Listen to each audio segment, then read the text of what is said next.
You think I've got a sharp tongue? I just tell it. Add as.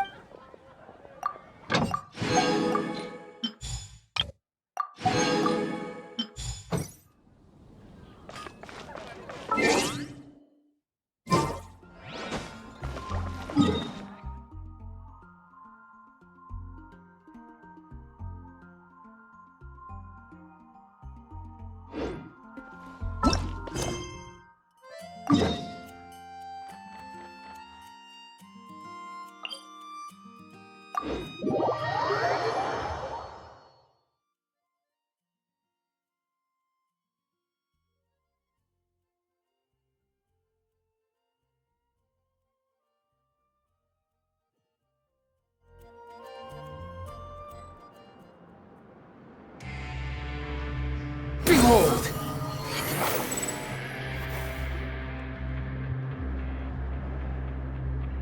Look! There are some people talking over there! Let's listen in on the conversation.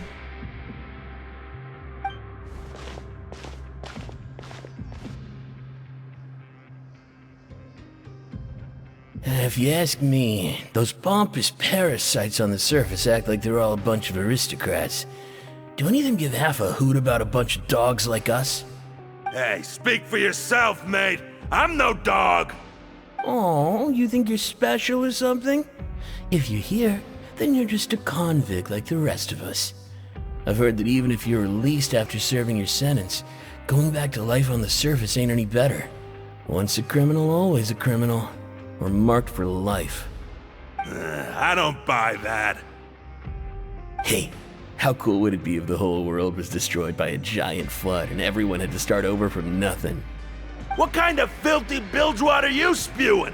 I have family up there. You best shut your sewer hole with talk like that.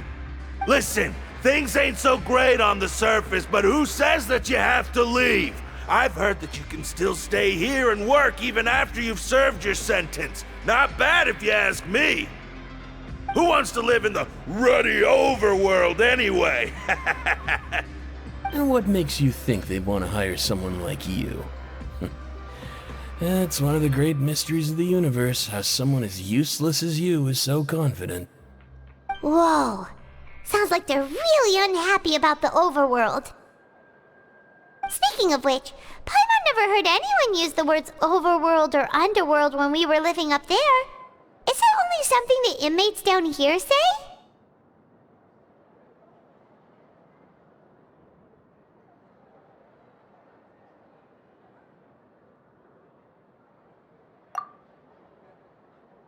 That's true.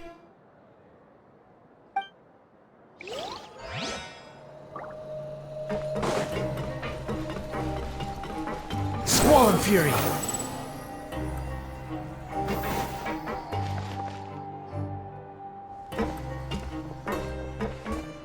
There's a group of people over there. Let's go listen in. So I said, that's not a faucet. Hey, who are you two? Why'd you come over all of a sudden? Oh, sorry for eavesdropping. Sounds like you were talking about something private. What's the matter? They're just looking to join in on our fun, that's all. Hey, don't pretend like it's okay for them to just interrupt us like that. Yeah, fine. You're lucky we don't mind extroverts that much.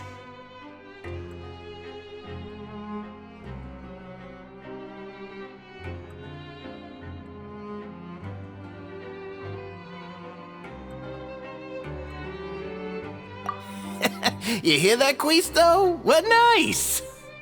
Your expressions tell me you're looking to hear some juicy info, am I right? But before that, it just so happens that I know you two. Really? Are we that famous? You're kidding. How often does anyone get a personal tour led by His Grace himself? Practically everyone was talking about it. Word has it that you also caused quite the kerfuffle.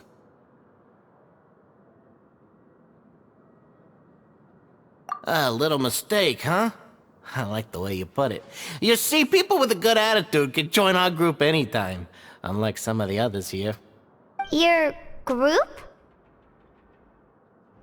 I'm Quisto, and this is Lavaroon. People usually call us the Bombshell Bros, but don't worry. We're not playing with bombs or anything. It's just that our information is always so explosive, and we blow minds on the regular. So, you two really like to gossip? Whew, you sure know how to embellish. No. You don't get it. Knowing intelligence will make things better for you here. For example, knowing who's working with whom, who has the latest rumors, who's not getting along. Wouldn't you like to know all that?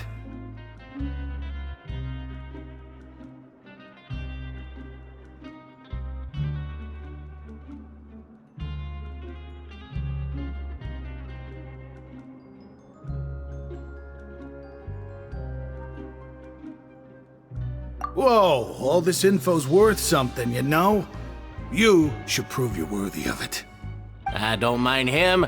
Quisto's always this way. Just play nice and say something to massage his ego. The welfare meals. Talk about the welfare meals.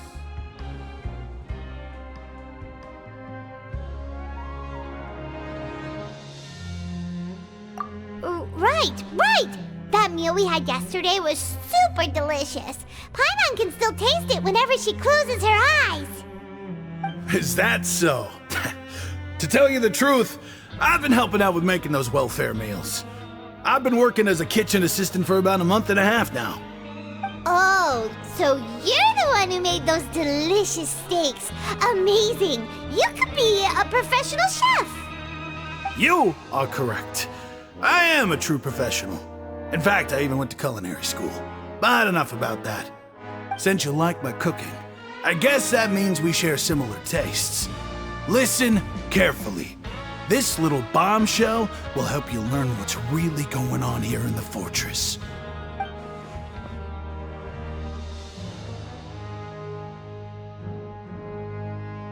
Listen, kids. The power structure within the fortress is quite complicated. The overworlders couldn't care less about us down here. We're basically dogs to them. You've already met the one person here you should never cross, the Duke, Risley. He knows more than you think. And if he doesn't care about something, then he often doesn't bother dealing with it. Those who have the Duke's attention get all kinds of special perks, even better treatment in the infirmary. I know who you mean. It's that Jurier character, right? I don't think there's anything useful about him at all. Why does he visit the infirmary practically every day? Is it normal for anyone to be going in and out of there so often? If you ask me, he's just faking it to get out of work.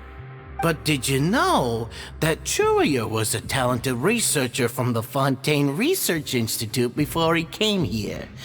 There's no denying that. I don't care if he was a researcher that could turn dirt into Mora. Once you're in the fortress of Meripede, you're just another inmate like everybody else.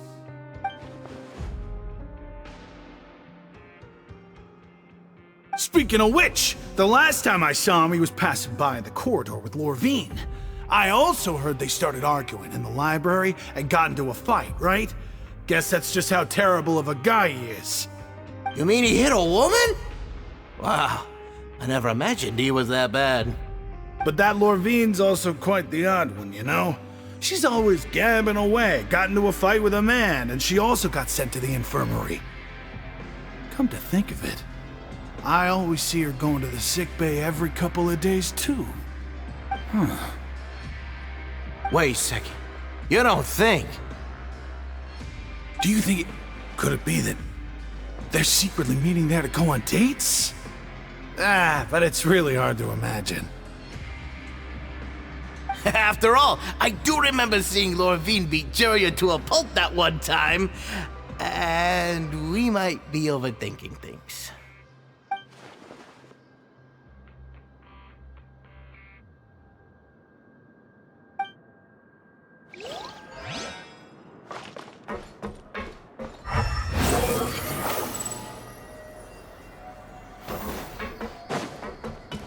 Quit following me. The wind rises.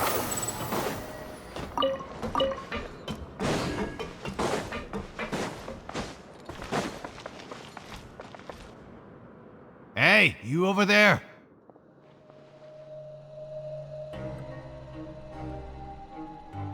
Yeah, you.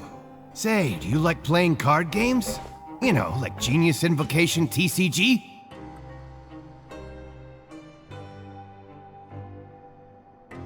You TCG players are like mint in the wild, literally sprouting up everywhere. Hey, come on now. What's wrong with finding fellow Invocation aficionados? Anyway, alright, no pressure.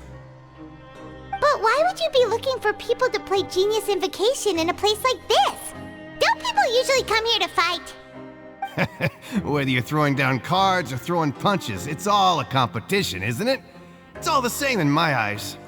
There are lots of card players here in the fortress. When I saw you, I immediately thought, hey, even outsiders from other nations play cards. So I came over to say hi. Sure. Great! Since you've been here longer than us, you need to flex your seniority a little bit, right? Maybe you could start by telling us newcomers some stories about this place. I thought you would have already heard everything by now. All right then, did you have anything specific in mind?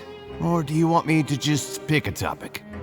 Why don't you pick? We'll let you know if we've heard it already. All right. Have you heard any strange rumors since you've arrived?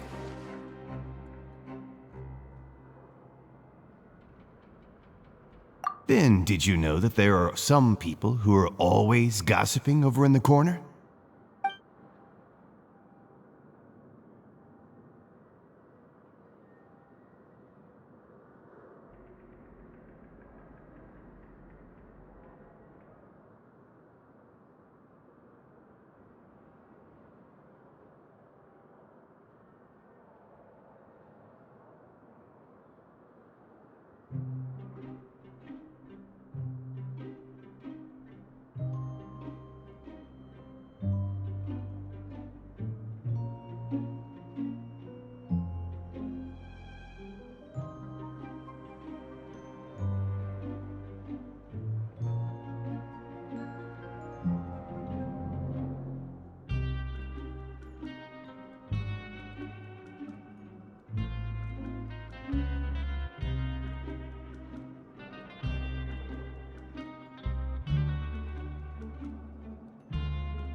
Yeah, so you've already met those two.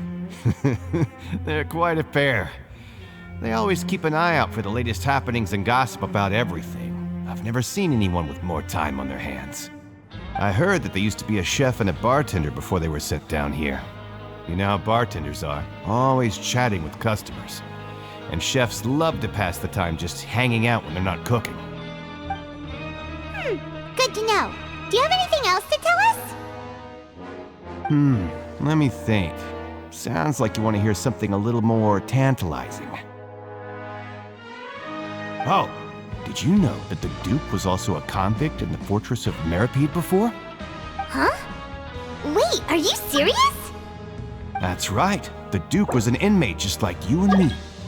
Seems he was exiled here for committing some crime. Who knows how he ended up rising up to become the warden, though. To go from an ordinary inmate to becoming the manager of the whole place? I'm not gonna lie, I kinda respect that. A forbidden zone? Sounds like something that someone just made up. I've never heard of that. Where did you hear about it? It's just a rumor we've been hearing, but no worries if you've never heard of it. Do you have anything else you can tell us? Anything else? Not that I can think of, but I'll be sure to tell you anything interesting I hear next time. You'll have to play a game of Genius Invocation with me first, though. Okay, we've talked to just about everyone, and it's about time for us to go meet Linny. See you later.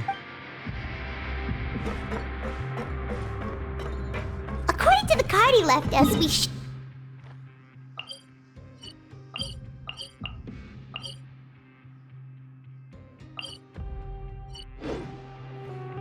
Squall and Fury!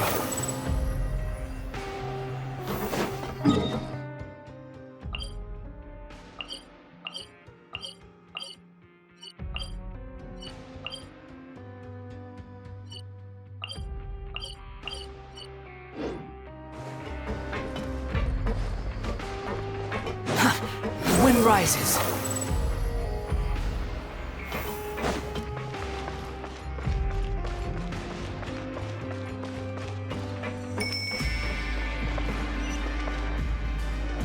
Behold!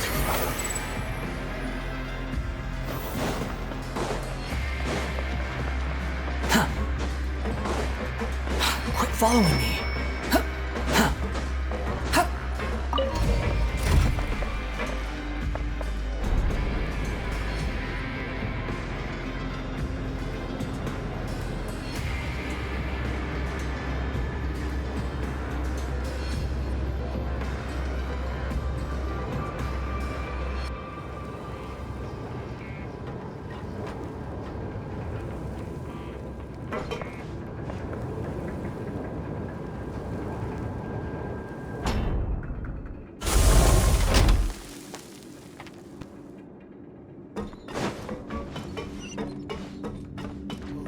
Just never seems to end. Squall and Fury! Quit following me. Too slow. The wind rises. Search for it.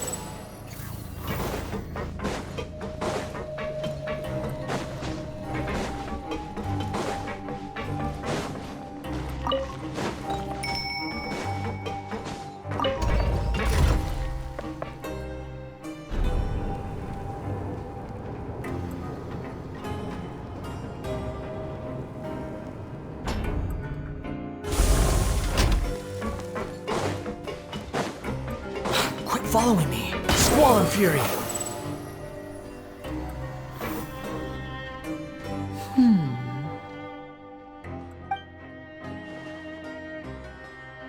Huh?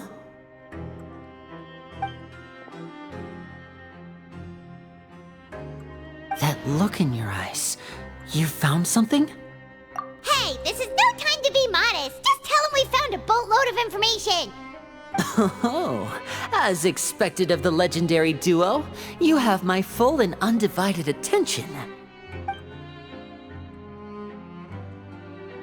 Huh. I'd have never guessed that myself. The rumors swirling about this place are unreliable after all, and Master Child probably went missing because he found a way out. He is a harbinger after all. I suppose he's much more resourceful than I initially gave him credit for. Unfortunately, this isn't enough for our final report to Father. We need to find out Master Child's exact whereabouts. Father told me that even though Master Child said he was just coming to Fontaine for a vacation, he actually had some personal reasons. His agenda might be linked to his disappearance. His escape route is already flooded, so we'll have to task someone with professional diving skills to chase after him. Well, when you put it that way, it's obvious that only Fremine would be up to the task. Bingo! Is he around? He's working today. Coming here as a group would have attracted too much attention. I'll talk to him about it later. It's the least I can do. We're all in this together, so it's only fair for us to fulfill our end of the bargain. Honestly, I'm far more impressed by you guys managing to collect all this information right under Risley's watchful eyes. Collecting information has always been our strong point. Now, let me think. To find out more information, Fremine will have to retrace Master Child's original route. And if he's to do that, he'll have to set out on the next pipe cleaning day at the earliest. That's 6 days from now. And after that, he'll probably take another 2 or 3 days to return. You can even estimate how long it'll take for him to get back? We've been working together for a long time. We know each other's capabilities like the Traveler. What say you to meeting here 9 days from now? We'll be able to pick up Fremine while we're at it, too. Oh, and there's just one last thing we'd like your help with. Though we can just sit back and wait for Fremine's report on Master Child's whereabouts, we still need to make more progress on the investigation of the Forbidden Zone. Fremine's no master of disguise, Lynette's still working on getting intel from the other areas, and I'll need to spend some time helping Fremine prepare for his diving mission. So, you are the only ones we can count on. What do you want us to do? Will it be hard? Well, I won't call it easy per se, but I think you'll be able to pull it off. Listen carefully. You'll need to find an excuse to get into the infirmary and investigate the room and environs. You've mentioned several sketchy-looking people always meeting at the infirmary earlier, so it probably has something to do with the secret we're hoping to uncover. You've already met the head nurse, so she'll be less suspicious of you.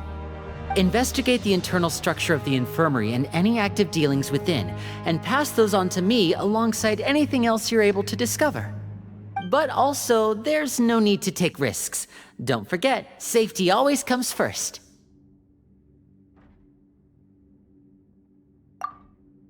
My apologies, I just started rambling out of habit. It was almost as if I was talking to my younger brother. But that's not a bad thing, right?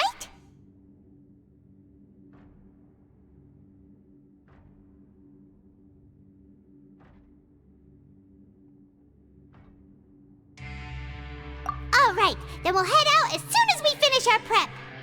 Let's go our separate ways for now then. Don't forget, we meet here again in 9 days. Stay safe.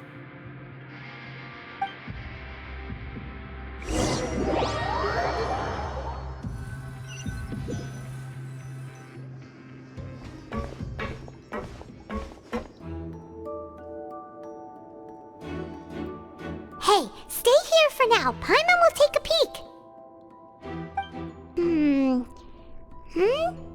There seem to be several people inside.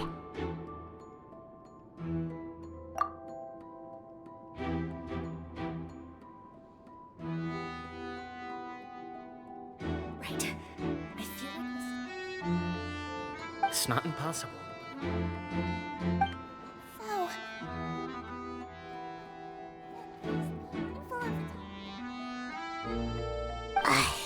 It's a bit hard to understand them from here, so why don't we just try to talk to them in person?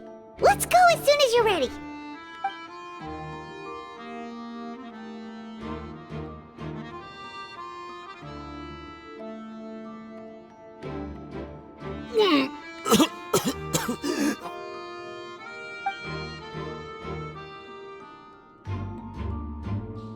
Someone, please help!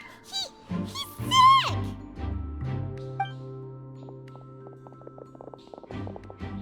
Whoa, are you okay? Oh my! What's wrong, little one? There's no need to panic. Take a deep breath before you begin. The traveler started complaining of a stomachache, and then nausea, and then collapsed onto the ground. Paimon doesn't know what to do! Freezing limbs, twitching fingers, and pale complexion? Could it be poison? Let me take a look. Please lie down over here. Don't worry, I'll get you to the bed safely. Here, hold on to my shoulder and walk slowly.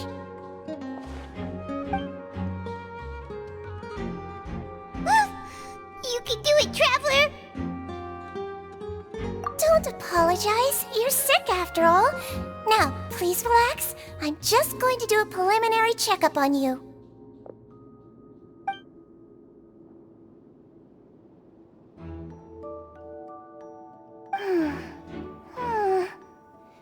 I see now. My checkup has confirmed that he's not in any mortal danger. That's our worst fear out of the way. Eh? Oh, that's good. But... I'll continue my diagnosis of the patient now. Please, relax and take a deep breath.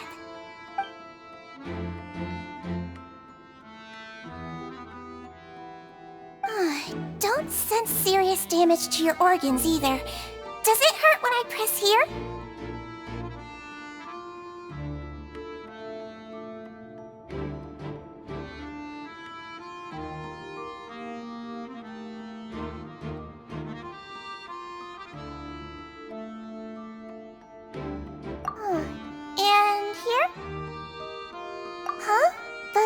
Based on my initial checkup, there shouldn't be a problem here. Oh, how strange.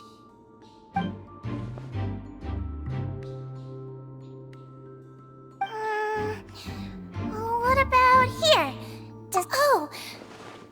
I understand. So that's what it is. I think you just ate something that disagreed with you. That's all. Nothing too serious. Outside of a pretty bad stomachache when it decides to act up. So that's what it is. Thank goodness it's not anything more serious. And there have been other inmates complaining about the food recently. I'll inform our head chef, Mr. Woolsey, of this problem as soon as possible. Congratulations! The health risk is incredibly low, so you should recover within a couple days. Why don't you take a rest here while I go get some medicine for you? Miss Levine, I'll have to trouble you to help me look after this new patient while I'm gone. Very well. And she hopped away just like that.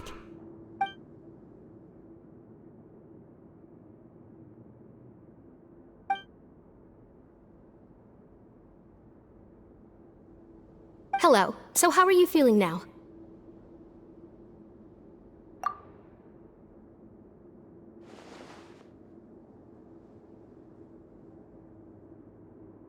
His stomach ache's really bad. He was stumbling about the whole way here, so Paimon's really worried. If Miss Sijuin says it's not a serious problem, then there's no need to worry. She's the best medic we've got down here. But it also looks like she's the only medic you've got down here. Well, that's true. What do you mean, that's true? That's really misrepresenting the situation. Of course I can't speak for the whole fortress, but it's not like everyone imprisoned here is useless, you know? Though they may have committed crimes and gotten locked up here as a result, they still know a thing or two about medicine, and they help Miss Sijuin take care of the sick and injured. Yeah, you're right. But did you have to lecture me about it in front of another patient? Aren't you a patient too? Where did all your energy come from? That's correct. Sorry, I got a bit ahead of myself. Are you two also sick? We've been sick a while. I come back every once in a while for checkups, and to pick up the medicines Miss Sijuin prescribes for us. That's just the nature of chronic illnesses. As for her... you could say she fancies herself as Miss Sijuin's capable helper because she learned a bit of medical knowledge ages ago. Please watch your mouth, Mr. Jurier. Don't forget that you are the primary reason I have frequent heart palpitations. Hey, don't start arguing now! Please, keep it civil at least!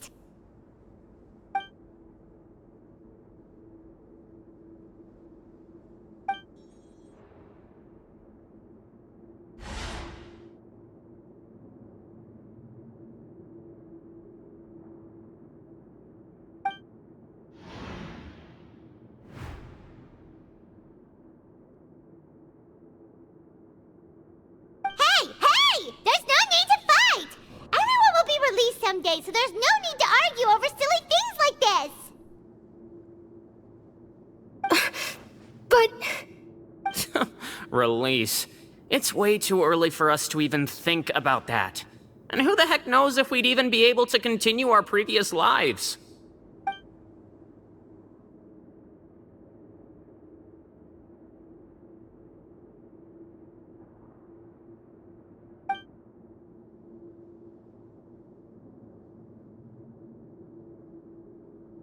Please allow me to end this boring and useless conversation. Oh, and Mr. Jurier, I don't want to see your face here again anytime soon. And same to you, Miss Lorvine. Anyway, that was more than enough rest for me, so I'm going to get out of this excessively noisy place. See you later, everyone. He just slowly walked off like that? That's just what he's like. I'm sorry you had to see all of that. I'm Lorvine, and that's... Well, his name is Jurier, but I hope you'll never have cause to remember his name. You really can't stand him, huh? I mean, can you blame me? Who would like someone who's as arrogant and obsessed with weird research topics as he is? But there's no need to keep dwelling on him. I'll accompany you two for a while. Miss Zishwin should be back soon, and I'm sure you'll feel better as soon as you've had some of her medicine.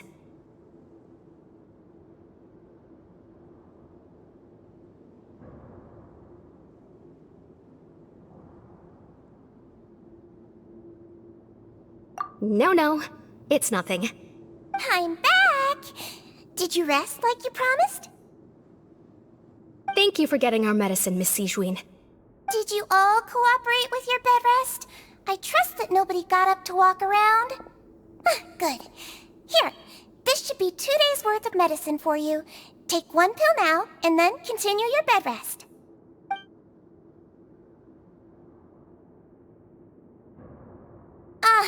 Miss Levine, I left in a bit of a hurry just now. Do you still remember if we discussed the color of the pill that you should be taking today? I remember. You said it should be yellow.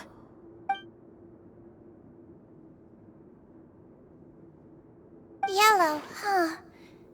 I understand. These are yours. Please, make sure to go to bed early after taking them tonight. You'll benefit from a good night's sleep. All right, then I'll also be on my way now. I hope you feel better soon, too.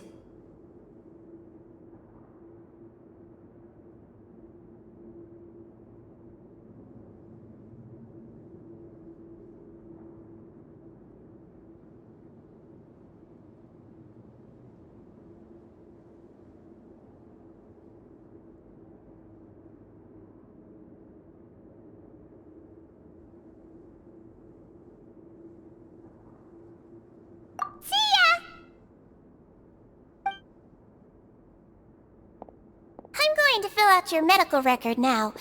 You're widely known as the Traveler, right? I just want to double-check a few details, if that's all right with you. Those two made quite the commotion just now, so why don't we let the Traveler rest? Paimon can answer the questions instead. So his primary symptoms are abdominal pain with secondary symptoms of nausea. Is there anything else? That's it. All right then. Is there anything we should know besides to take the meds? No, his base constitution is quite good, so I'm sure he'll recover quite quickly after taking the medicine. Please make sure to stick to bland or less stimulating foods, and don't stay up too late at night. Got it. Paimon will hold the Traveler to that for sure.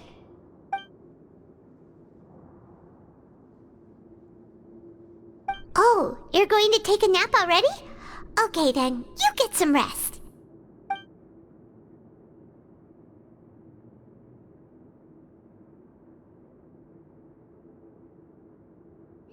We've been to lots of places together.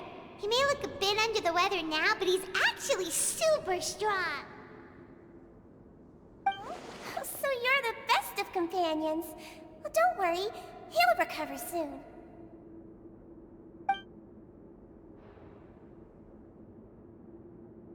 You're awake! How do you feel? You slept for a really long time, but we never left!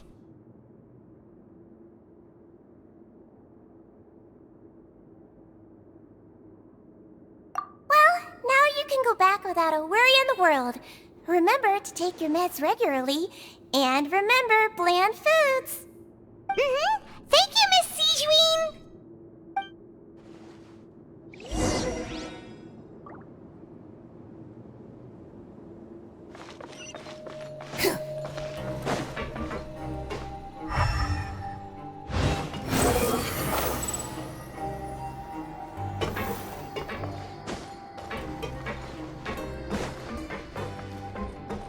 The wind rises.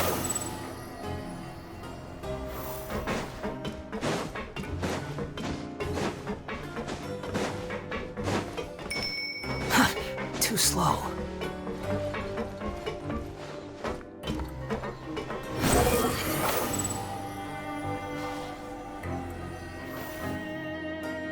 You really are something. To be able to follow fall asleep like that and even sleep talk the entire time, you scared Paimon half to death!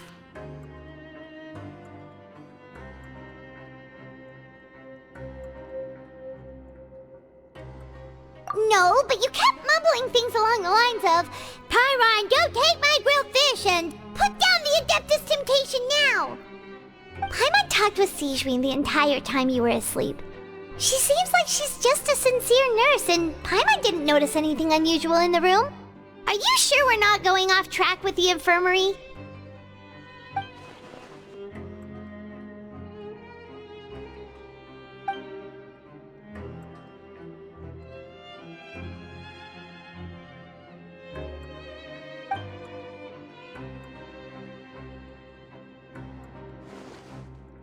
Whoa!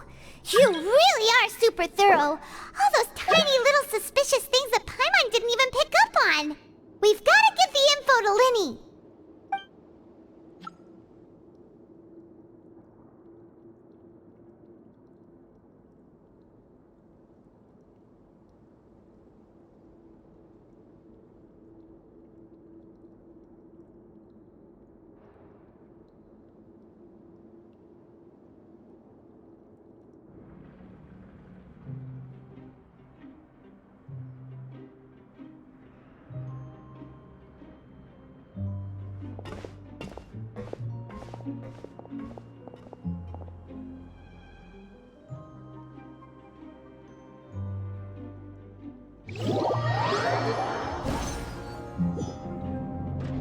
Today's the day! Let's go meet up with Linny!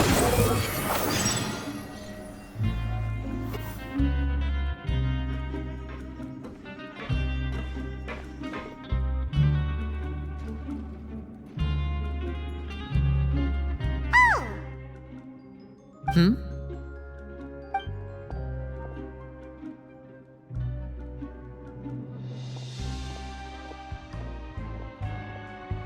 Did you two run into any trouble over the past few days?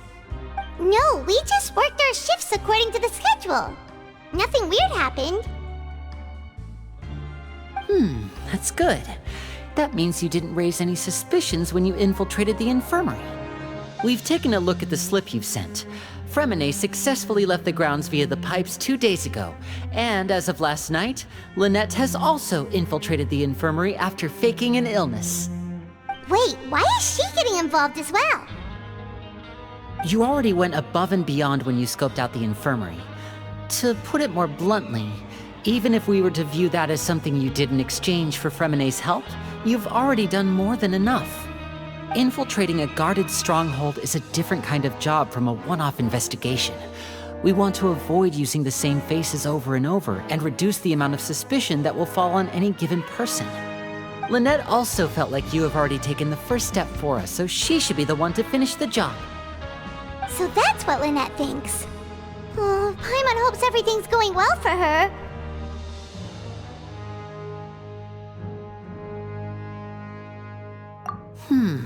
Perhaps that's true.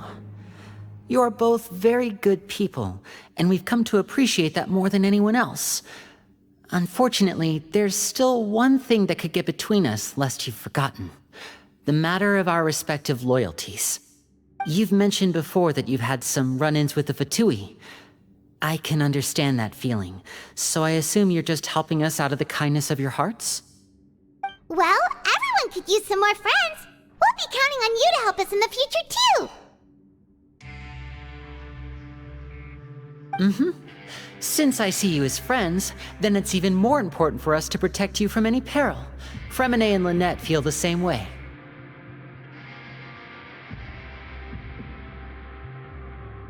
Glad to hear it. Then, let's go check on Lynette before Fremine returns. If everything went well, then she should be wrapping up her investigation right about now. Is now really a good time to go over? According to my observations, Sigewinne always spends around half an hour away from the infirmary right before lunch. Lynette knows this as well, so this should be a good time to meet up with her.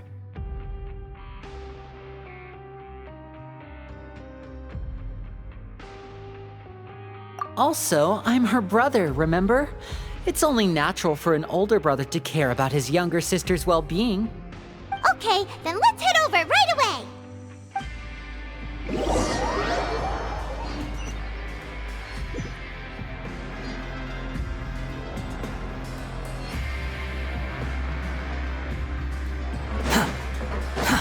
Too slow.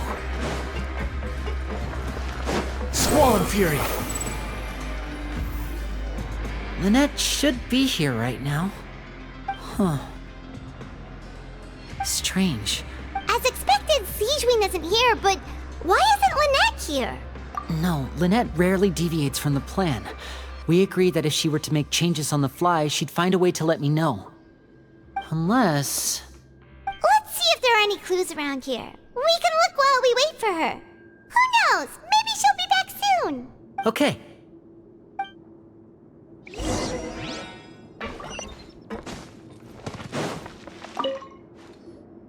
There are some books here and a few files.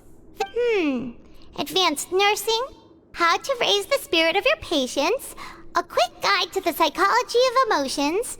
These sure are some interesting books. Who knew Sigewin would be interested in these kinds of things? She even has books on understanding people's motivations and feelings. Is it because she's a Melazine? Or does she... Seems quite normal to me. These are skills that would come in handy for a nurse from time to time.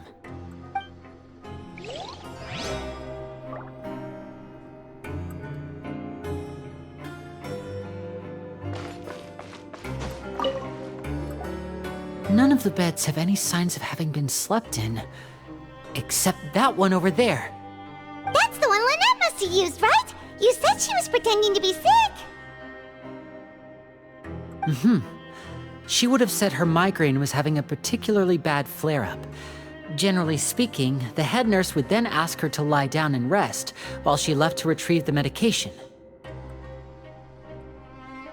Which means, either the head nurse didn't return the entire time from when Lynette laid down up until she left the bed, or the nurse intentionally left it this way.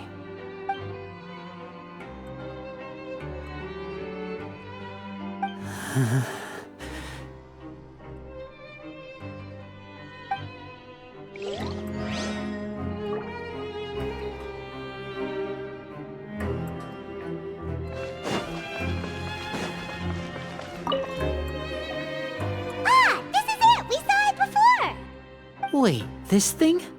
It doesn't look like it's been disguised that well.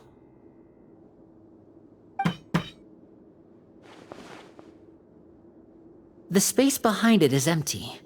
From its size, I don't think it's an entrance that is meant to be taken apart. There's probably a mechanism around here somewhere. Could Lynette have tried to get inside? But if that's the case, she would have contacted me for sure.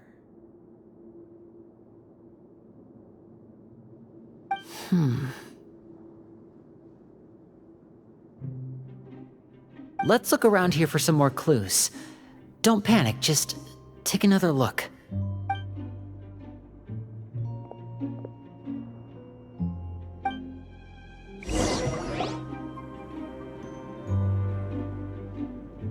Hey, you guys, there's a slip of paper over here!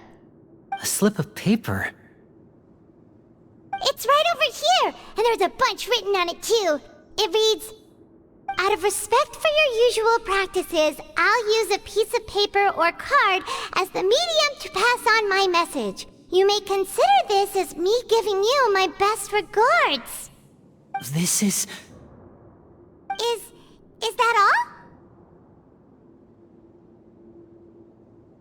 The back! This is... Show me! Now! That look on your face! Paimon's reading it now! Would you care to guess where Miss Lynette of the Fatui could be right now? No! Could she have... Is she already... Writhely. Did he deliberately leave the infirmary unguarded to use it as bait? Wait, you mean he was aware of our goals from the very beginning? But why? We didn't run into any trouble last time, and he also never reached out to us since. Yes, that is a crucial question. Wriothesley, he doesn't do anything without a clear goal or reason. So this means he had no concerns about your activities from the very beginning. You're not from the same camp as us. You were sent down here by Nervulet, so you have no conflict of interest with Wriothesley. We're a completely different story, though.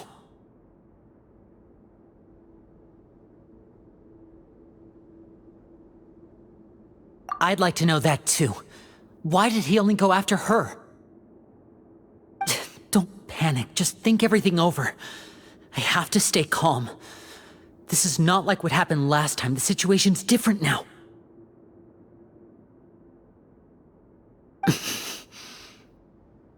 Wait, you're right.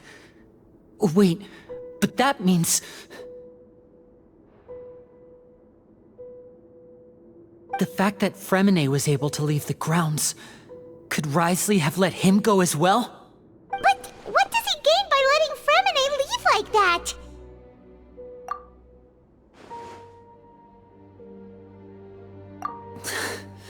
So he's challenging me and trying to provoke me, I'm sure of it. We never should have sent out Fremine. We had to go through all that trouble to find an opening to sneak him around the guards and into the pipe, and we even thought luck was on our side. If Wriothesley let him leave on purpose, then he's probably in a terrible spot now as well. Lenny's getting more and more panicked. We have to calm him down. Don't be like this, Lenny. Fremine wouldn't have left if we hadn't told you about Child. That was our fault. No. I'm the leader of this operation, and I'm the one responsible for this team. I was the one who failed to protect them. I'll go talk to Wriothesley. Hey, don't be reckless! Traveler, please talk some sense into him! I simply cannot allow Lynette to be abducted again. I have to go. I'll find a way to get them back! He's rushed out the door! After him!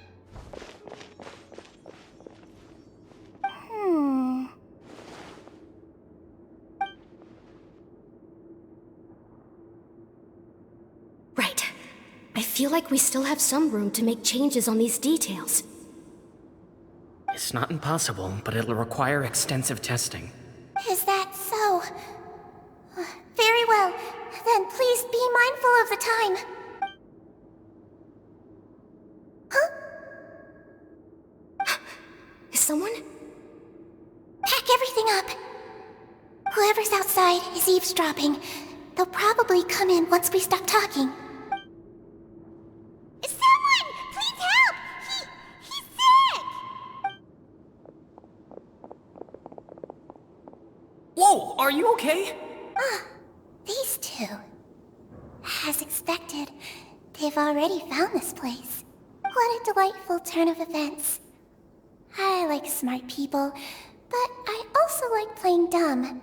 Oh my! What's wrong, little one? There's no need to panic. Take a deep breath before you begin. Being able to read human expressions is quite the useful skill. Lenny! Wait! It's no use. We have to catch up to him! He's already out of sight! How is he so fast? Let's go head him off at Wriothesley's office!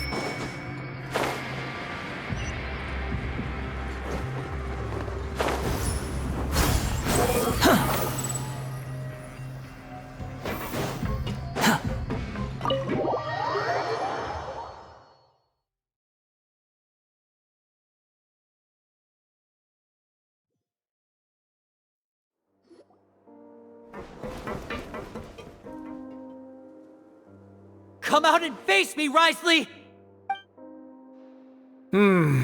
Aren't we at an administrative office space?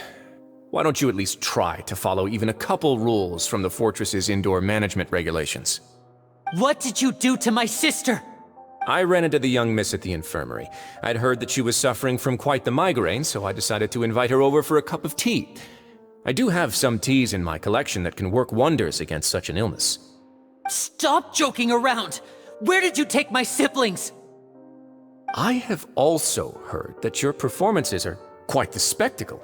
Miss Lynette would sometimes enter a box filled with water, only to emerge the next second from another place altogether. Maybe she'll appear behind you right now if you were to turn your head.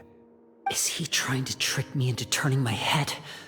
No, he's probably not looking to attack me right now. All of the hostages are in his hands, and he's even in the mood for small talk. That you knew we were investigating the infirmary from the start, so you deliberately aroused the traveler's suspicions and baited us into continuing our investigation, just so that you'd be able to kidnap Lynette. As for Fremine, no, you probably didn't even interfere with Child's escape. You let him go, so you could purge the Fatui members that we had planted into your ranks. There was no need to do so. The fortress of Meripede is a pretty pleasant place. Most people enjoy their lives here. The only ones who act differently are those with personal agendas. You removed our original members and spread the news of Child's escape so Father would assign our team to come down and investigate. Fremine has also fallen into your hands, right? If you're oh so omnipotent and so in control, why would you need hostages? One correction. Lynette is in my hands right now, but Fremine is not. He's not? What do you really want? Lenny! Oh, wonderful. Everyone is here, so I'll only need to say this once. Thank you so much for cooperating with me. Eager and to the point, I see. Alas, only Miss Lynette is currently having a cup of the fortress's finest tea. Although, as per your original plan, Mr. Fremine should also have returned to the fortress by now. But he has neither shown up within my gates, nor has he been taken into any kind of custody. So where do you think he may be right now? Wait, you can't mean... you locked him outside in the sea? I closed the fortress's gate to the outside world. That's all. Fremine's a star diver, so he should be fine, right? No, we're still here, so he definitely tried to find a way to come back for us. So we can't assume he might have made a break for the surface. But why would I do this, you may be asking? To have an audience with you, of course. My intel tells me that Mr. Linney is a great magician, so it's only natural for me to want to have some cards of my own when it comes to negotiating. Besides, I do recall you mentioning to Miss Lynette that you've always wanted to have a face-to-face meeting with the Lord of the Fortress of Meripede, regardless of whether it was in a personal or a professional capacity. Well, you got your wish. So, you've been keeping tabs on us before we even set foot in the fortress. Some of my folks just happened to hear a thing or two, that's all. In any case, I will be straight with you. I was willing to play dumb and turn a blind eye, so we had a pleasant few days playing games together here. But once you started focusing on the Forbidden Zone, all of that changed. Mr. Linney, the cards are stacked against you right now.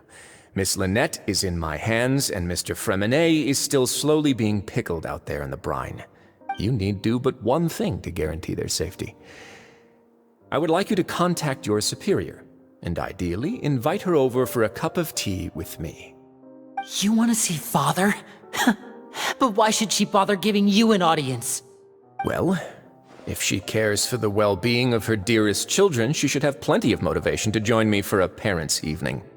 I've heard that the bonds between the members of the House of the Hearth are like the bonds of family. I don't see why she would refuse.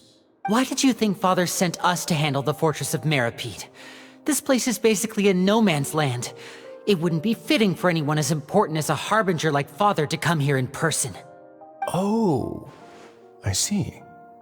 So it's because she doesn't care for my place here. That's such a shame. After all, I've amassed quite the tea collection. Was this the extent of your master plan to get to Father? No matter how much pressure you may put on me, I won't allow you to use us to blackmail her. You people really are difficult to get along with. All I'm asking for is a face-to-face conversation. Does she truly have no interest in the fortress's secret? Mr. Linney, you have one last chance to invite your father here. If you refuse... Lenny!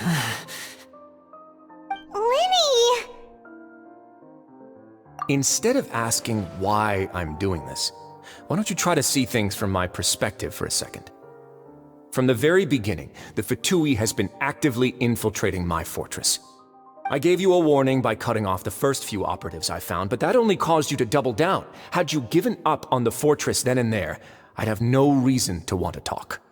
Mr. Fremenet left the fortress on his own, and Miss Lynette tried to pry out my secrets right in front of me.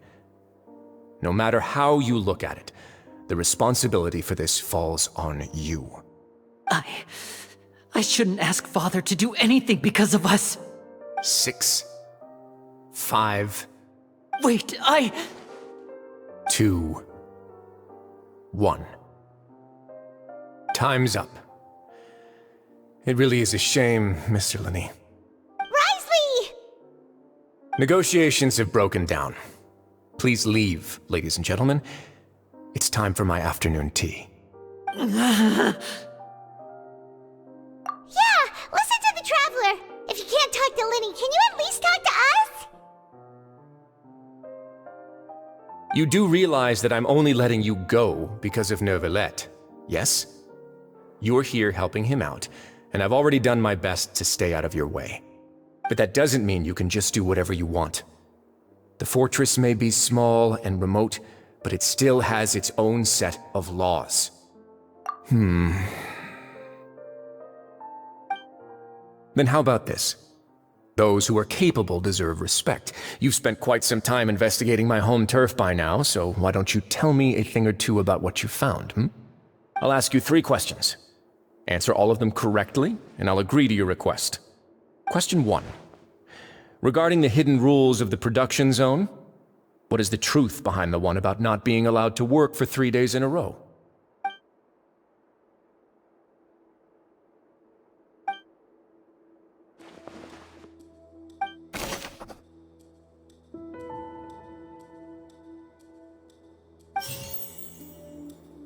I've been told that the infirmary is always empty for the half hour just before lunch.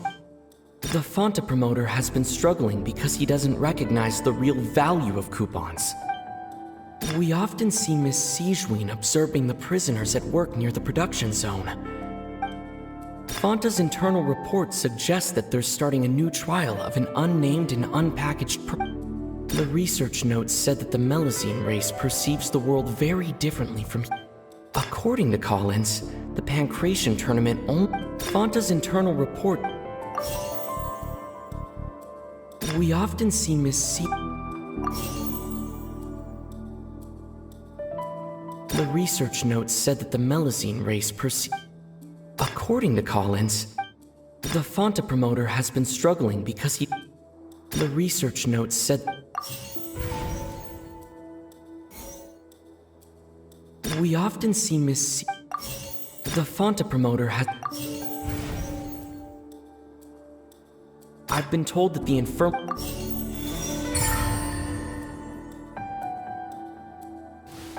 So that's what's going on. Paimon understands it now. Who would have guessed? The hidden rule of the production zone. People are not supposed to work 3 days in a row, and if they do, they'll get strange meat in their welfare meal. At first we thought this strange meat must have something to do with the people who disappeared, but in reality, they were all prepared by Sigewin, the head nurse. She often visits the production zone to observe the workers' health and makes a note of anyone who has worn themselves out after 3 full days of work. Out of her sense of duty as the head nurse, as well as her genuine concern for the workers' health, Sigewin visits the cafeteria right before lunch. Sigewin has only the best intentions with her surprise gift, and doesn't want anyone to find out about what she does. However, unfortunately, Melazines as a race perceive the world differently from humans, and the recipients of her lovingly prepared special meals cannot taste the care within and usually just freak out. Are we on the right track? Not bad. You've uncovered Sigewin's secret and even guessed her intentions correctly as well. It's nice to know that her efforts have not gone unacknowledged. All right, now for my next question. There are also some hidden rules in the Pancration Ring, including the one that you're not allowed to support both...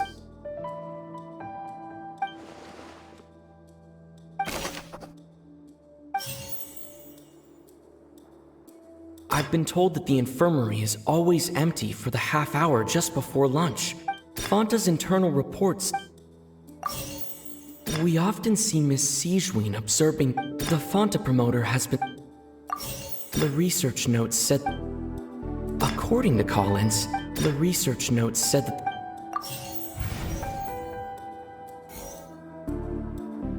According to Collins, the research notes said the Fanta promoter has... Fanta's internal report... I've been told that the I've been told that the infirmary... We often see Miss... The Fanta promoter has... According to Collins... Paimon gets this rule too now, so there really was nothing to be afraid of. That hidden rule of the pancreation ring is about how, people are not supposed to bet on both boxers at the same time. And people get scared when they see it because they've subconsciously begun to associate it with the missing boxer. But really, it's just a bottle of the latest yet-to-be-named and packaged new Fanta trial product. A blood-red drink. It's no wonder even Fanta's own staff were questioning the company's decision-making. The company, facing backlash from its own staff, decided to try to trial the product on a smaller scale to see how it might be received by customers. They came to the fortress of Meropide and offered to sponsor the Pancration tournament so they could push their new product. But the Duke completely refused to even entertain the idea. The Duke, knowing how valuable coupons are in the fortress, knew that only total idiots who didn't understand their true value would bother buying a Fanta product here. And so, only those who proved their stupidity by being dumb enough to bet on two opposing sides of the same match were selected to receive the drinks. I acknowledge the effort you've put into bringing the truth of this mystery to light. Although, based on your description, that Fanta promoter is a bit too careless with his words. I may just reconsider my collaboration with the company. All right, and here's the final question. What's the secret behind our head nurse and all of her patients in the infirmary? Stop your cruel and pointless games, Risley! You know that we haven't finished our investigation, so there's no way we can answer the last question. The thought of You'll pay for this! Ah! Lenny, are you alright? Oh, close one. I owe you, Sijween. That was a fantastic shot. It was nothing, Your Grace. Sijween? Though this gun may look like a toy, it's actually fully functional, as I just demonstrated. Sijween... Not at all. I am merely a resident of the fortress, and thus protecting it is my duty. When Monsieur Nervulette asked me to come here, he told me that my job would be to take care of the well-being of everyone here. But if you mean what you just said, then isn't Lenny someone you should be looking after as well? Isn't he a resident here just like the rest of us? But I really am just doing what Monsieur Nervulette told me to do. Everything I did, I've done to protect them. Had I not, they would be in far more dire straits right now. His Grace knows it too, right? Your Grace? My dear Sijween, whatever shall I do with you? Would it have killed you to just wait another minute or two? Well, it's nearly time after all. The way you do things can be truly frustrating sometimes, Your Grace. I figured I should try to talk some sense into you. What are you talking about? What time? Take me if you want. Let them go. How touching. Can you just give me one more minute? Don't be like that, Your Grace. All right, everyone, calm down. 2 more visitors will be arriving any time now. I'll go get a cup of tea. Miss Sijween, I leave Miss Lynette in your care. You... What are you doing?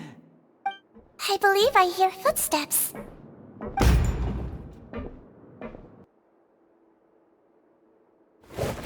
Some space, please. Ah, Miss Clarande. My door. Fremine. Fremine!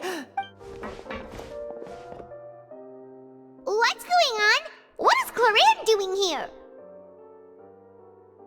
Work.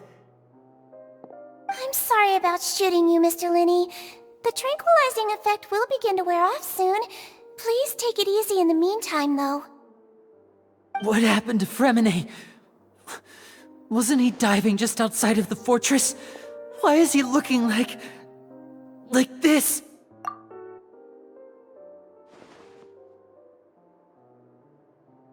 A flushed face, an accelerated pulse.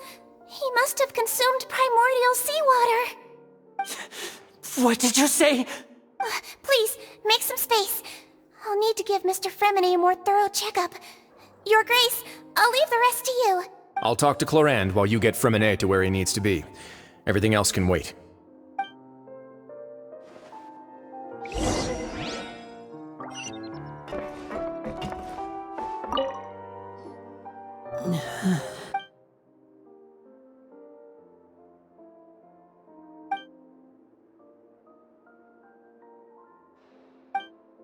How is he? These symptoms are probably caused by an acute ingestion of a large amount of primordial seawater.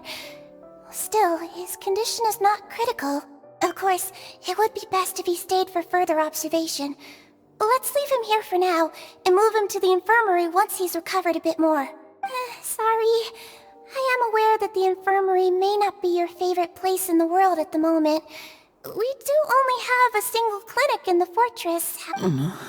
Why would he ingest a large amount of primordial seawater after leaving the fortress? How could that possibly happen?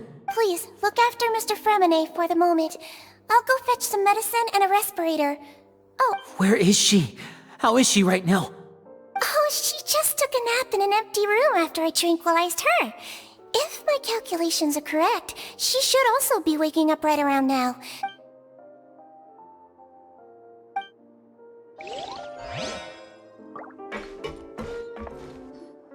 What's that look on your face? I thought I made good time on the way back. Oh, I'm just admiring your punctuality.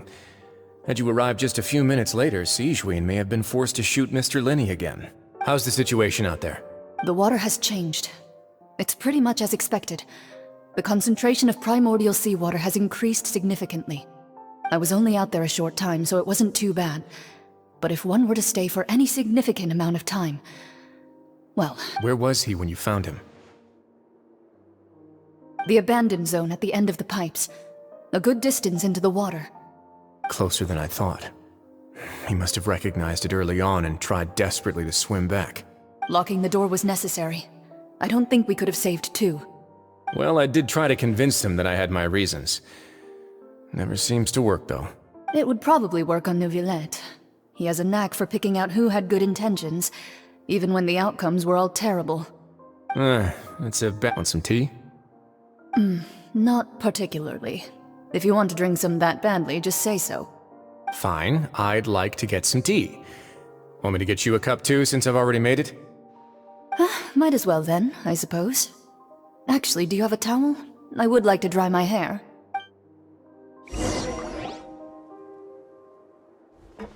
Linny, are you okay?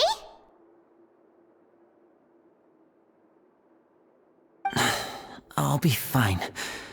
They're all here now. Don't worry about me. Are you sure? You don't look alright. My hands and feet are still a bit weak, but that's probably just the residual effects of the tranquilizer shot. I'm back, everyone. Lenny! Oh, Traveler, Paimon, you're here too. Fremine? Is he... He'll be fine. But for now, please help me lift him up.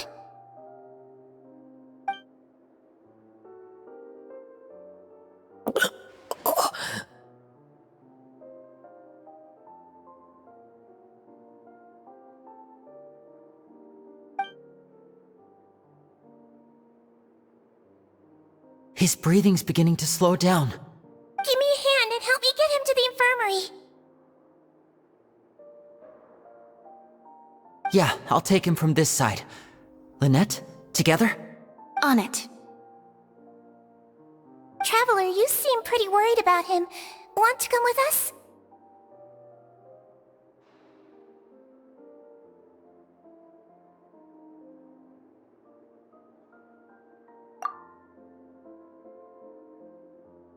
The Duke and Clarande are gone. They probably went to get some tea. The Duke will explain the truth in just a bit. Miss Clarande will need a break, since she only just returned from rescuing Fremine out of the sea.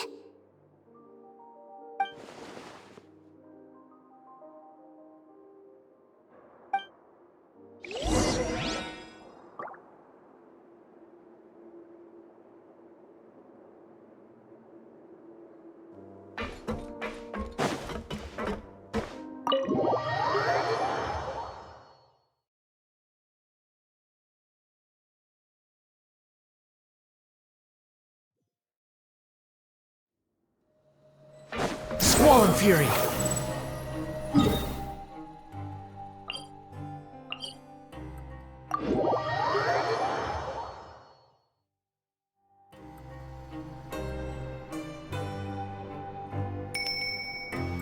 Behold! Too slow. The wind rises.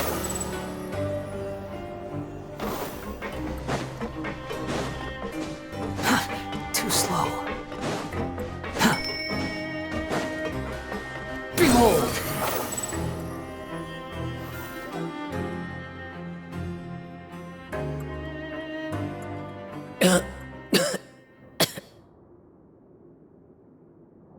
He's awake. Fremine, how do you feel?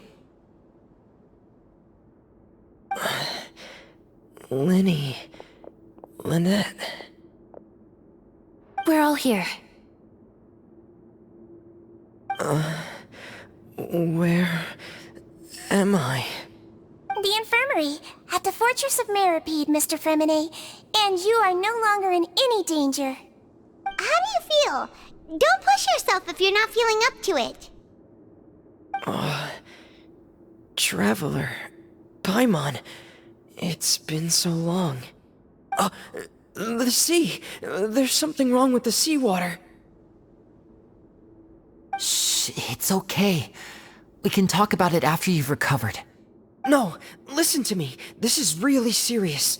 There's primordial seawater mixed into the regular seawater. I don't know why it's there, but no one should touch it. Pipes. Right, the pipes. It's all coming back to me now.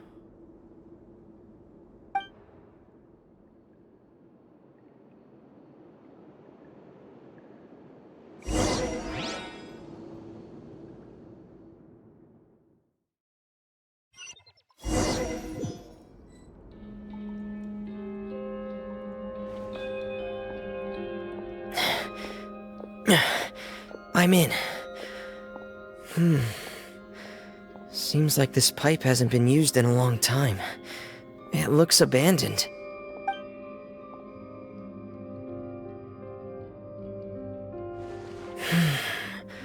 Where could Master Child be?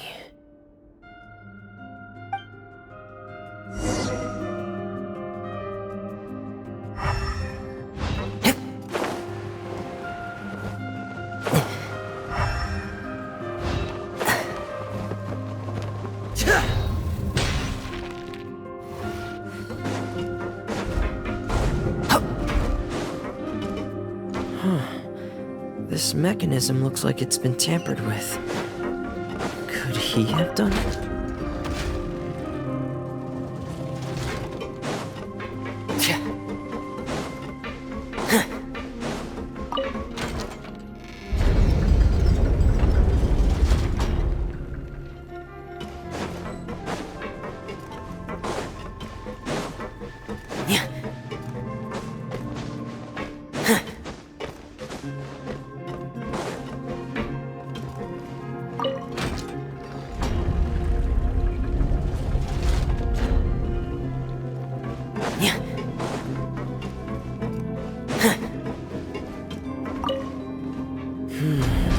it's getting stuck on something. Seems like I'll have to avoid those obstacles while I turn it.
This is where the water starts. Okay. Master Child probably dived into the water.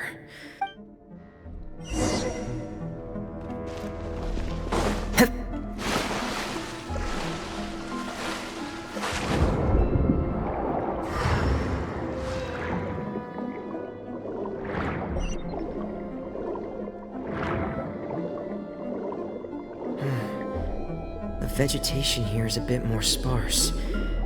These traces aren't natural. A person must have left them, and recently. I should be going... Oh, there are traces here too. I need to keep going. Huh? The traces are gone. But I don't see where he could have gone from here. Wait. What the...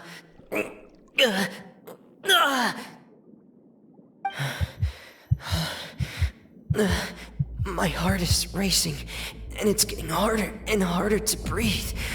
What's going on? No good. I have to get back. They still don't know anything about what's going on. If I turn back right now, I should still be able to make it.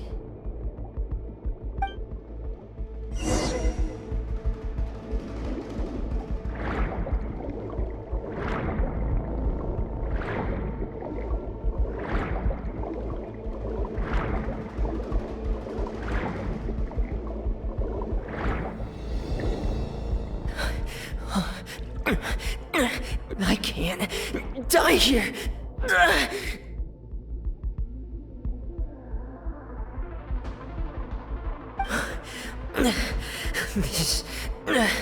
This is bad. I'm feeling worse and worse, and I'm still underwater.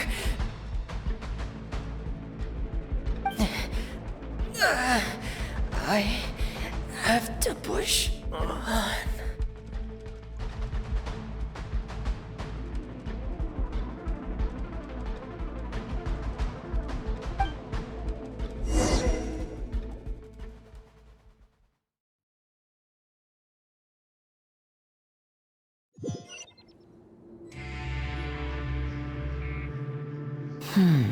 So, in other words, the trail you were following vanished, and you had no idea where Master Child could have gone, but there was also no obvious place for him to have disappeared to. That's right. I tried my best to swim back, but I had already put some distance between myself and the fortress, and I just couldn't find the strength to keep going. I probably passed out some time after that, and you know the rest. Miss Clarande brought you back, but we also don't know why she just suddenly appeared at the fortress, or why she went out to save you. Miss Clarande, you say? I must go thank her in person. You're still too weak for Monet. You can go after you've had some more rest.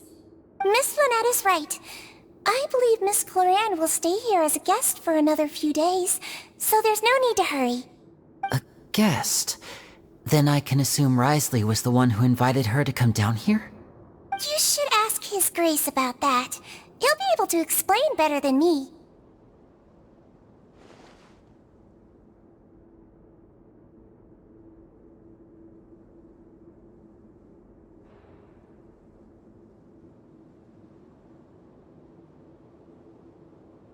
Yeah, it's about time he actually told us what's going on.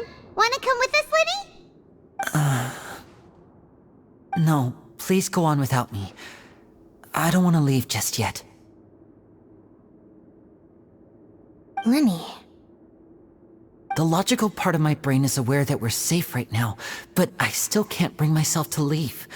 Both of you are just in danger. Understood. Then let's just sit together for a while. In that case, I'll leave the infirmary to you. The Traveler and I are going to head out for now. As long as you stay in here, I don't think you'll be disturbed. Thank you.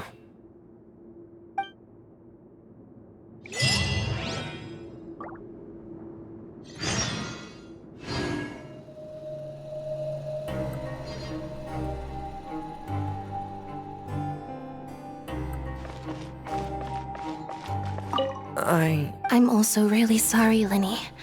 I should have been more careful. Don't say that. It was all my fault. I was the one who should have been more careful. You two were nearly... If I was stronger, maybe I would have already found Master Child. No, how can you say that? Huh? I'm sorry. What I'm hearing is, we all dropped the ball at some point during the mission. Yeah, that's right.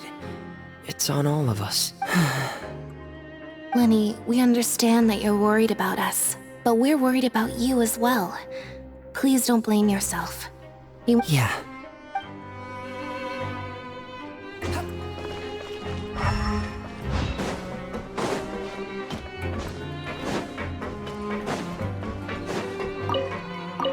The wind rises.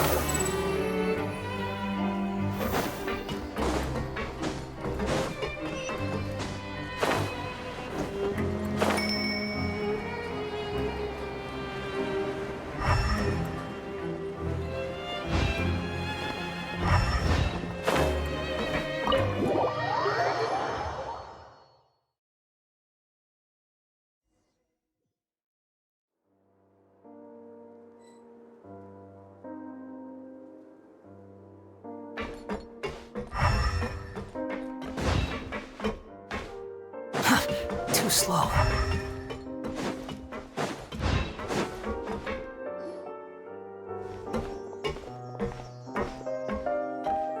Excuse me?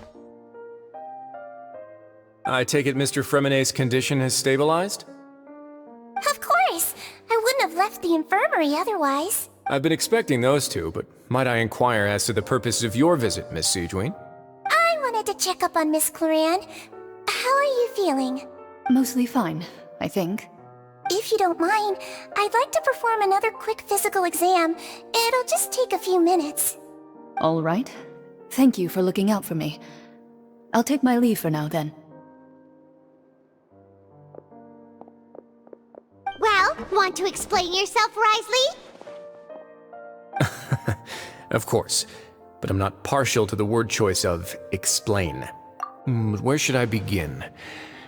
How about you start by asking me any questions you have? You can start with whichever one you'd like to get answered the most. Then Paimon will begin. Did you know about Lenny's goals from the very beginning? No. I just knew they were Fatui operatives sent to the fortress by the Knave. As for their specific goals, I only figured those out as you made progress on your investigation. You managed to monitor and stay ahead of them even though you didn't know what they were trying to do? They came here with ulterior motives. I'm quite adept at discerning what that kind of behavior signals. Initially, I thought their goal was just to investigate Child's disappearance.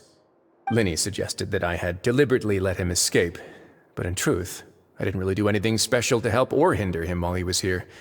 Everything he did, from finding helpers to leaving this place, he did on his own. Of course, it's inevitable that the Knave would make a big deal out of her fellow Harbinger's unexplained disappearance.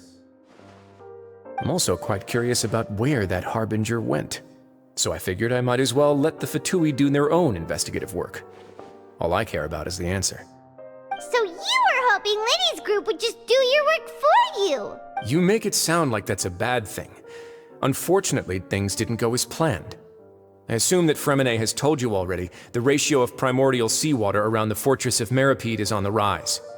The Forbidden Zone has always been Linny's target, and you got roped into that investigation after running into him. I began to intervene out of concern for your safety, and also to prevent the fortress from becoming entangled in more irksome matters. Are the rumors true? That you're also a former criminal? Now, why would you put it like that? Isn't staying here all day and serving as the manager of the fortress a kind of sentence unto itself? Another form of prison? I just happen to have some support from the rest of the inmates, that's all. Oh, right! Paimon wanted to ask, who invited Cloran down here? Me, of course. I paid her good mora to come down to the fortress for some field work. As a champion duelist, Miss Cloran could be considered to be an independent party. I needed to find an exceptionally capable person to help me get through the impending crisis. And saving Fremine was part of that crisis? You can think of it like that, yes. Credit where credit is due, that boy is quite adept at diving. Had conditions not been as hostile as they were, he probably would have found the missing Harbinger already.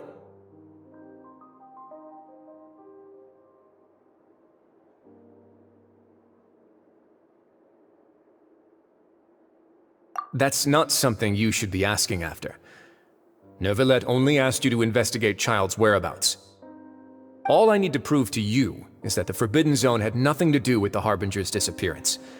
That should be clear now that you've spoken to Fremine. But we've already uncovered that there's something wrong with the infirmary, and we've answered a bunch of questions that you threw at us. Isn't it about time that you answer our last question in return? You make a compelling case. Do you really want to know the answer that badly? Yeah, Paimon really wants to know! Even if the truth may not be pleasant?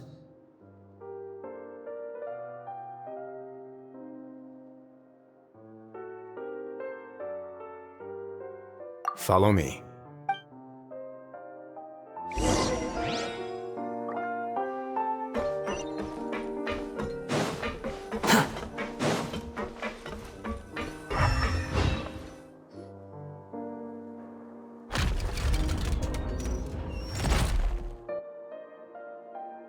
There's a hidden door here? And a whole basement behind it? Huh. You're pretty good at hiding stuff, Wriothesley. It seems you've forgotten just what kind of place the Fortress of Meripede is.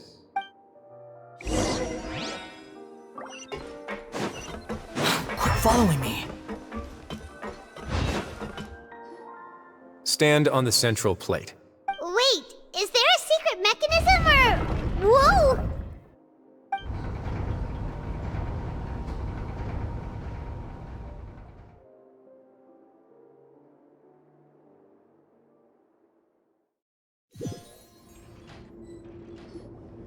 So, this is the Forbidden Zone? Honestly, for a place so well hidden, Paimon sure doesn't see anything special. What a huge door! There are 3 such isolation gates in total. Generally speaking, I'm the only one who's allowed to go inside. Hence the name Forbidden Zone. Am I correct to assume you're going to run on back and tell your little Fatui friends everything? Well, Paimon wasn't thinking of keeping anything from them. Well, I'd advise you wait until you've seen the whole truth of this place for yourself before deciding whether or not to tell them.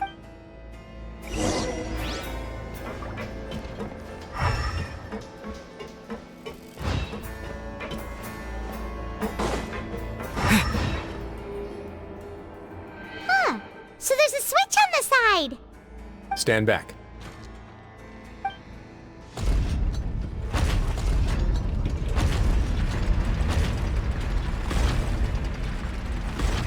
Whoa! They all just went up one by one! Go on, have a look.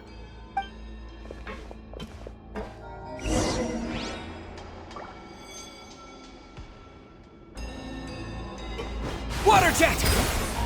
Huh?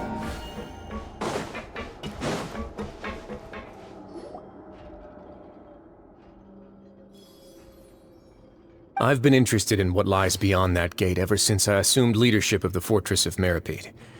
Of course, it would be unwise to recklessly open it.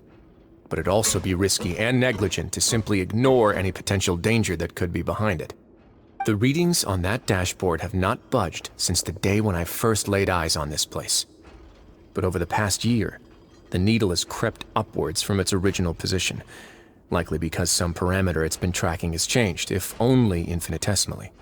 Normally I would have ignored it, but I happened to have some free time when I noticed it, so I investigated. Very reasonable guesses. I've considered both of those as well. But the temperature should vary with weather and climate changes, so for something that rarely shifts, the water pressure is more likely. We ran a few tests to increase the pressure from the outside, but later on a few more possibilities occurred to me, such as a potential connection with the primordial sea. Over the past few days, the needle has moved again. With that, and the symptoms that Fremine displayed after leaving the fortress, I can now confidently conclude that the readings represent the concentration of primordial seawater in the seawater nearby. The concentration of primordial seawater? But we're already under the sea! And that is precisely the problem. We're at the bottom of the sea, and now we're surrounded by toxic seawater. Somehow, primordial seawater got mixed in, and the concentration is steadily rising. Yes, that's very likely. But forget about the two of us! Not even Neuvillette knows where the primordial sea could be, much less where we could find and plug a leak. Oh. Seems like you've figured it out. I believe the primordial sea lies directly beneath this sluice gate. For some reason, the primordial seawater levels have risen significantly, and the indicators are now red. Although the gate still stands, some primordial seawater has already leaked out and mixed into the sea around us. If this continues, soon it will no longer be able to hold back the primordial sea at all. Yeah, you know what the legends say. If this place falls, then everyone in Fontaine will be turned into puddles in the span of a night. But that's just too weird! Why would the Fortress of Meropide be built right above a sluice gate for the primordial sea? Who built this place anyway? Your expression tells me you think this might be part of a vast, complicated conspiracy. To be honest, you might find the actual answer may be exceedingly boring. It's just that the secret of the Forbidden Zone had been long forgotten by the nation before I rediscovered it with my research. There's no single founder of the Fortress of Meropide in any traditional sense. What we know about its history has been left to us by the people who used to live here. When the previous Hydro Archon Egeria ruled the land, all convicted criminals from Fontaine were exiled. But the criminals received no sympathy of any kind from the people. They were exiled to the desolate seaside, where they experienced only pain, struggle, and the bone-chilling cold. Some of them began to repent and prayed to the Hydro Archon, asking if there was still anything they could do. The Hydro Archon took pity on them and said, "You may go guard my secret, deep underneath the waves." And so, leaning on the power of the Hydro Archon, they gathered underneath the sea and began to build a fortress. They became a community down there in the deeps. And as the number of exiles increased, more and more people joined the community. When the first group of exiles died, they left the yet unfinished fortress to their successors. The Hydro Archon continued to lend her support, allowing the fortress and what it stood for to continue growing ever larger. Before long, this dark underwater fortress became the sinner's only home. And with that, the people here stopped referring to the fortress as a prison.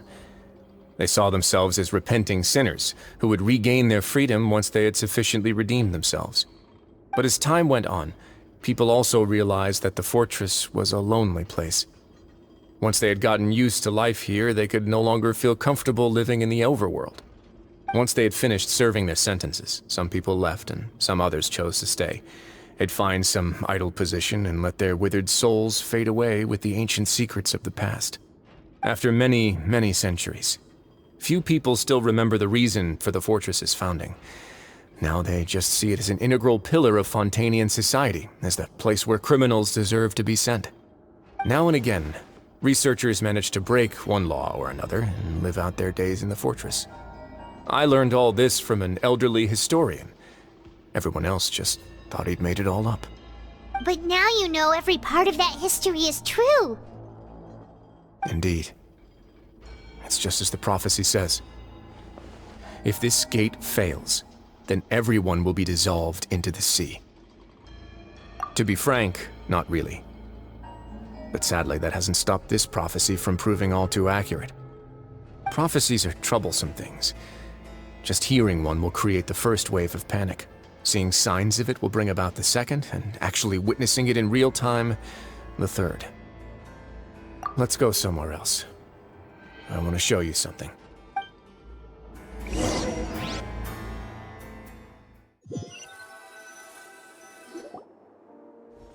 This is it. Your Grace, perfect timing. The results from our last round of experiments have... Wait, Jurier, he's not alone! Huh? Lorvine and Jurier? No need to panic, you two. I've already told them about our plan. What? After you warned us not to tell a single soul about any of this? I'm skeptical as well. Are you sure they are trustworthy? The results speak for themselves, don't they? These two may already know more than you could ever imagine. All right then, if Your Grace insists. They seem harmless enough, so I'll trust them for now. How about some reintroductions? This is Jurier, one of the highest-ranked researchers from the Fontaine Research Institute. He used to work under Edwin. I trust that you've heard of Edwin? Good. Saves me a bit of time explaining. Edwin's main areas of research were archaeum and gravimeters. As his assistant, Jurier is quite familiar with them as well. You want to blow up the fortress of Meripede? Ah, what a lovely idea. I'm already imagining it in my head. Gotta admit, I'm tempted as well. Guys, focus! Focus! That taskmaster over there is Miss Lorvine, and is also one of my technical consultants. While Jurier... Ooh, are they together? See, everyone keeps asking this question. Are you too sure you're not a couple and just using your work as a convenient cover? Your Grace, I am not in a relationship with this man. If I dated her, I'd officially be madder than Edwin. Jeez, forget I said anything then. Follow me. Whoa, there's another door that goes right up. Your constant amazement makes it seem like the fortress can do anything. But Paimon really thinks everything's super cool.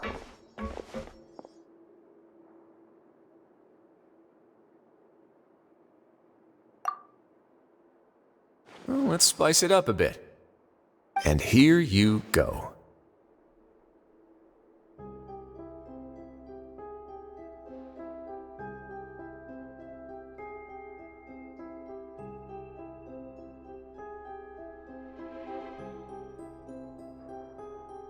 What a huge ship!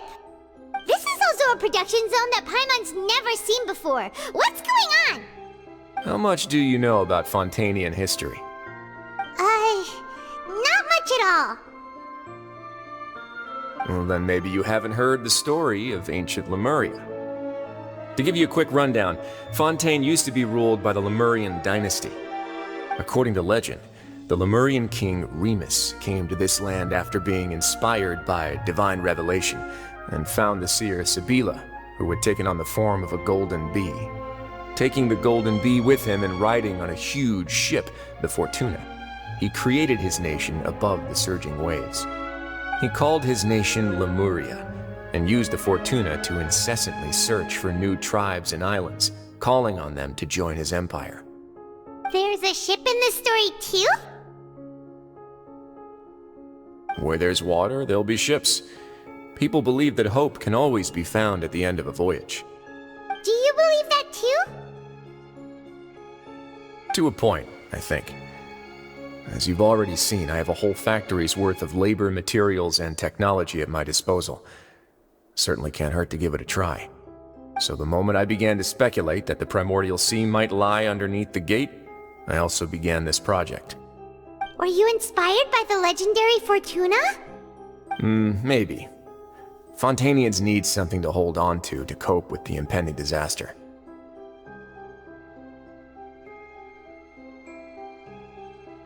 Were the workers to find out the truth behind this ship, riots would destroy the fortress faster than any catastrophe. As the fortress's administrator, I'd never make such a reckless call. Alright, that's enough talking for now. I'll need another 3 cups of tea to soothe my throat. Seems like you're good. Come on, I'll take you back.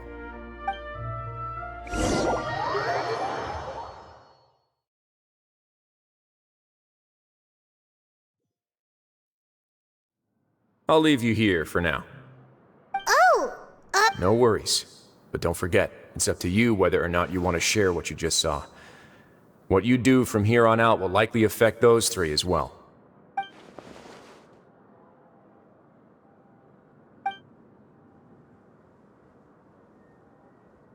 Yeah, we'll put a lot of thought into it for sure. Great.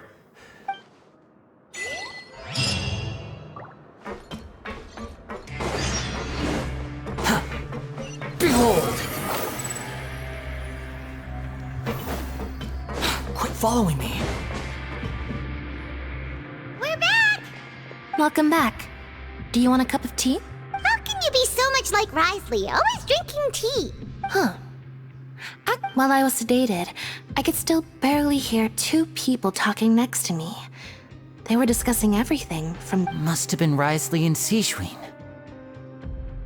Yeah, I heard 1 male voice and 1 female, so it should have been the 2 of them. I really can't make sense of this place. So, Traveler, Paimon, were you able to learn anything from Risley? Yeah, he explained everything. Very well. Then, would you mind checking your answers against my speculations? Yeah, I took the time to rest, so I'm feeling a lot more— Nobody else is around, and Miss Sijuin is also busy with something or other. So let's just talk here. All right, then I'll posit my theories. I asked myself 3 questions. Firstly, why was Fremine affected by the primordial seawater? It was because he dove into the sea. My theory is, the long-lost primordial sea is probably very close to the fortress of Mirapede. Whoa, he's good. He got that right on the first try. That's our Linny. Secondly, Risley's attitude changed dramatically during the course of our stay here. He ignored us completely at first, then suddenly roadblocked us. I spent quite a long time thinking about this. If he has been monitoring the Fatui since the very beginning, he probably ignored us at first because he was hoping we could find Master Child. What's more, the Fortress of Mirapede is not part of Fontaine's court system, nor does it report to Udex Nervulet. As long as the fortress doesn't do anything about Master Child's disappearance, Father can use it to pressure the Fontaine authorities. And while the 2 factions are pitted against each other, Risley will be free to move between the parties of interest. If I had to guess, he probably has something that he's working on himself. You're super smart! Thanks so much. Then fine, if Risley does have a plan, what could it be? All I know for now is that his plan probably has something to do with the changing nature of the seawater. He's even gotten Cloran to help him out. That can't be the full extent of what he's doing. There's probably a secret passageway behind the block in the infirmary, and there's something big in the fortress that most people here never get to see. I don't have enough information, so I have no idea what his chip might be. But let me guess. You have the last piece of the puzzle.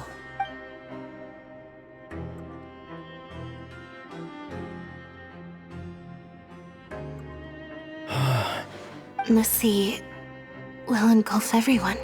Could Risley have wanted to meet Father to figure out a way to deal with this crisis? If you remember, I once mentioned that Father sees the House of the Hearth as her base of operations, and she truly wants to resolve the crisis. Or perhaps he didn't know, and just wanted to bring Father over to his side? Yeah, that makes sense to me. I understand your concerns as well, Traveler. I'll figure out a way to pass this on to our father. The 2 of you have already aided us far too much. We probably wouldn't be standing here right now if not for you. If you ever need anything else going forward, please come to the House of the Hearth at any time. Though you may not share the sentiment, after all that we've gone through together, the 3 of us basically see you as family now. You have my gratitude. Thank you for protecting Linny when it really mattered. And thank you for sharing the secrets of the fortress with us. Why are you being so formal all of a sudden? Given your strength, you might not need our help at all. But if you are ever in danger, we will try our best to protect you. Aww, the sound of that makes Paimon feel all warm and safe inside.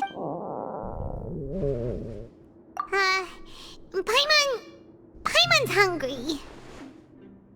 Oh, you've done so much already. Go get some— Alright, then we'll catch you guys—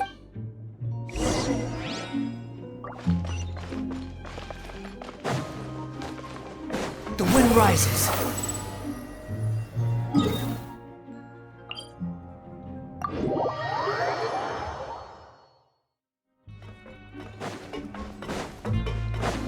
Squall Fury. It's time for dinner. Welfare meals now being served in the coupon cafeteria. Come on, let's go pick up ours as well! Traveler and Paimon! Over here! Are you here for dinner too, Miss Sijwin? And I'm taking the opportunity to prepare Miss Cloran's dinner as well. Huh. You're right. She's actually sitting in the fortress cafeteria. What would you like to eat? Yep, you can. I've already talked to our chef, Mr. Wolsey. It's all on me today, so you can get whatever you'd like. Me too! Don't forget— No problem. Just leave it to me.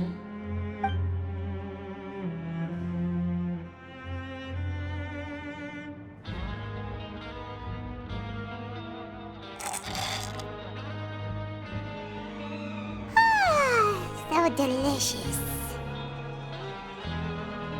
Paimon's so happy. Paimon wants to feast like this every day. Feeling full yet? How's the food? Delicious. I'm so glad to see you all so happy. Oh, see, the expression on your face just now? The muscle here just moved, which suggests that you're feeling quite relaxed at the moment. Sijwin, do you do this to help your patients or to better understand human beings? A bit of both, I suppose. I'm a Melazine, which means I'm very different from human beings. I must know what you're thinking if I want to take good care of you. You're really good at taking care of people. Even though you're so short, you still talk and act like an older sister. Really? You're reminded of an older sister? Oh, and what did you mean back in Risley's office? When you said that you were protecting Linny and his siblings as well. Oh, that. I just asked His Grace to look out for those children, especially that diver boy. I was getting a bit worried after hearing that thankfully, Cloran is very strong and managed to save him in the nick of time. His Grace also sealed the pipes after Cloran left, to make sure that Linny wouldn't impulsively chase after his brother. Although the path was blocked, we still stationed some guards there to stop anyone from approaching. They were instructed to only open the door once Miss Cloran had returned. Oh, and I was keeping an eye on Mr. Linny as well. We had to press him, but we couldn't allow him to be in any real danger.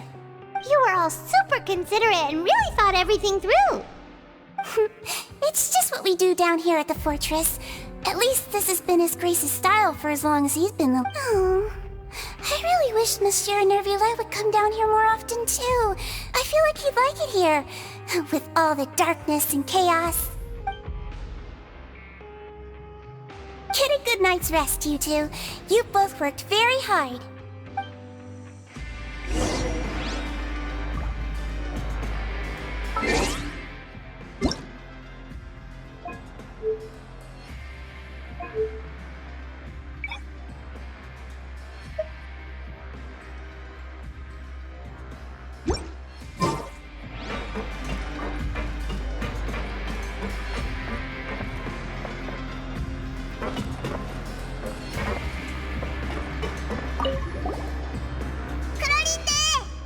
ああ、あなたたちか。晩ご飯は美味しかったか？悪くない。看護師長には気を使わせてしまった。ひひ、聞いたぞ。お前、公爵に呼ばれて手伝いに来たんだってな。それに、フレミネも助けてくれたんだろ？大したことじゃない。でも、決闘代理人も出張したりするんだな。ところで、公爵や看護師長たちと一緒に食べないのか？一人じゃ退屈だろ？看護師長はあなたたちに付き合ってた。公爵は彼自身のことで忙しくしてる。あ、そういえばナビアが言ってたけど、一緒に食事したんだって？そうだな。久々に食事を共にした。あれ？久々ってことは、前にも一緒にご飯を食べたことあるのか？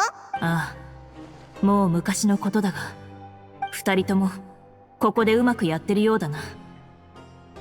近いうちメロピデ要塞は不穏な空気に包まれるだろう。軽率な行動を取らないよう気をつけてくれ。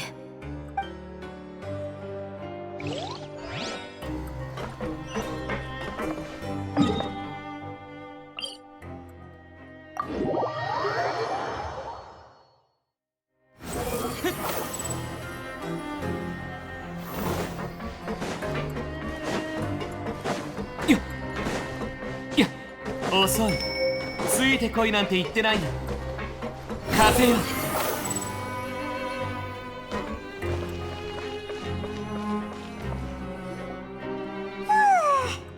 一気にいろんなことがあったから、気を抜いたらどっと疲れてきたぞ。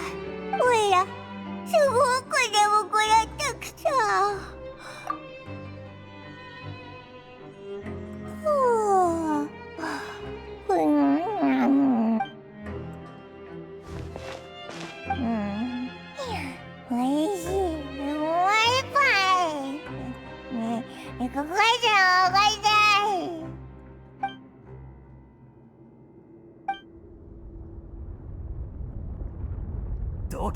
どけっつってんだろ。何があった？なんで逃げてんだよ。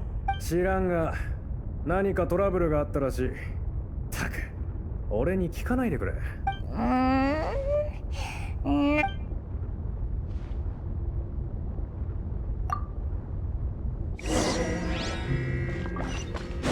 属性を見下ろさん。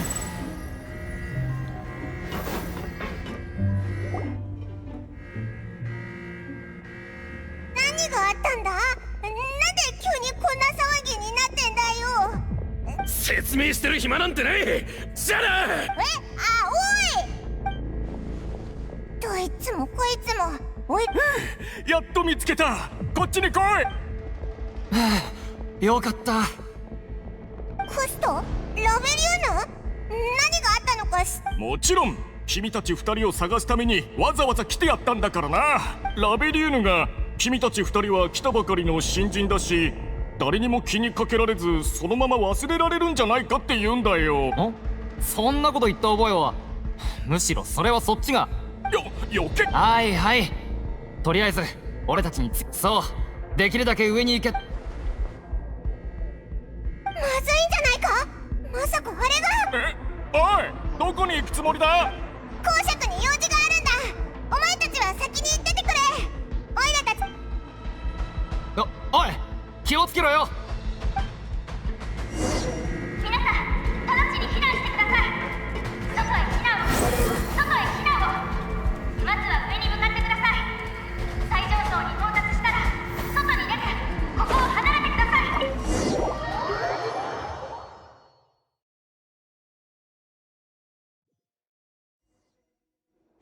い。遅い。天へと前。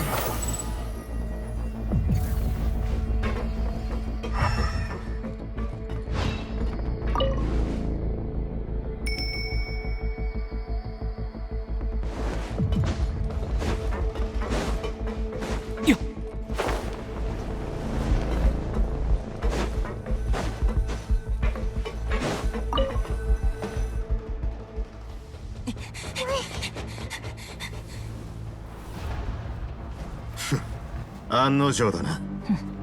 そう言ったはずだ。何が？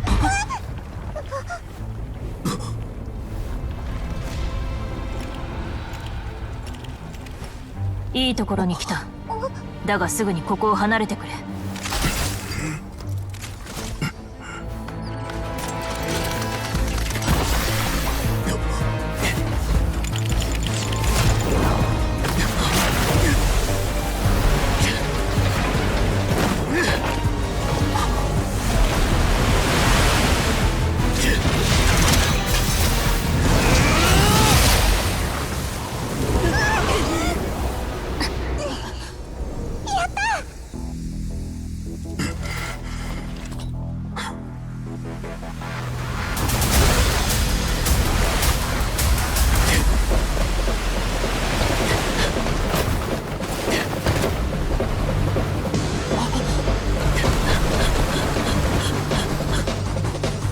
3、2、1。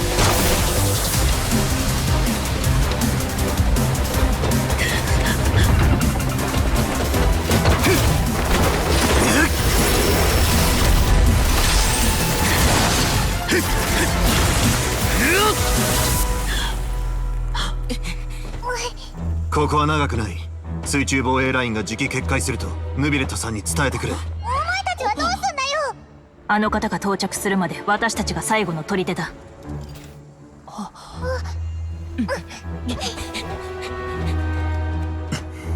ここのゲートどれくらい持つと思う？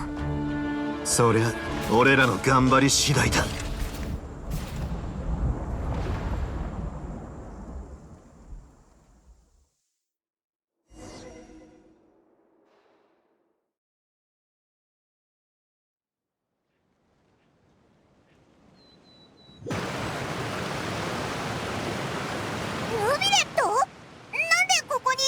旅人、今すぐ歌劇場に向かってほしい。もうじきフリーナがそこで召使いに会う。どうかフリーナを守ってくれ。くれぐれも、ああ、必ず。風が今年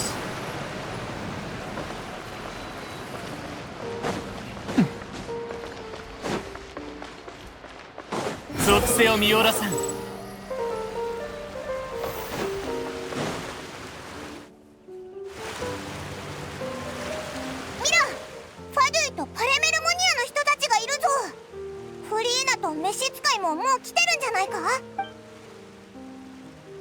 お二人が旅人さんとパイモンさんでしょうか。ヌビレット様から話は聞いております。ヌビレット様からすでにお聞きになっていると思いますが、ここから先は武力行使に適さない場です。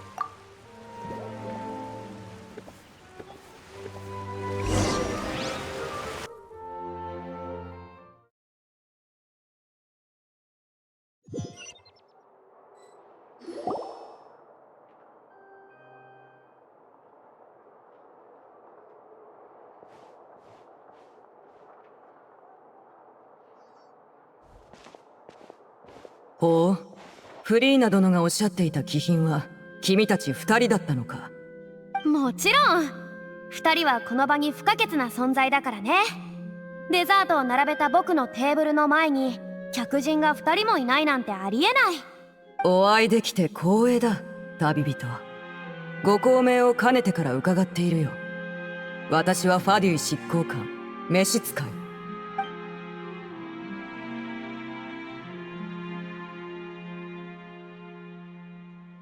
君たちの席はもう用意してあるよ。さあ、僕の隣にかけるといい。私とフリーナ殿の習慣についてきっと二人はまだ知らないだろう。実はつい最近約束をしたんだ。時間があったら一緒にお茶を楽しもうとね。ほら、これはフリーナ殿が大変気に入っているケーキだ。毎日限定で16個しか販売されず、タイミングを逃せばすぐに売り切れてしまう。旅人とパイモンもぜひ召し上がってみてくれ。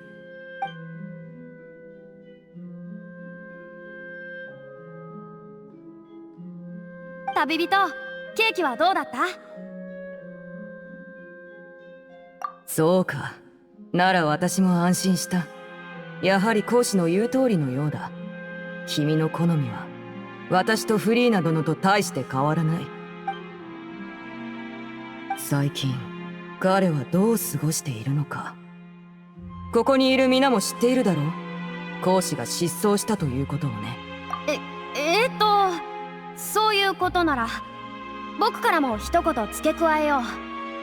そのものの武芸はまあ悪くないものだ。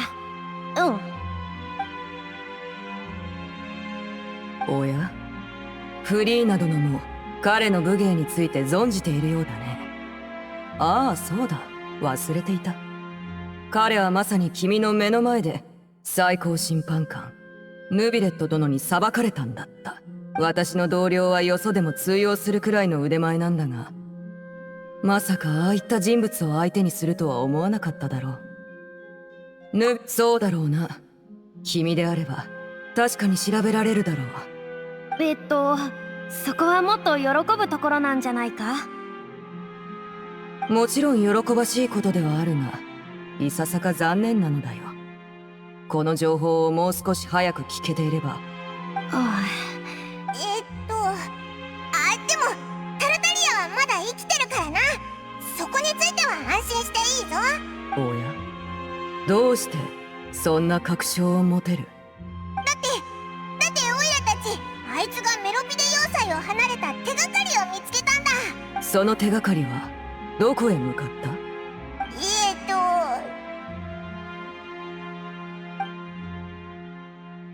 メロピデ要塞は水中に位置している。正門から堂々と出ない限り、水路を使って脱獄することになるはずだ。ほう、それはいいことだ。つい先日、彼の妹のトーニャからここフォンテーヌに手紙が届いた。残念ながら彼はいなかったため。そうだ、教えてほしい。彼が普段どんな風に変身しているのか。背景、親愛なるトーニャ。俺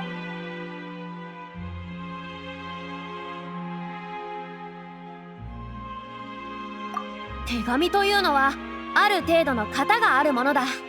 内容さえ正しければ、どんな書式でどんな言葉を使っても。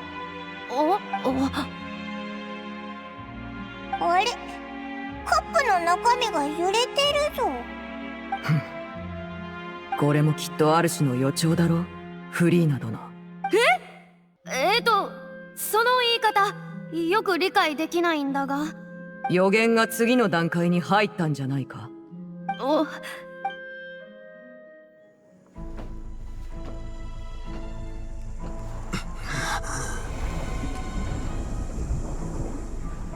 ご苦労。あとは私に任せるといい。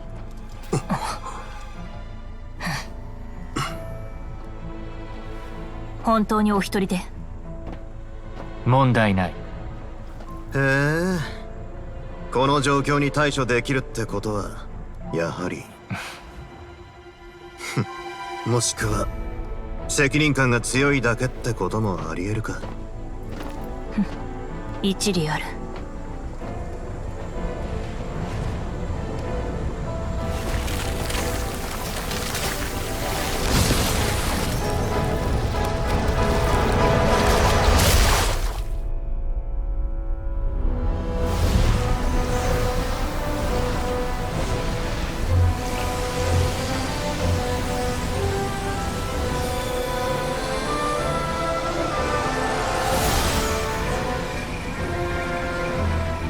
予言の日はいつか訪れるかもしれない。だが今ではない。一種族さえ容易に滅ぼせる太古の力。果てなき災厄は憤怒の発散に等しい。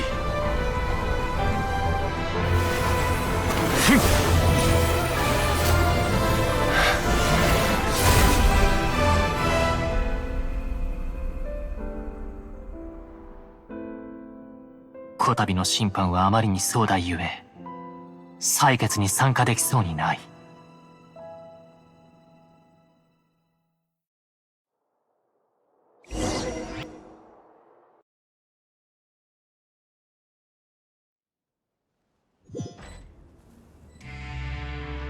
どうやら中の問題は解決したようだ。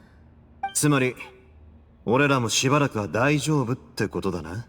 ああ、しばらくは。今回の賭けは俺の勝ちってわけだ。さて、景品をもらおうか。確かにあなたの言った通りだった。賭けをしたのか。あんたが一人で来るか、大勢を引き連れてくるかな。立場上そうあるべきだと思った。けどこの件の機密レベルは私の予想を上回っていたようだ。あんたもそろそろ機密性の高い仕事に慣れてきたじゃないか。法廷ってのはそういう場所だからな。それで賭けに負けた者は何を渡すのだ。茶葉か。公爵の執務室に茶葉などいくらでもあります。なんだ、俺の法意識が低いと皮肉ってるわけじゃないよな。公爵はメロピデ要塞を法の及ばない場所として扱ってはいなかったと思うが。ここには法典に興味を持つ者などあまりいないと思っていたが。さっきの話は冗談に決まってるだろ。で、水の上にはまだトラブルが残ってるのか？急務があるのでしたら先にお戻りください。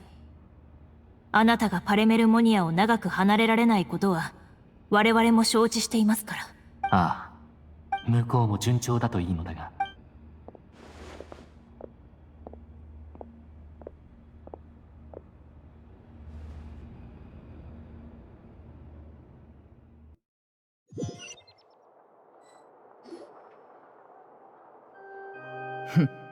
いいだろう。おままごとはここまでだ。フリーナ殿、神として先ほどの事象が何なのかを完全に把握していることだろう。それともそれはあくまで私の憶測に過ぎないのかな。君のその表情を見るに私の考えが間違っているのではと疑ってしまうのだが、この後に及んで外交的な立場で話す必要もないだろう。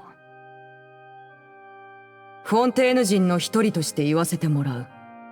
予言にある内容が少しずつ現実になってきている今、それについて最も把握しているのは君だ。にもかかわらず、君はここでのんきにお茶を飲み、ケーキを楽しんでいる。まるでガーデンの中に虫が数匹迷い込んだくらいにしか考えていない。予言は全ての人の頭上に吊られている剣だ。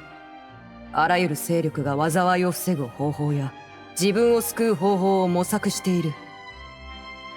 それなのに君は魔人フォカロルス。君は終始何の動きも見せない。驚くほど悠長に構えている。違う。僕は予言を軽んじたことも悠長に構えていたこともない。今の発言を撤回しろ。神に対して勝手な憶測をするなど不敬極まりないぞ。いや、私一人だけではない。フォンテーヌに住まうあまたの民たちが同じ疑問を抱いているはずだ。水の神よ、君はどのようにして彼らを救い、私たちを救うつもりだ。僕はもちろん方法を用意してる。これまでずっとそのために努力してきた。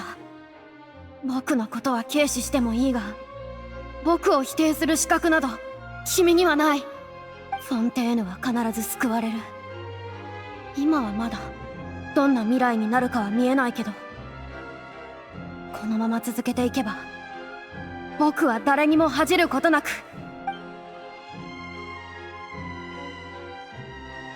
ならば問おう。フリーナ殿が言う努力とは、それはどこで見られる？僕は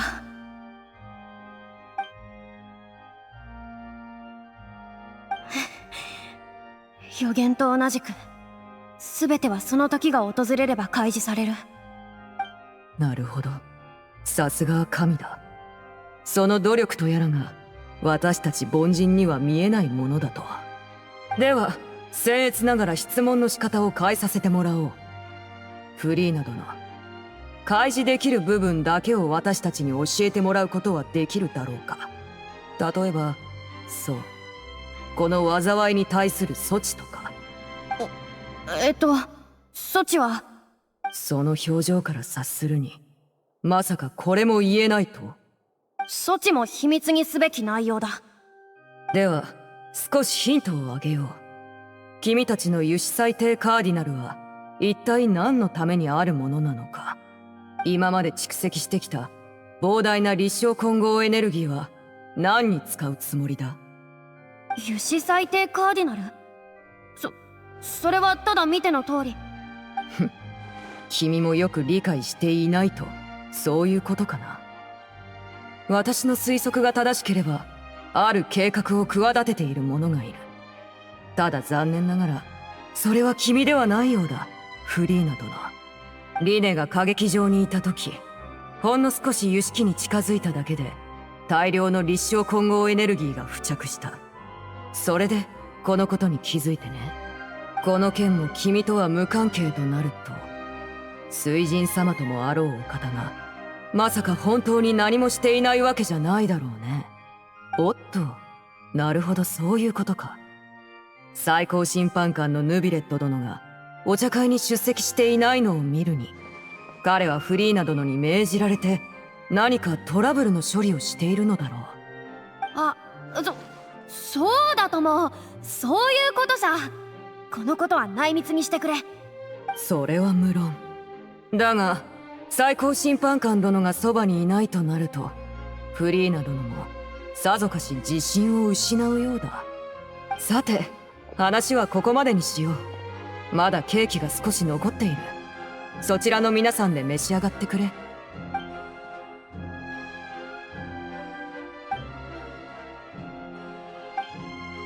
旅人、先日最高審判官殿に面倒な仕事を任せられたと聞いている。どうぞケーキをもう一つ取ってくれ。苦労した者は報酬。バイモンも。ありがとな。じゃあ遠慮なく。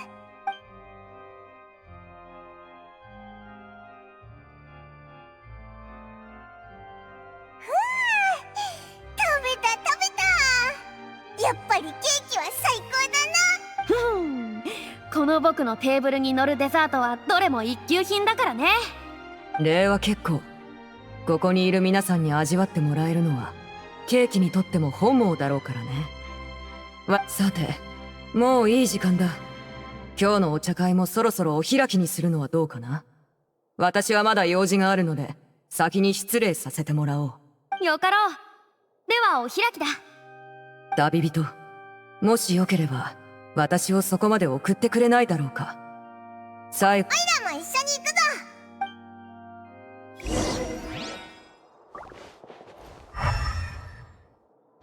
ぞ。このお茶会、想像以上に厄介。コホン！なぜ僕のことをそう見つめている？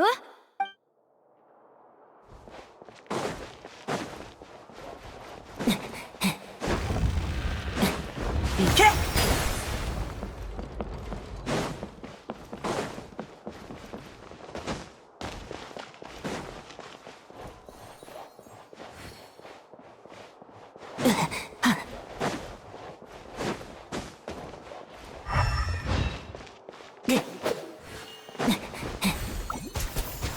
行け！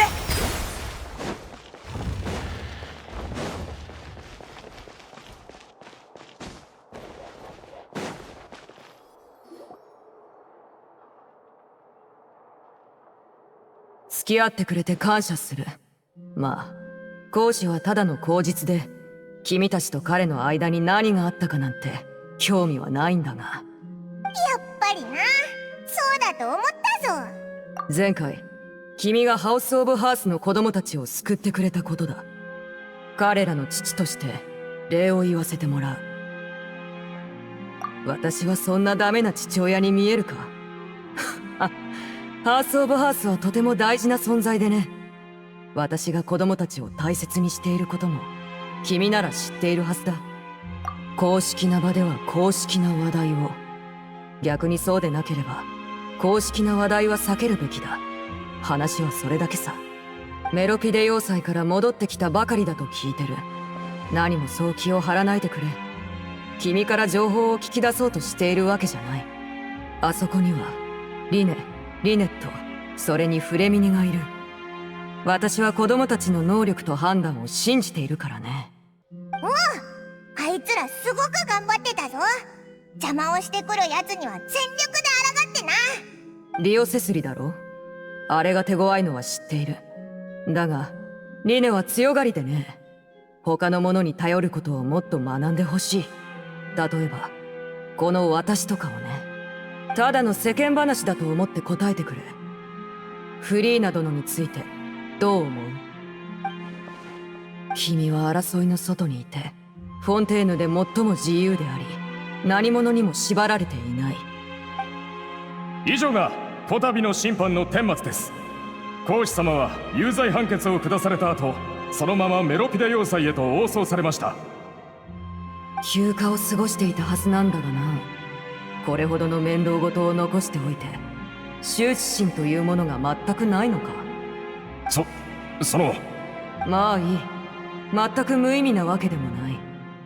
ある人物に会いに行こう。手配いたしましょうか。いや、必要ない。私が直々に動く。水神フリーナ殿に会う必要がある。彼女こそフォンテーヌの中核を担う存在。しかし、おや、おちびちゃん、こっちにおいで。逃げた。待て。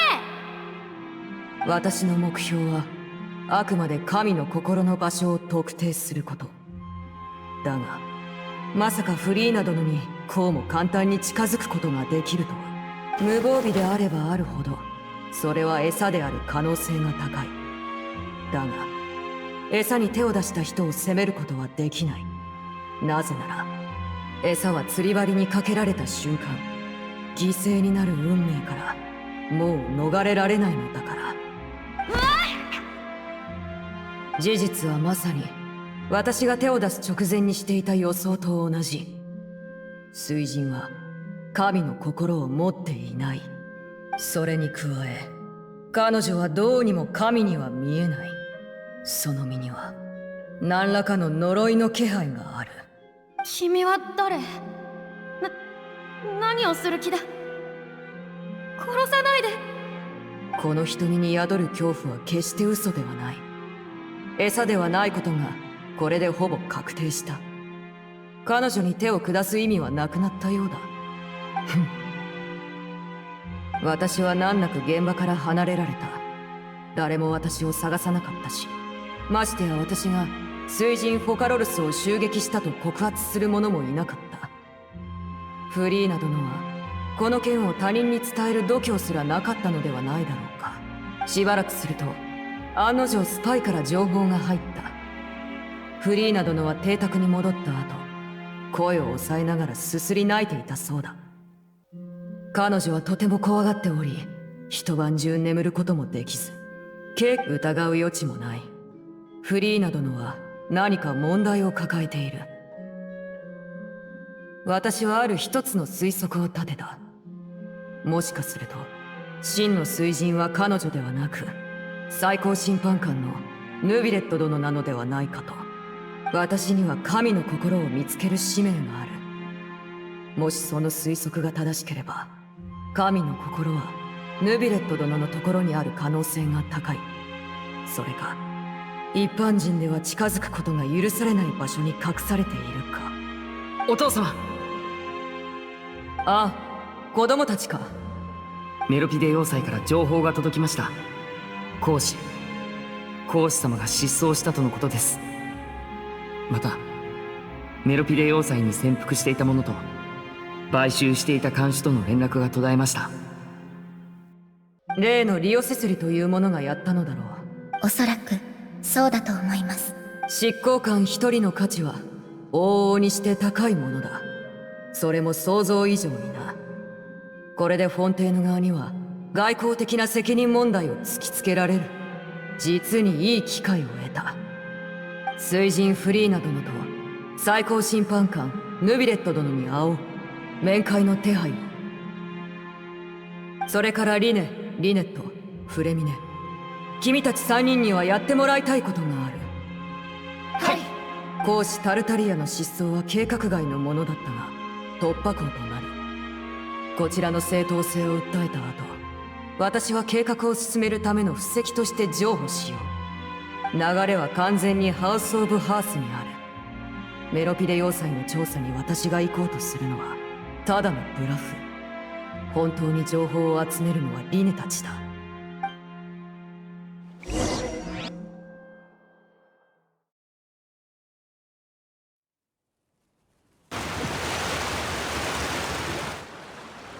その後のことは君も知っているはずだ。君はリネたちとも交友がある。隠すつもりはない。お前水神を襲ったのか？どれだけ大声で叫んでもそれが公になることはない。フリーナ殿でさえ何事もなかったかのように振る舞っているのだからな。私はフリーナ殿と2回お茶を飲んだ。正直フォンテーヌの上層は想像よりも複雑らしい。以前はあのヌビレット殿こそが水神だと予想していたが、私は氷の徐行に付き従っている。神のあるべき姿を知っているんだ。だがヌビレット殿といい、フリーナ殿といい、どちらも何かが欠けている。あれが神だとは到底想像できない。これは単に私個人の感覚に過ぎないが、大半の場合感覚というのには理由がないものだ。情報を扱うものだというのに、故郷の神が誰なのかさえわからないなど実に笑える。フォンテーヌは特別だと思わないか。まだ多くのことが水面下にありながら、こうして災難が迫りつつある。フォンテーヌ人が生き延びるには、おそらく自分たちでその術を考えるしかないのだろう。結局のところ、生きていることでチャンスは訪れる。今後もし必要な時が訪れれば、君と協力関係を結ぶことだって辞さない。すぐに答えを出さなくても大丈夫だ。何せ事態はここから先まだ変わる予感がする。君の名前はよく大義と結びつくことが多い。いずれ共に手を組む日が来るはずだ。こんなに早く戻ってくるとはな。いろいろと話したいこともあるだろう。私はこれで失礼させてもらうよ。ヌビレット、問題は解決したのか？ああ、現段階ではな。だが長期的に見てこの問題は非常に厄介だ。フォンテーヌがいずれ予言にある光景に直面するのではないかと、フリーナを守ってくれたこと感謝する。簡単に言えば、私が力を使って大海の水を押しのけ、あのゲートを再び封印した。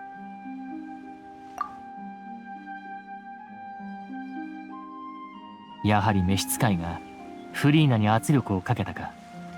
明らかに探りを入れているようだが、その動機は私にもわからない。聞こう。お前が水神ってことはないよな。いや、適当に言ってみただけだけど言えないのか？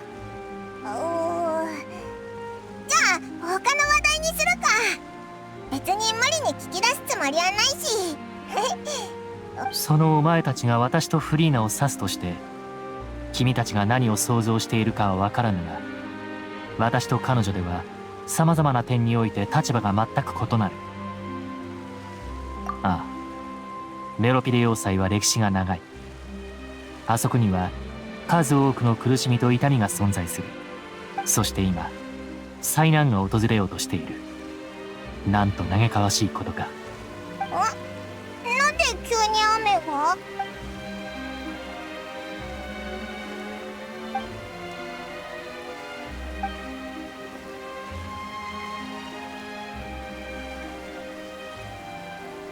おそらく君の思った通りだろう。なんだ水？そう驚かないでくれ。フリーナ。ああ、すまない。オイラたち当てずっぽうで行ったんだけど。君たちの推測は正しい。だがどうか内密にしてくれると助かる。おお、任せろ。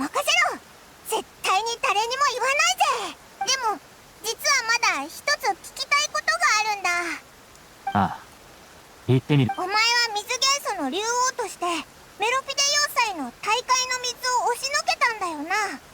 フォンテーヌの予言も海水と関係があるんなら、お前の力でその危機を解決できないのか？現在私を含む全ての元素竜は完全な状態ではない。話によると、最古の戦士がテイワットに降臨した際、竜の力を一部奪ったという。今の七神の権能はその奪った力によるものだ。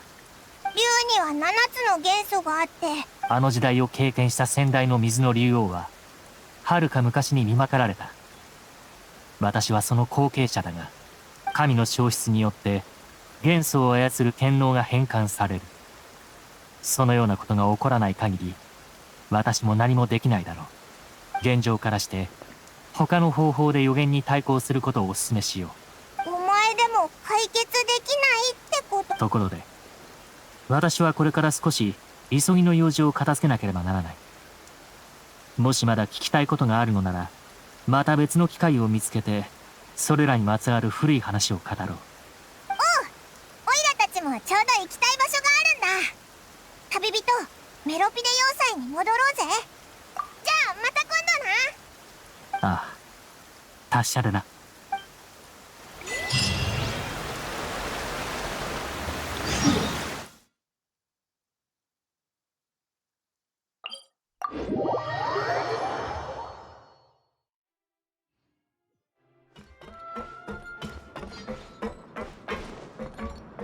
風よ。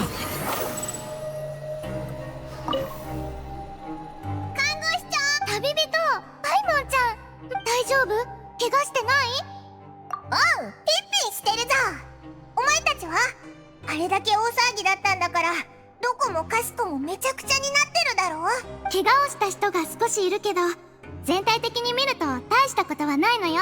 君たちも助けてくれてありがとう。でもヌビレットのやつ、なんで自分の力がヌビレットさんは水元素と強く共鳴できるから、増水した海から巨大な波紋を感じ取ったんだと思う。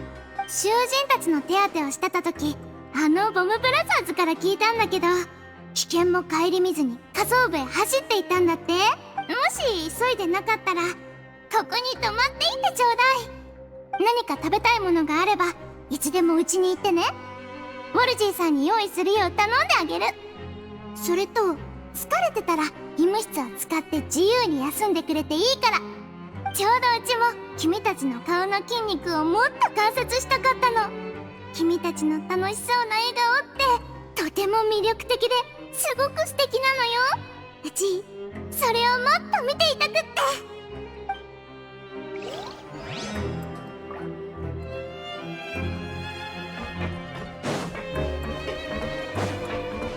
ついてこいなんて言ってな。時間があったら。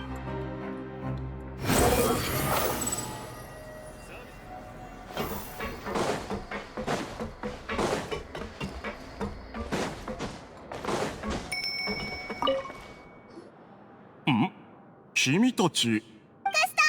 おいおい、まさかまたくそ、あの騒ぎに乗じて逃げたかと思ったのに。数少ない脱獄者の一人かと思ってたが、まさかそもそも逃げてなかったのか？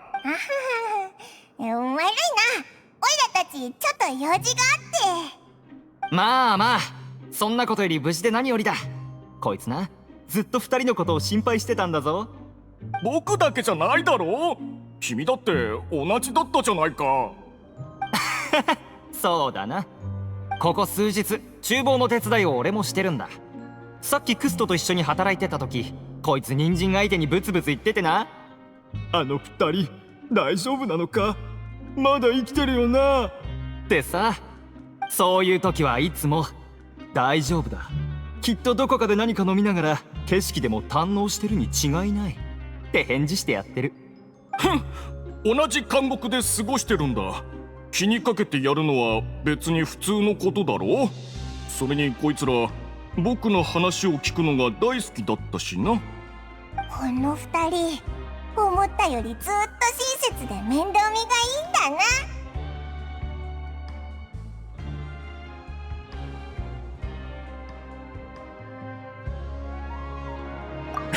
な。二人とも今度たらふく食いに来てくれよ。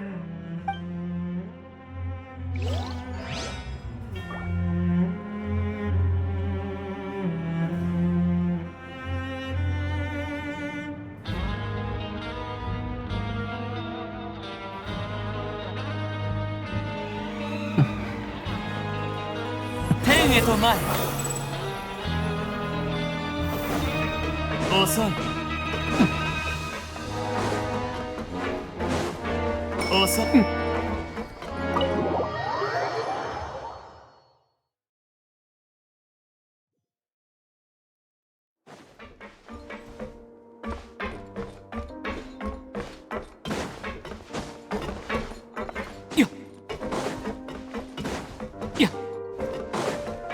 いてこいなんて言ってないよ。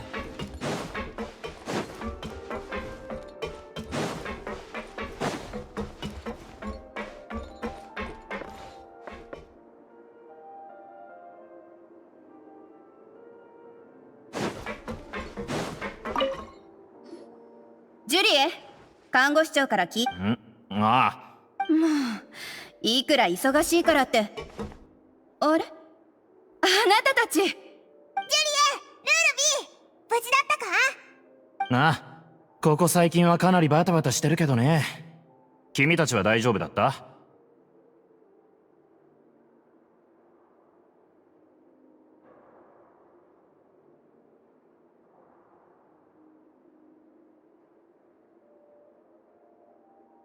お前たちはまだ医務室の秘密通路の先にあるあの巨大な船の研究をしてるのか？ええ。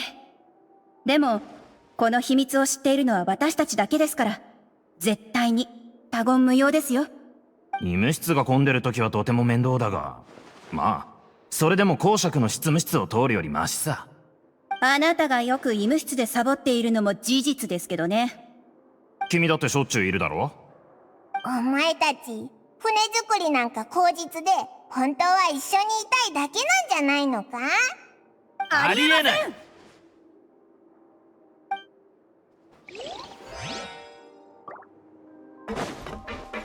属性をミオラさん。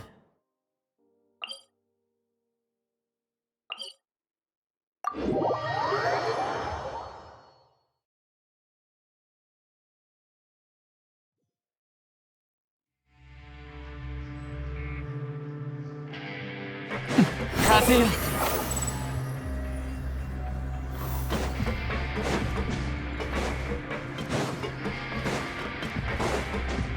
遅い。属性をミオラさん。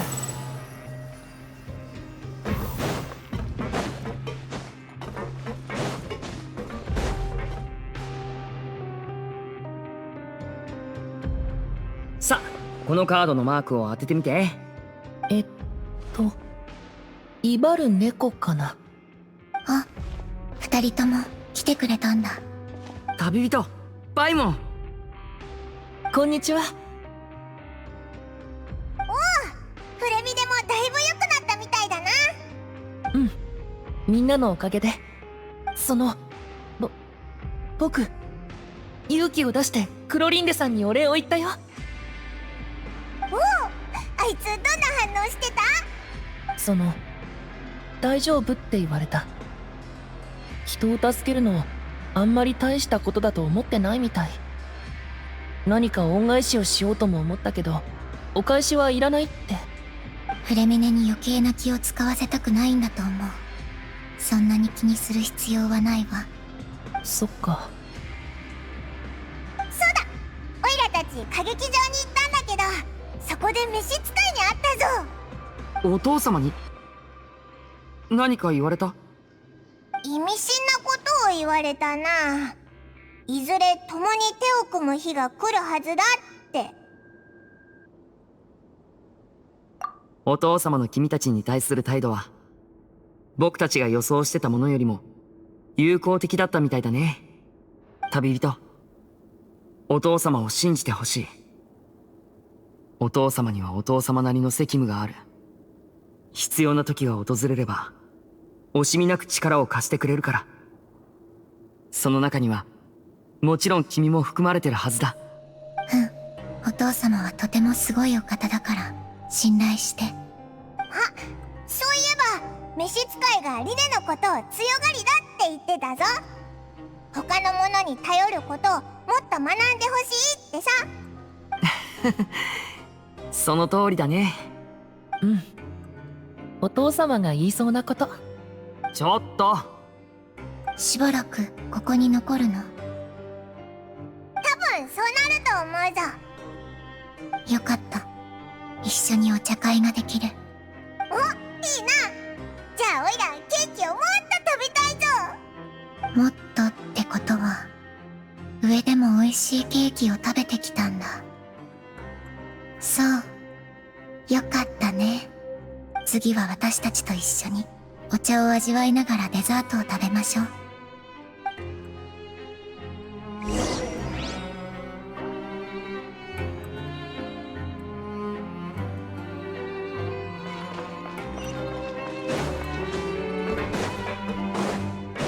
風よ、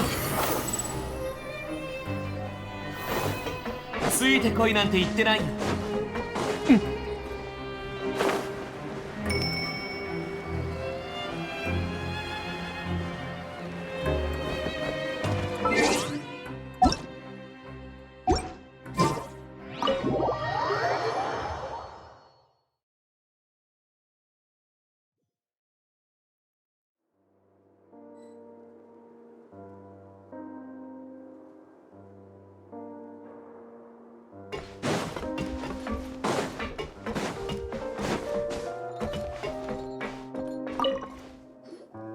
シャバに出た囚人がまた戻ってくるとはな。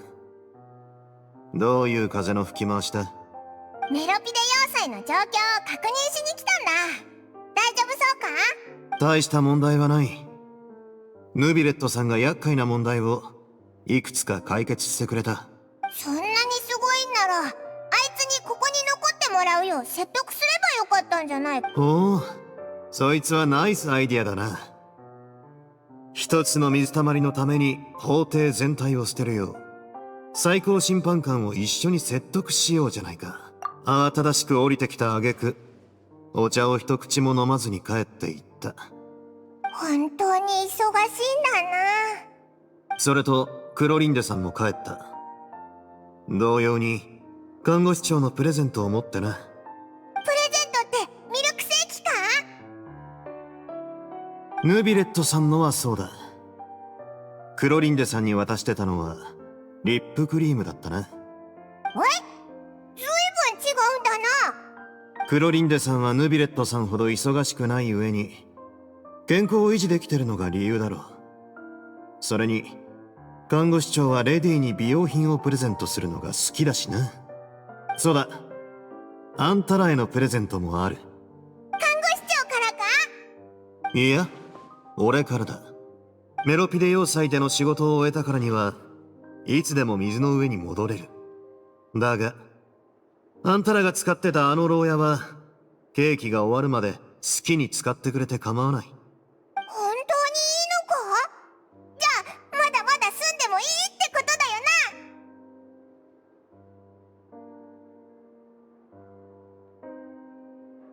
な。ああ、あんたらには食堂を無料で開放しよう。やったぜ。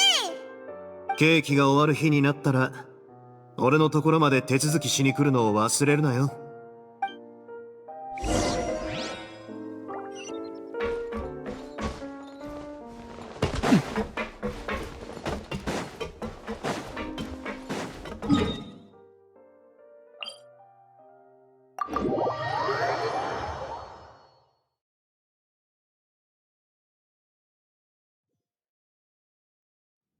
天へと前、ついてこいなんて言ってないよ。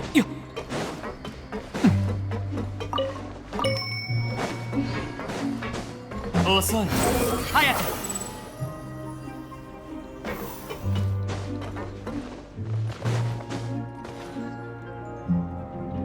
またこの牢屋に戻ってきたな。でもオイラたちはもう囚人じゃないし、気分もちょっと違ってくるよな。ああ、自由な感じって本当に特別だよな。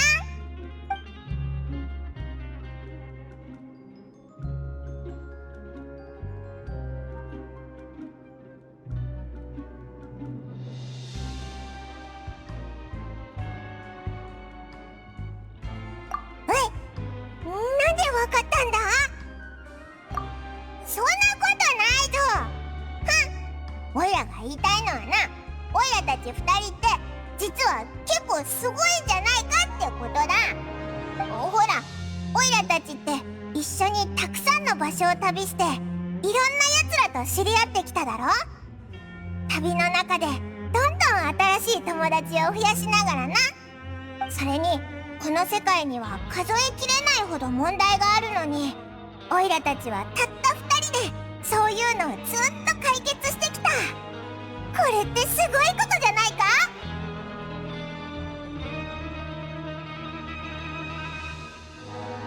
オイラもカウントしてくれるのか？冒険者はお前だけだろ？じゃあ今度キャサリンに会ったらオイラも冒険の証をもらわないとだな。ひひ冒険者パイモンだちゃい。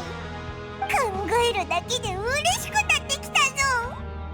じゃあオイラは寝るからお前も早く寝ろよ。前にここで寝た時は目が覚めたら外が大騒ぎになってたんだよな。大海の水が上がってくるなんて正直かなり怖かったぞ。今回はさすがになんもないよな。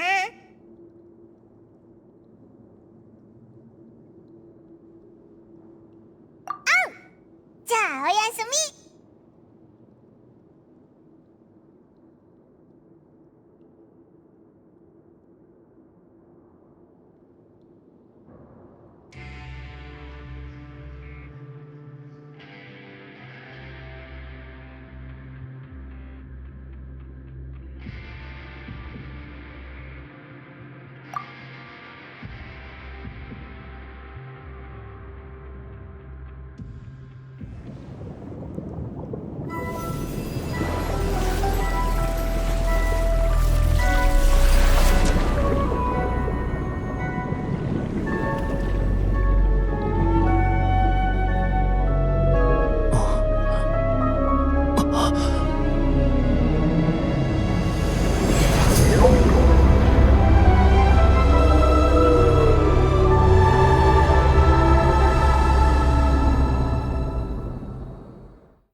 ついてこいなんて言ってないよ。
遅い。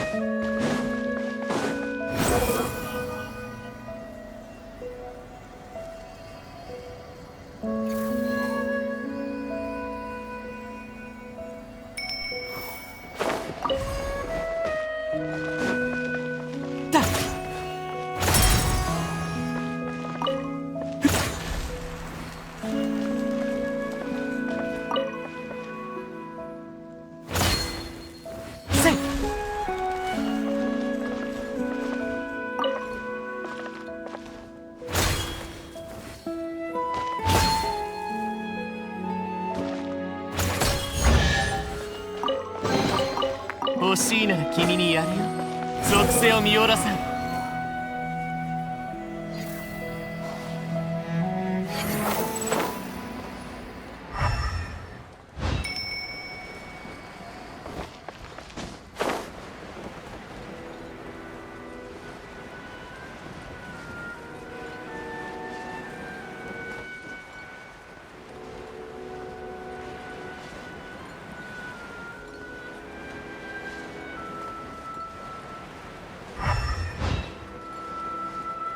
ついてこいなんて言ってないよ。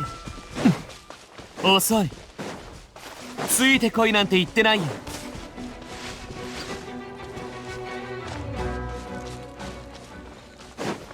直呪言直ご助力を。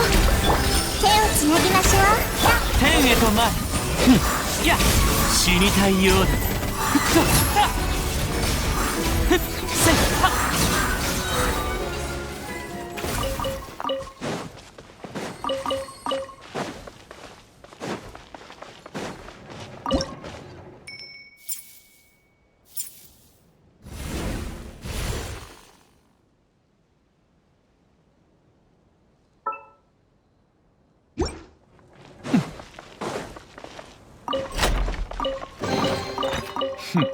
ゴミか。属性を見下ろさん。風が如し。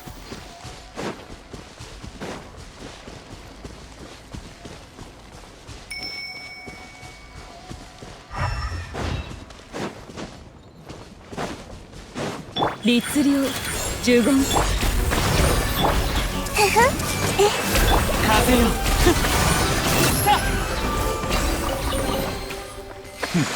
ゴミか。ついてこいなんて言ってないよ。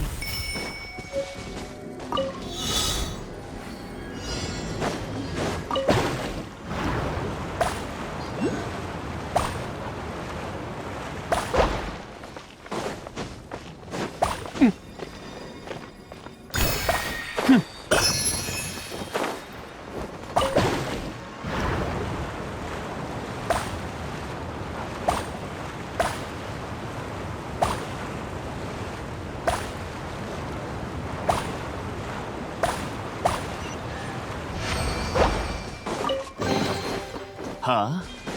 こんなのも欲しいの？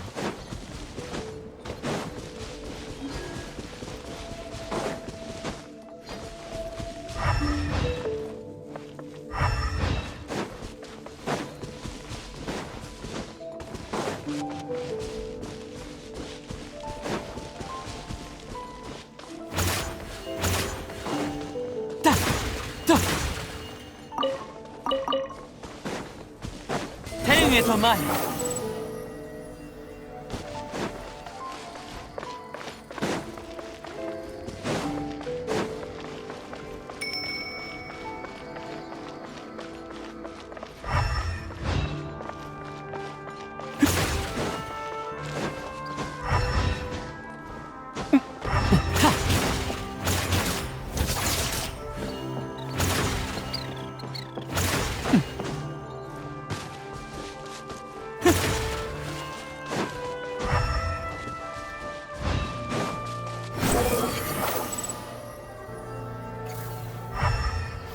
ついてこいなんて言ってないよ。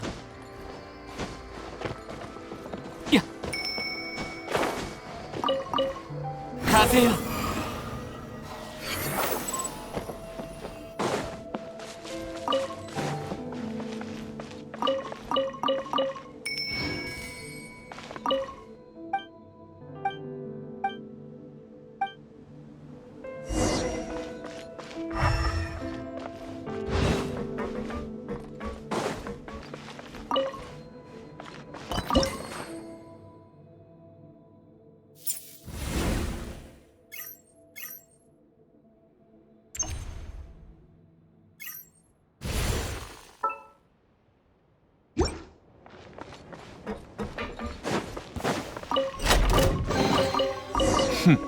ゴミか。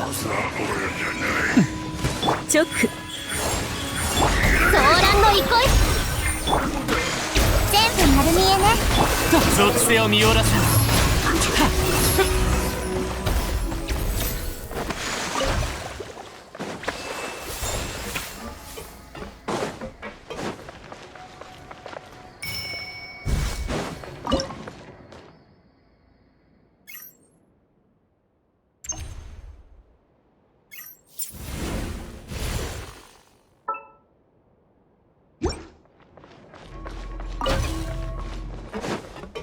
遅い。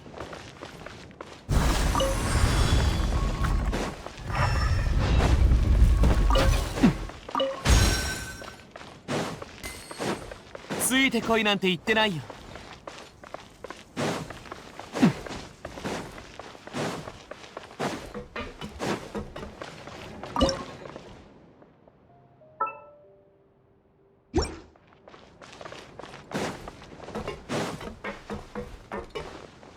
遅い。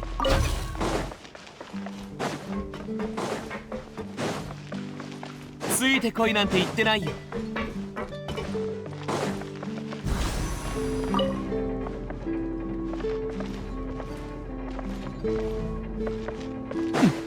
遅い。ついてこいなんて言ってないよ。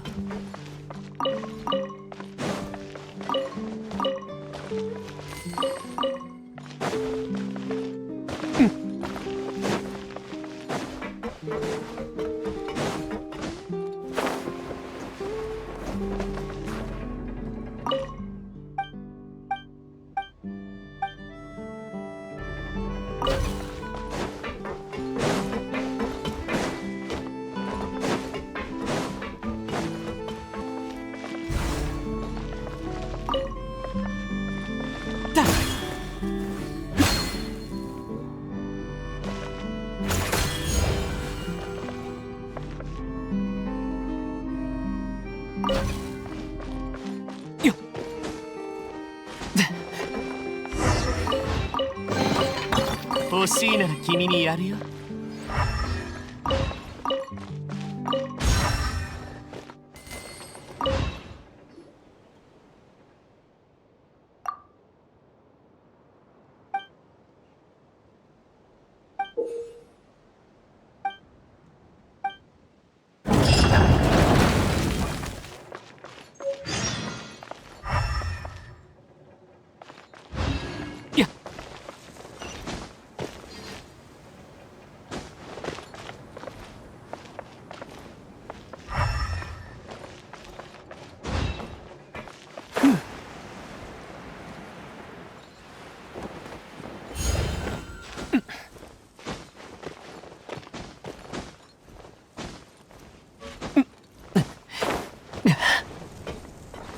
天へと前。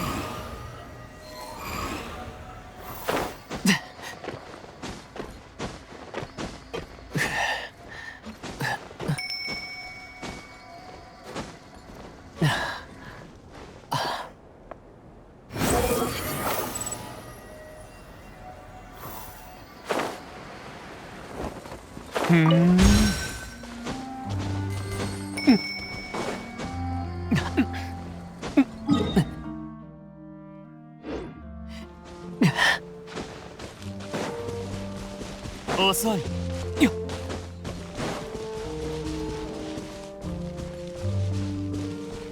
属性を見下ろさん。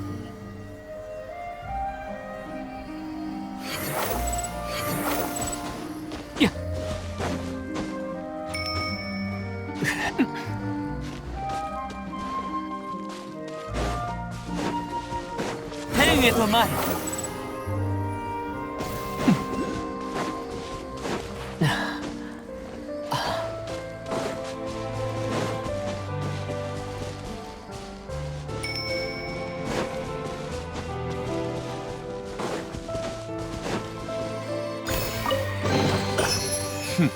ゴミか。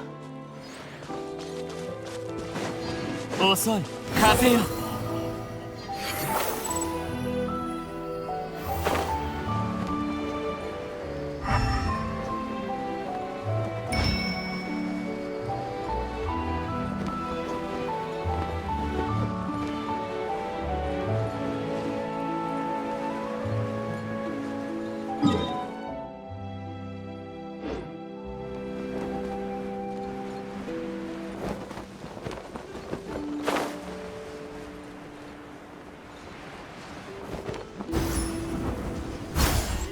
ついてこいなんて言ってないよ。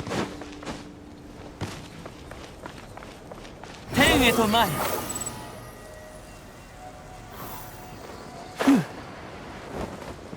遅い。ついてこいなんて言ってないよ。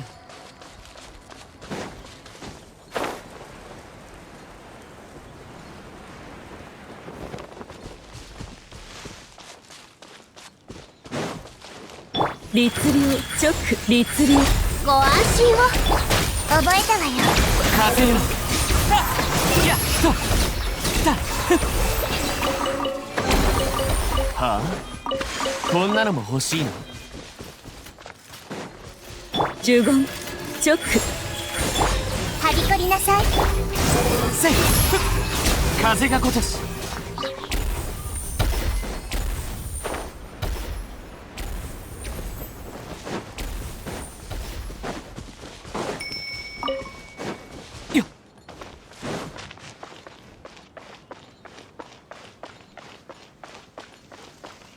属性を見下ろさん。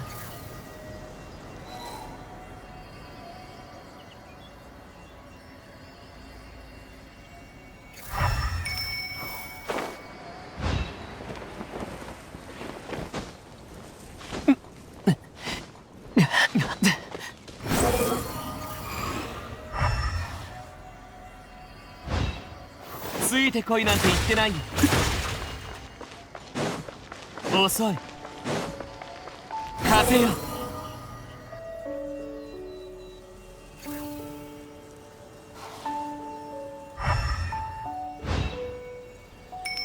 ふん。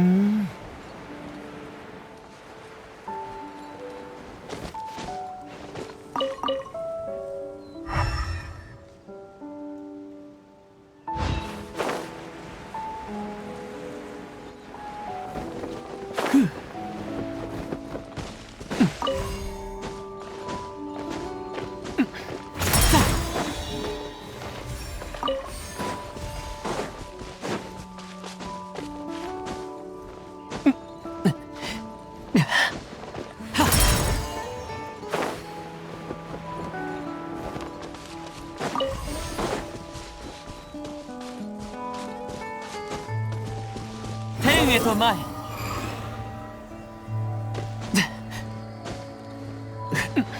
やっ。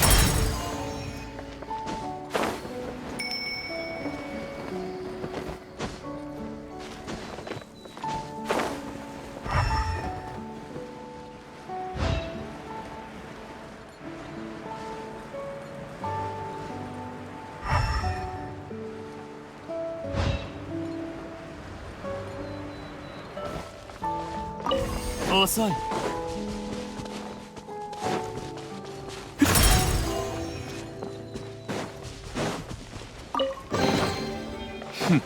ゴミか。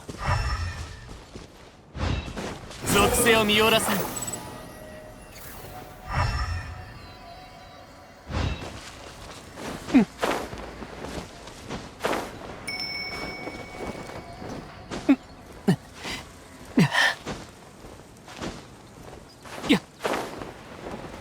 天へと前。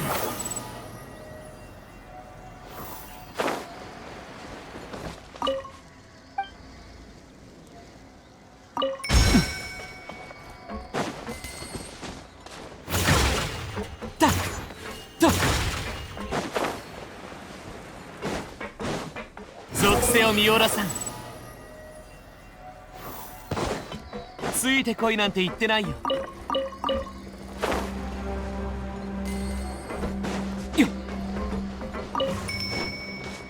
やっ。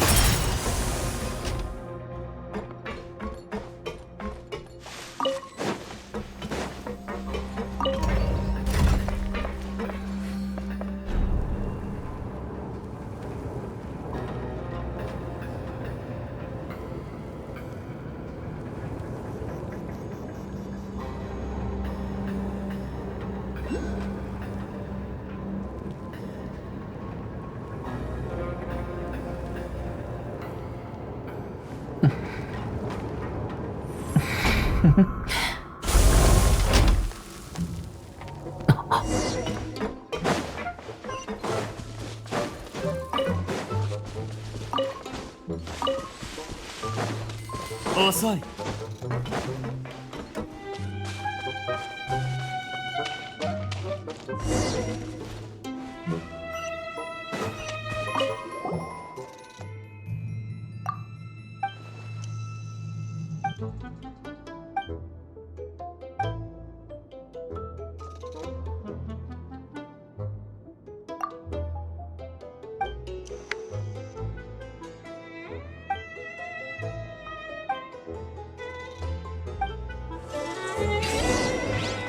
ついてこいなんて言ってないよ。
遅い。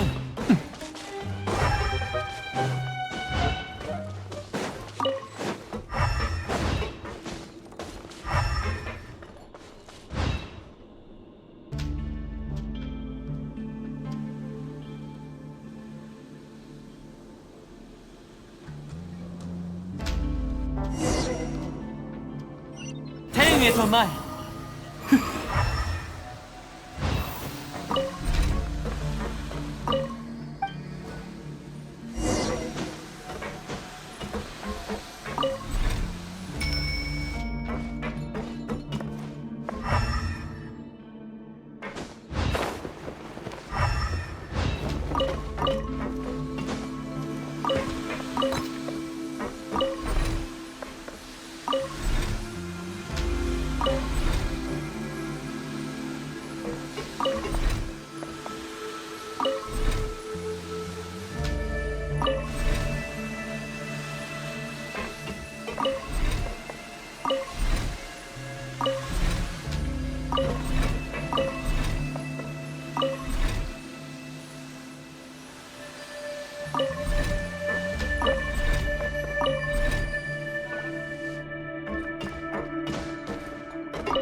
ついてこいなんて言ってない。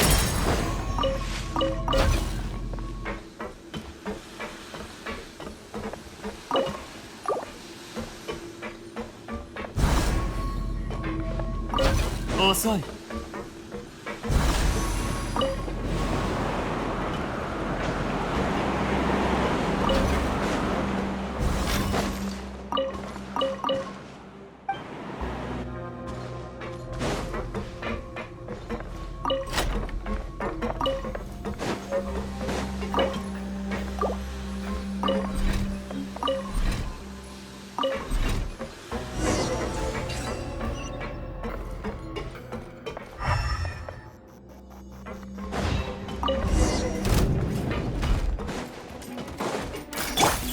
15。手を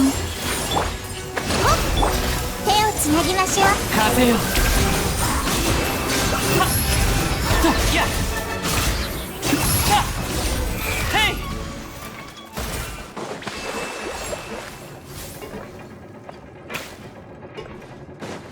ついてこいなんて言ってないよ。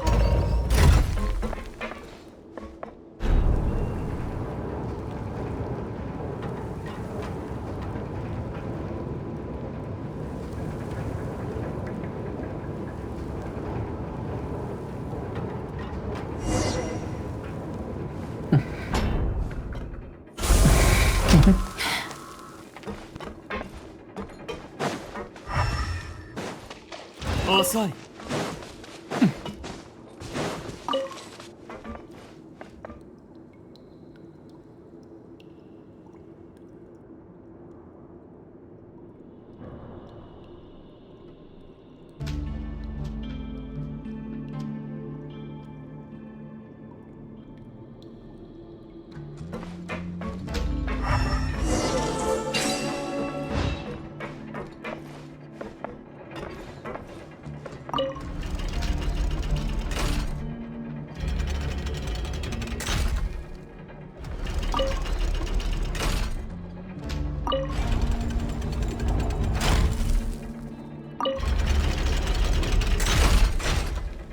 世間話はよそう。話すこともないのに必死に話題を探すなんて滑稽だからね。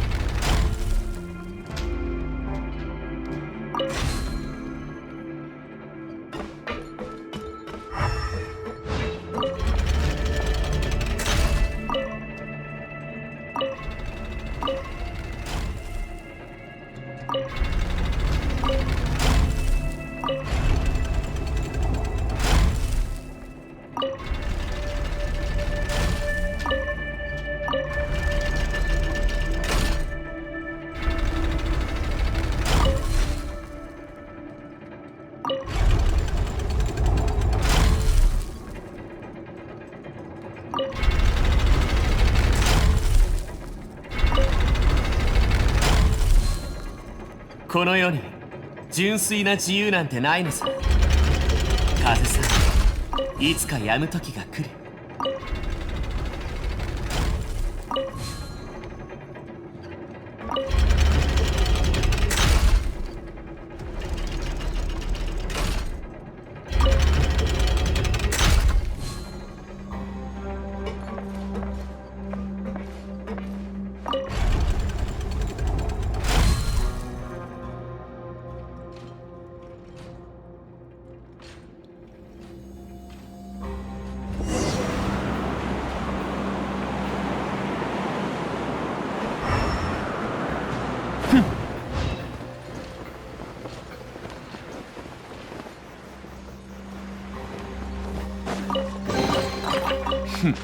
ゴミか。ついてこいなんて言ってないよ。ついてせっと天へと参る。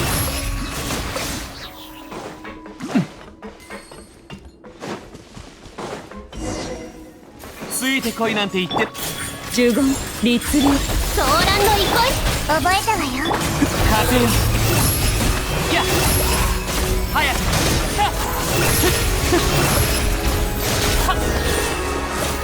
く遅い。はあ、こんなのも欲しいの？遅い。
ついてこいなんて言ってないよ。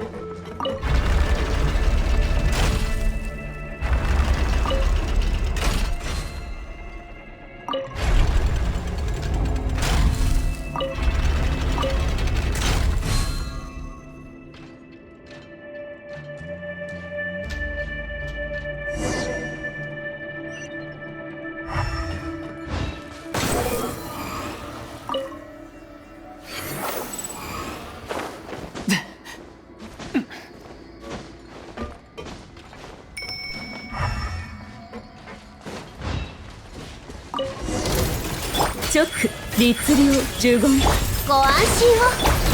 全部丸見えね。天へと前。早く。直律令その程度風よせっ笑える。早くや遅い。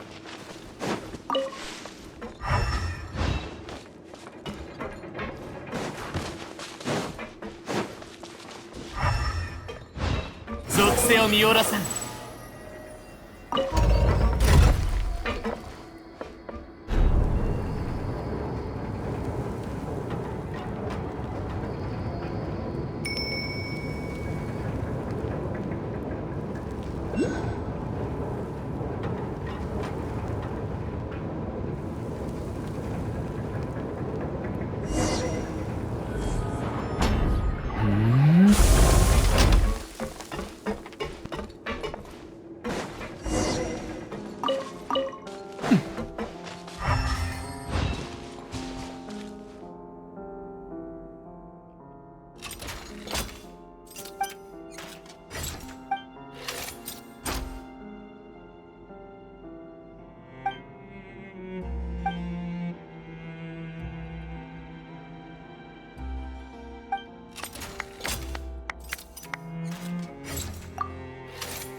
やっはっ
欲しいなら君にやるよ。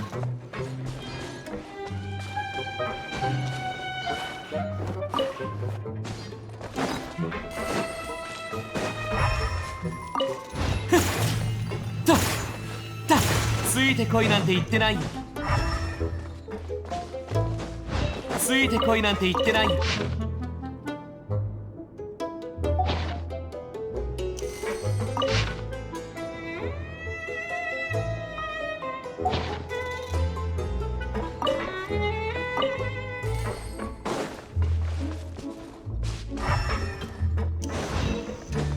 天へと前。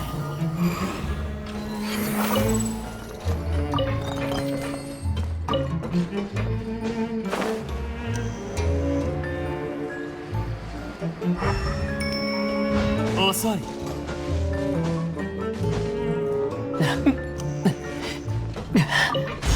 属性を見下ろさん。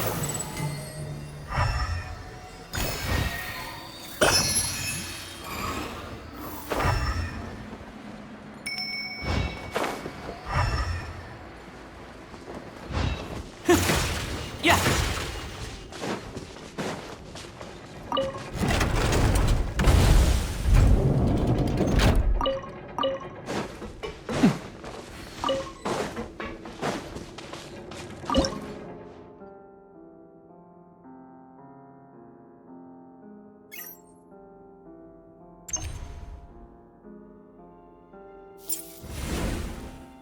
言い方がきついかい？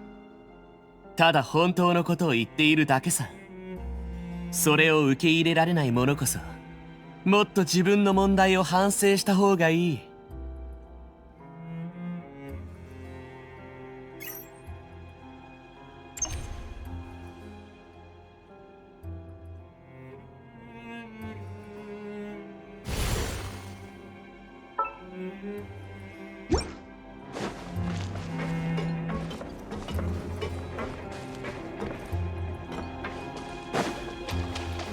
遅い。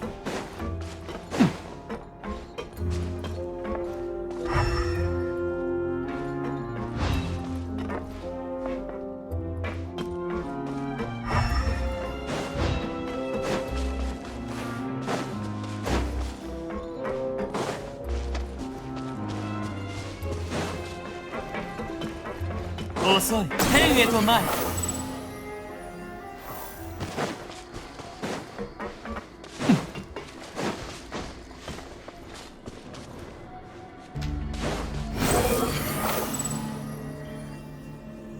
ついてこいなんて言ってないよ。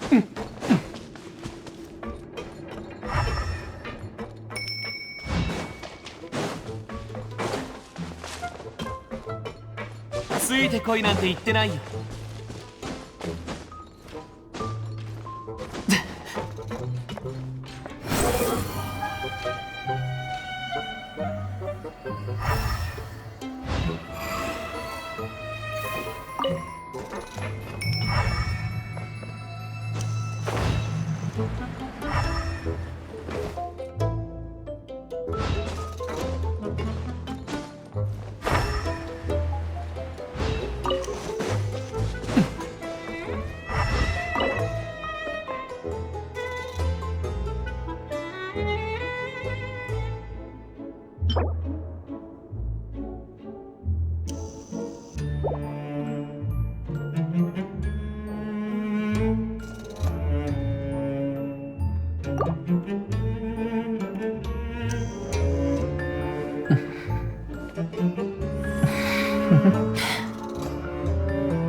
このように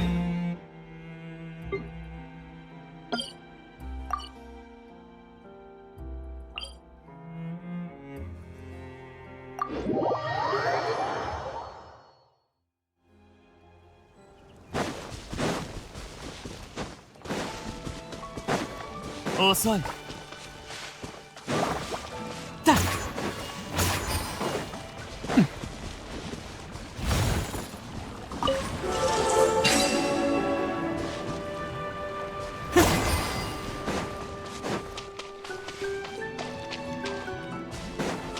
ついてこいなんて言ってないよ。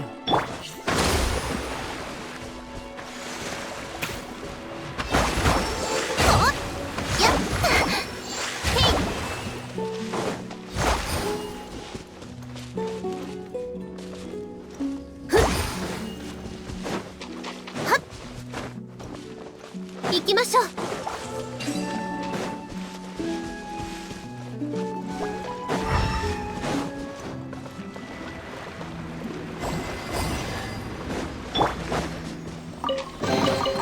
はあ？こんなのも欲しいの？遅い。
風よ。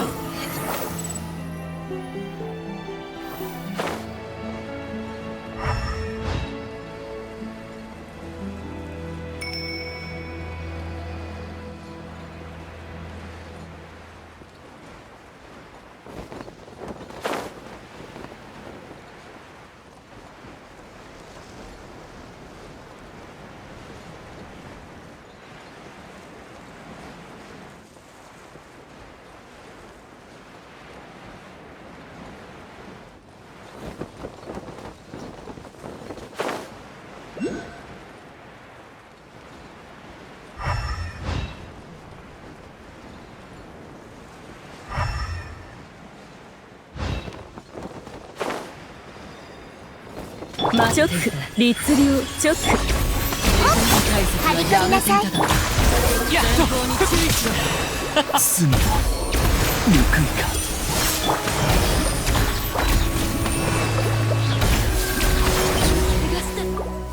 しまった。行きましょう。ご助力を。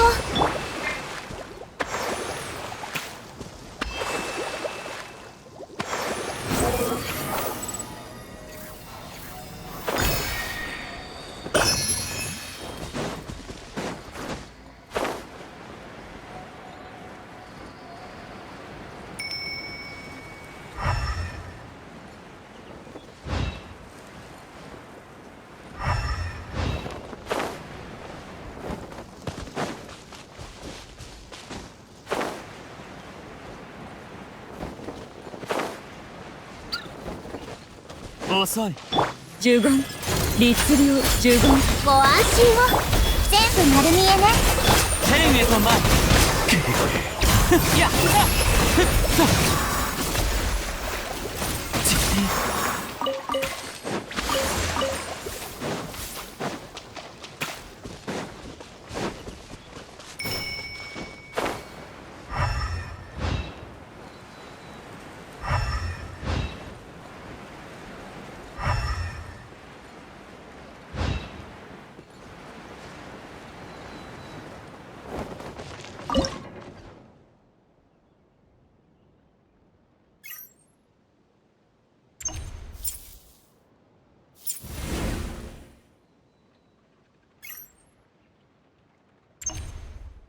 世間話はよそう。話すこともないのに必死に話題を探すなんて滑稽だから。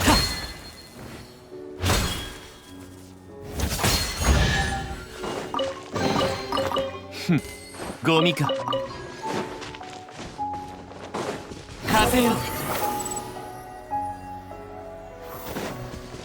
ついてこいなんて言って。律令、呪言、チョック。ほっ、痛くしちゃうかも。にゃっ。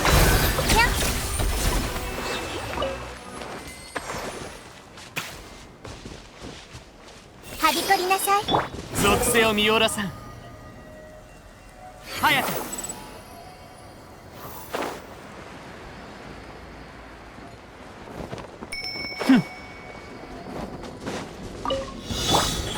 律令、チョック。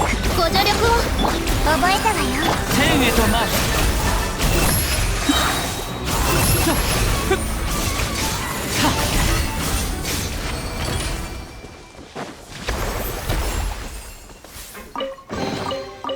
ふん、ゴミか。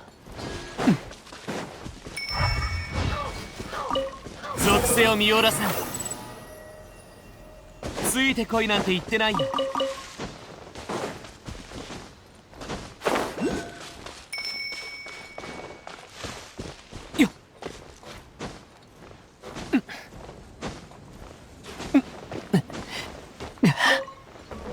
天へと前。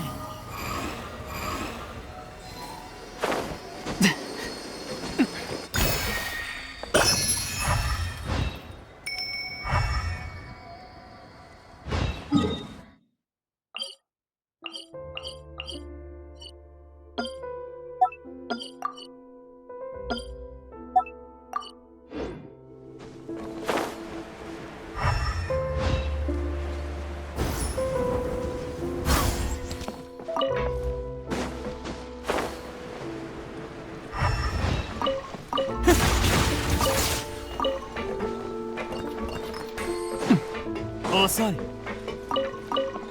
っはっはっ。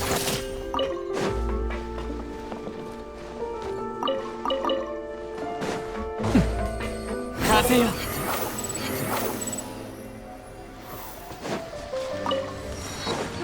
ついてこいなんて言ってないよ。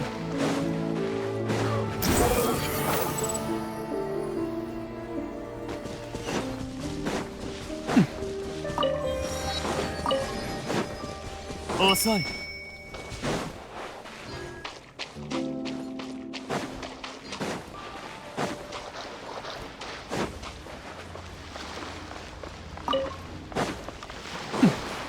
やった。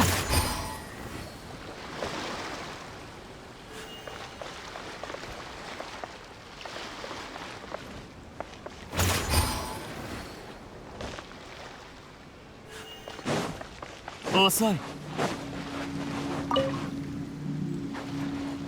ついてこいなんて言ってないよ。ご安心を。はっはっ。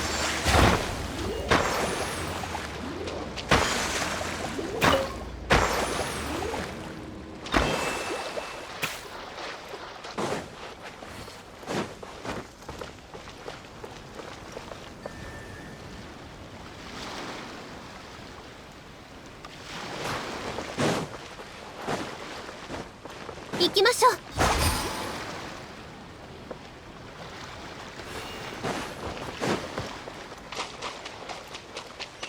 はっ。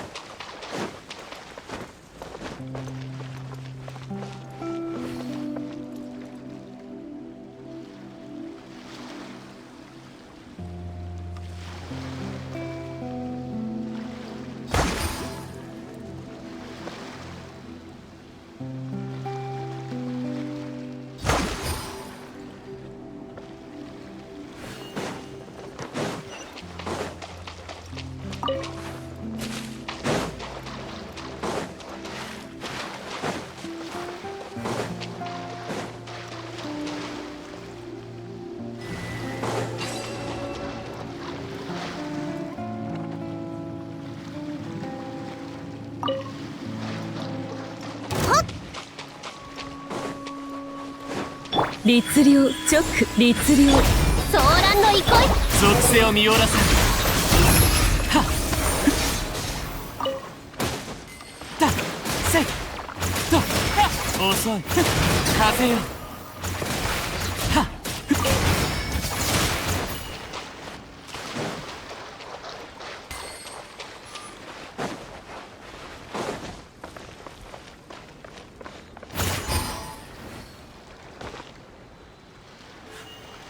遅い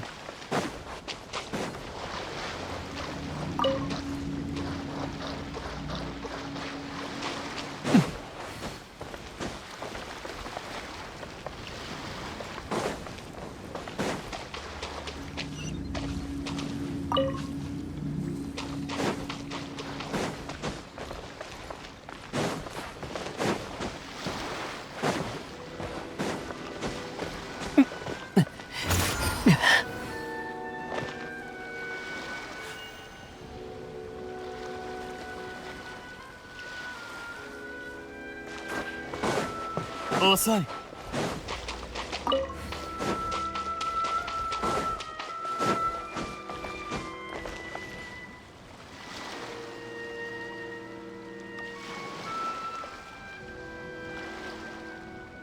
だ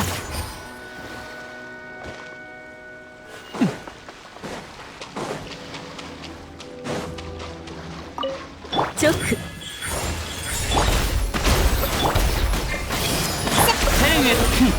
死にたいようだせい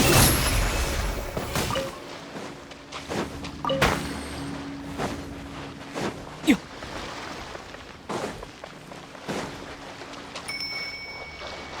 っ遅いはっ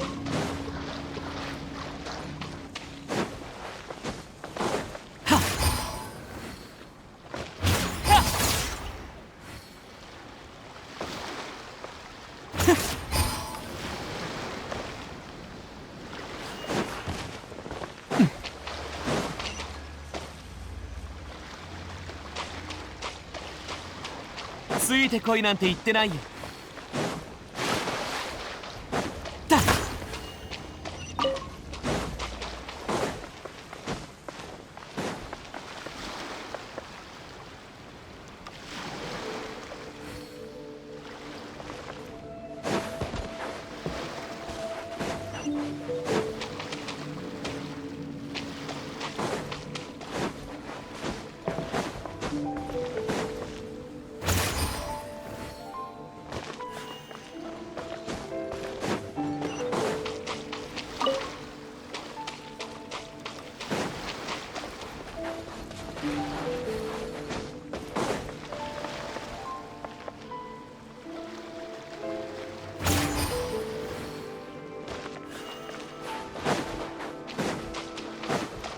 遅い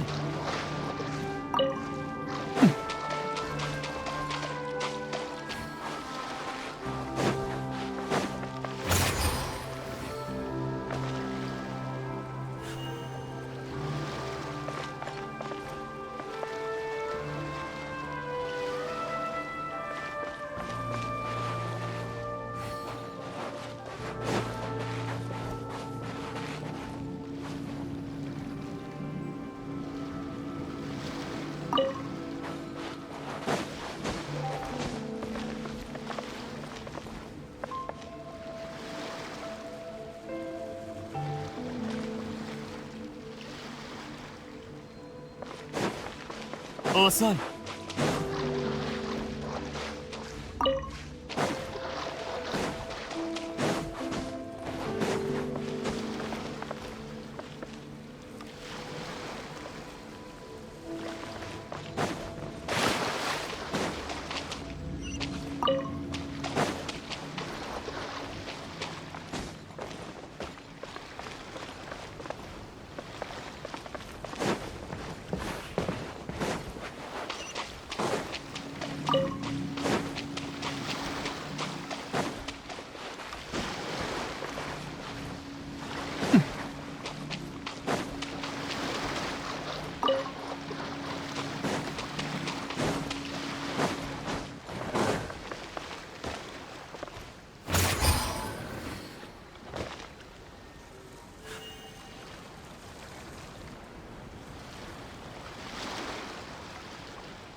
遅い。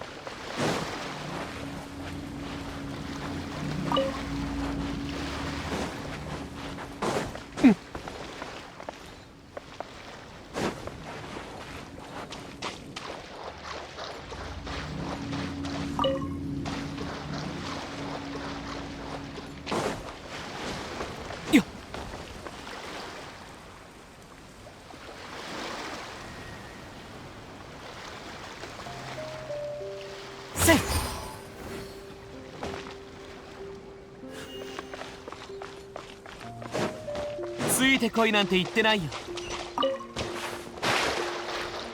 遅い。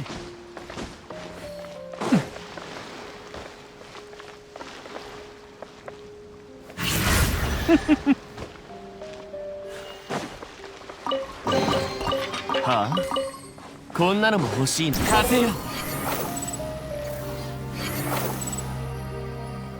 ついてこいなんて言ってないよ。遅い。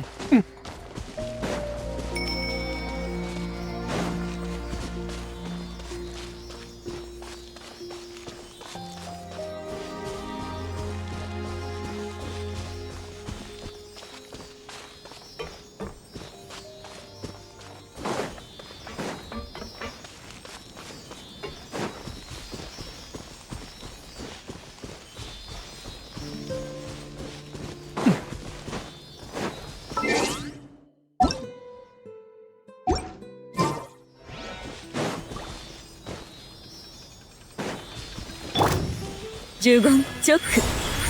ご安心を。はびこりなさい。欲しいなら君にやる。属性を見下ろさない。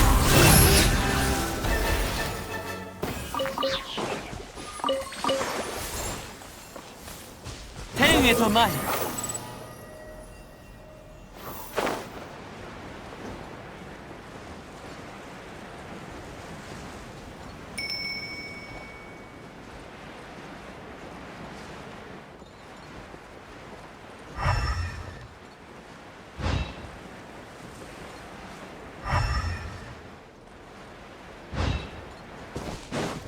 ついてこい。律令チョック。律令ソーランの遺恨覚えたわよ。属性を見下ろさん。あとせい。はっはっと。遅い。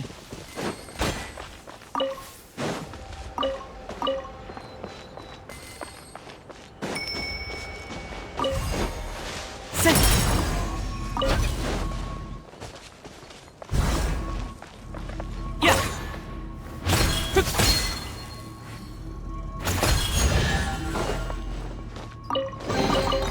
欲しいなら君にやるよ。風よ。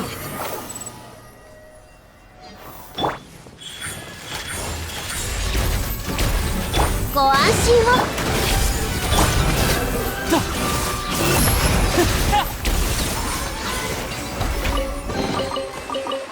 ついてこいなんて言ってないよ。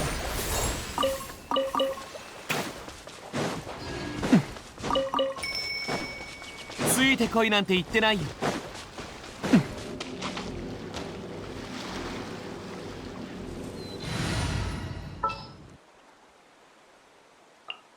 準備完了。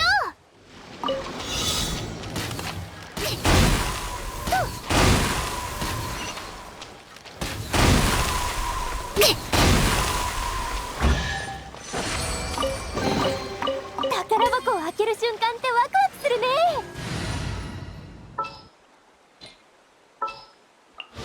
まさか。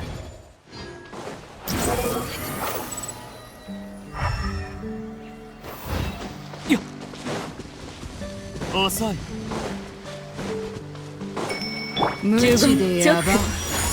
ご助力を。痛くしちゃうと。天へと前。おっと失礼。やっはっ。まだだ。私はまだ。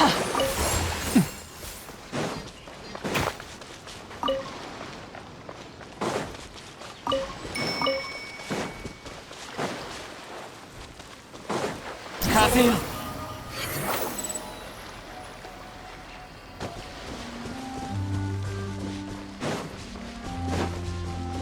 どうか私律流呪言。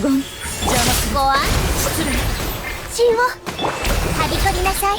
天へと舞やっせい。最後はやはり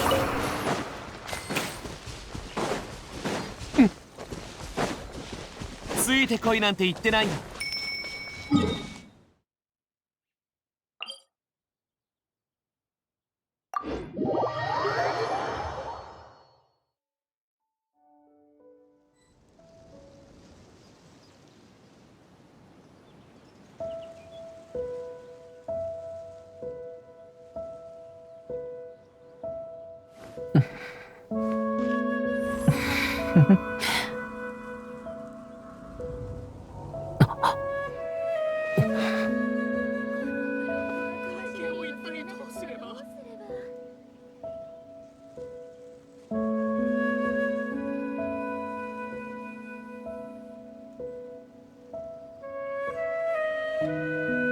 言い方がきついかい？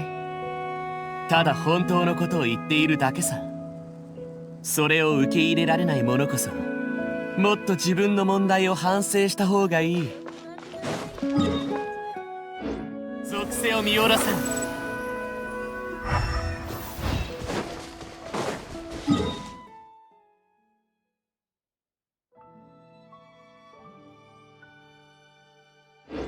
遅い。風よ。遅い。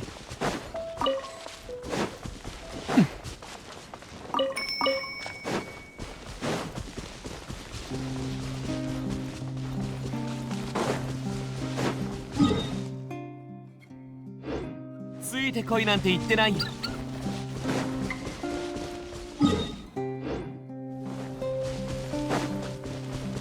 天へと舞え。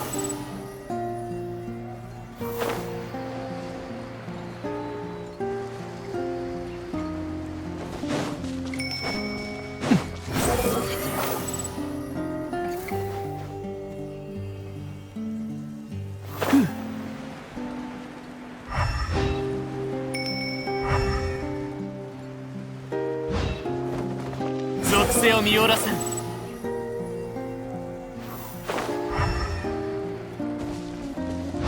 ついてこいなんて言ってないよ。よっ。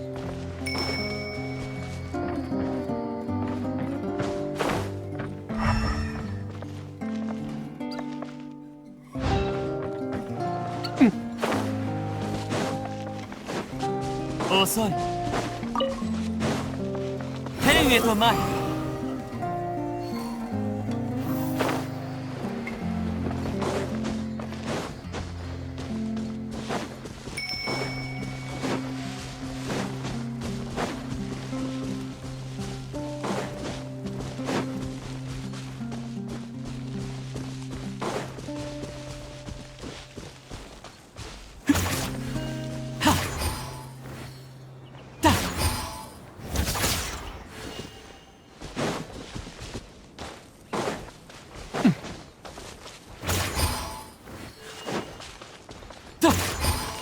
遅い。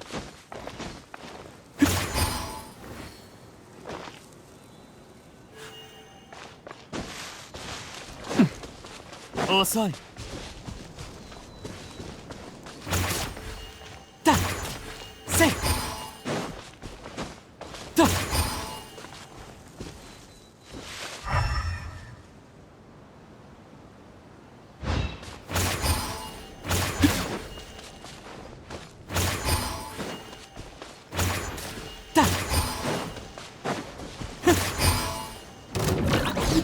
律流。ご助力を。手をつなぎましょう。風よ。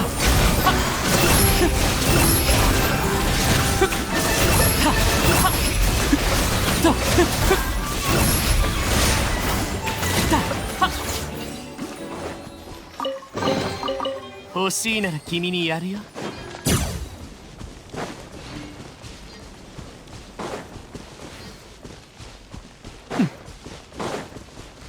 天へと舞え。遅い。ついてこいなんて言ってないよ。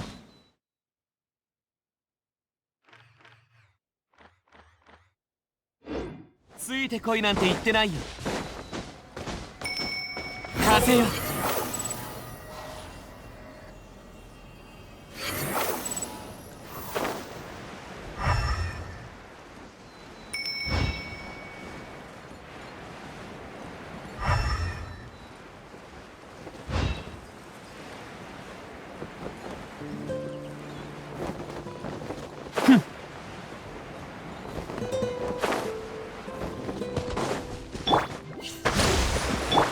全部丸見えね。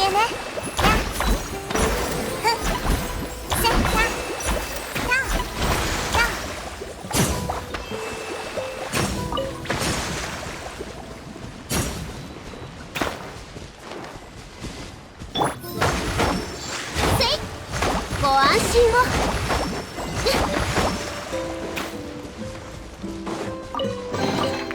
これが冒険。属性を見下ろさん。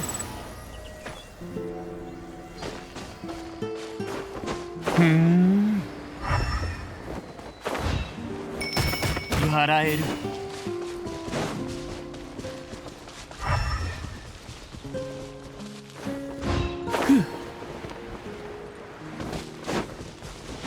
風よ。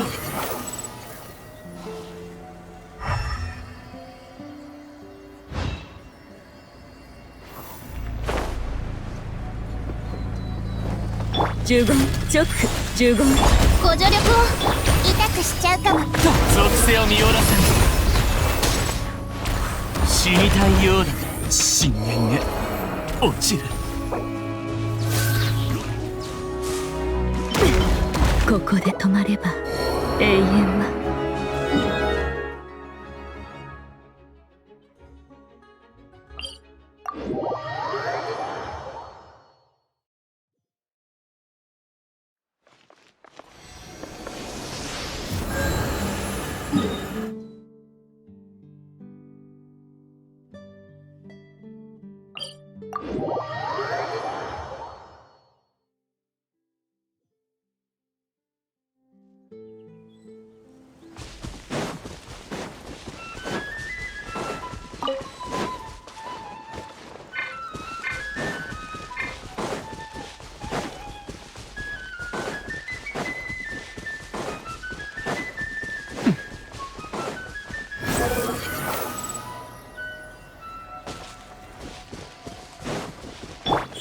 律令直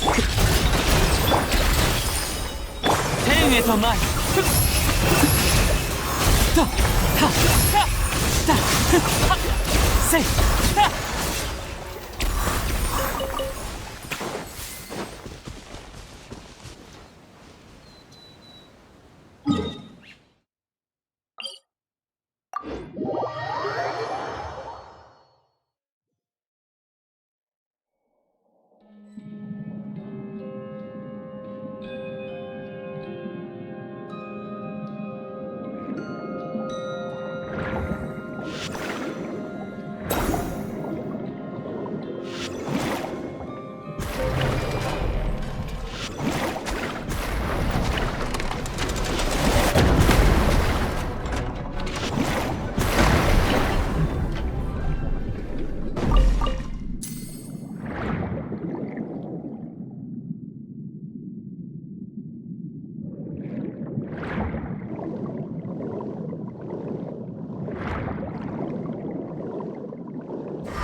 きましょう。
遅い。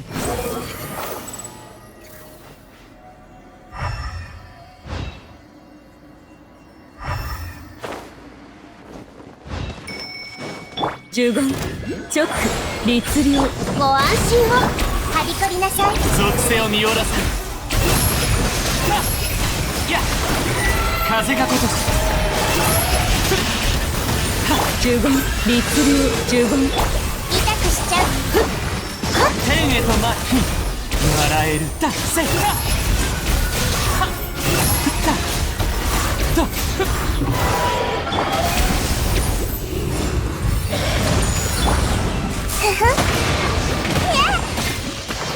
律令、チョック。やっ、風が如し。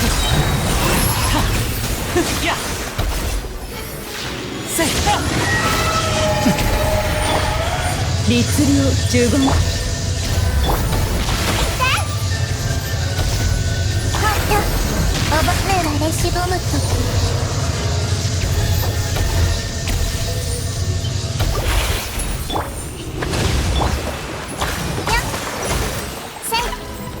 全部丸見え。チョック、呪言、チョック。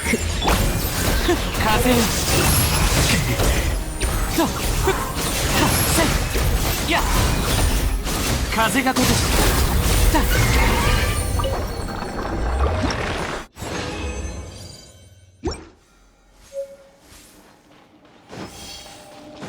属性を見下ろさん。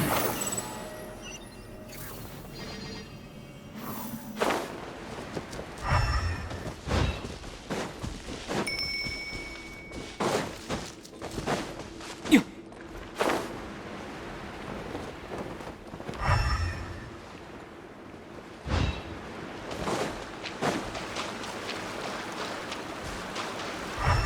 風よ手をつなぎましょう。ご助力を。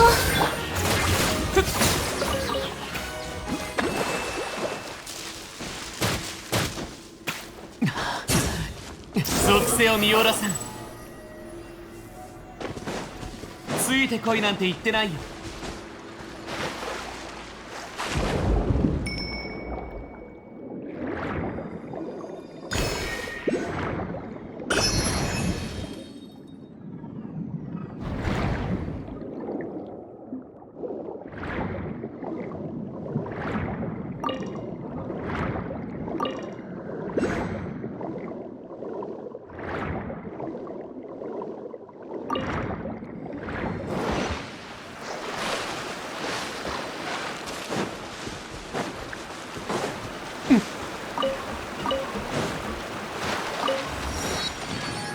遅い。律令、チョック。ご安心を。痛くしちゃうと天へと舞い、笑える。ふっはっはっと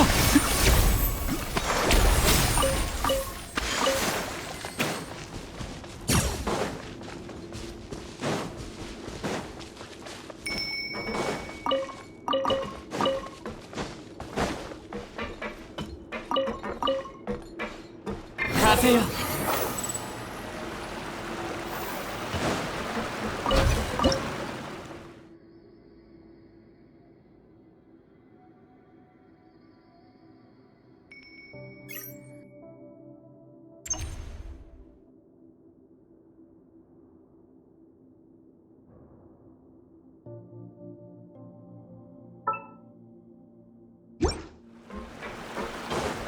ついてこいなんて言ってないよ。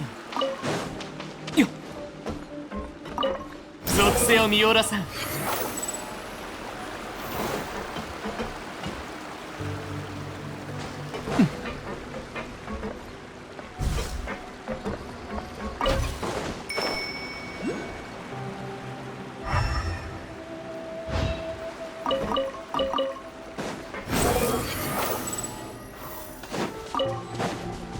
ついてこいなんて言ってないよ。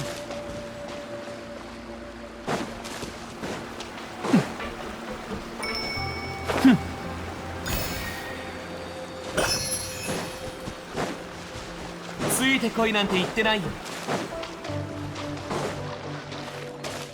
遅い。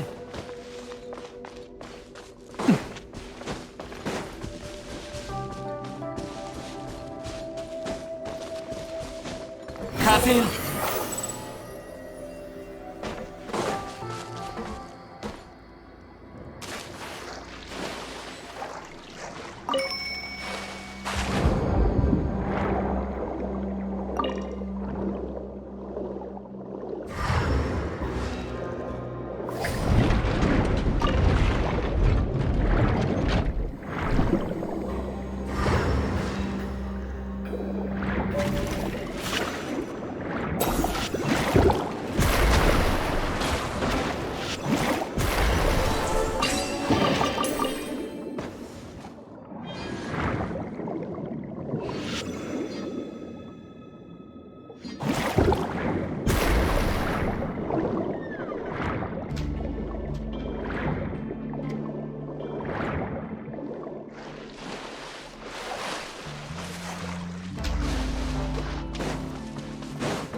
遅い。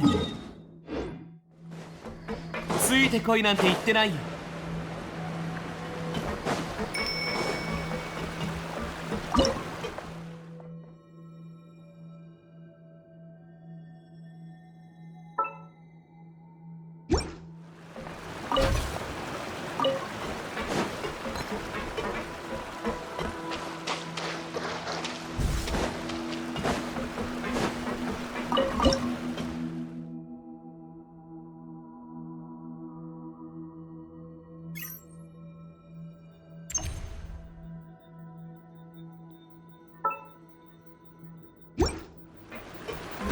属性を見下ろさん。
風よ。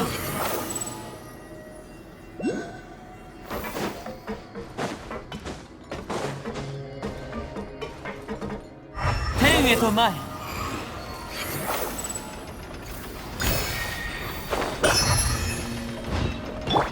十分。ソーランの一歩。属性を見下ろせ。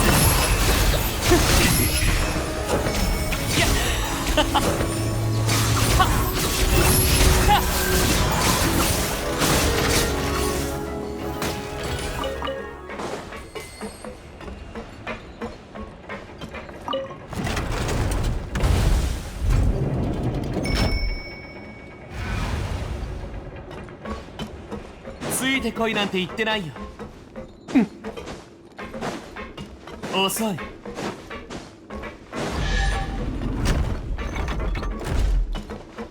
風よ。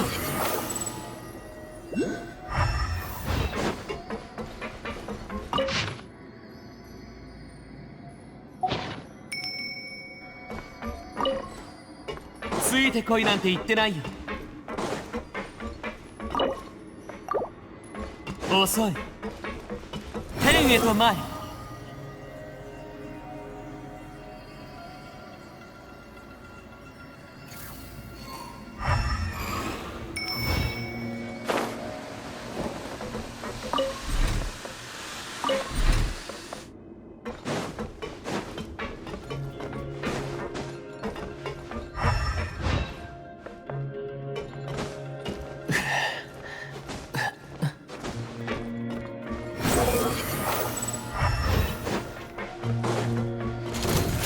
律令チョック15ご助力を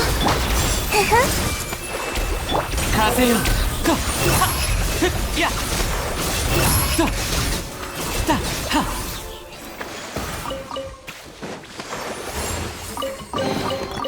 ふん、ゴミか。ついてこいなんて言ってないよ。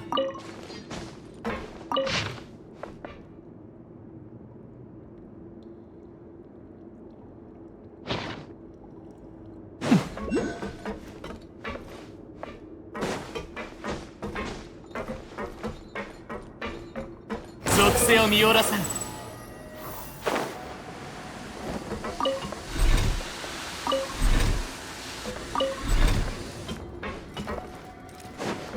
ついてこいなんて言ってないよ。遅い。チョック律令ソーランのイコ手をつなぎましょう。天へと前。いや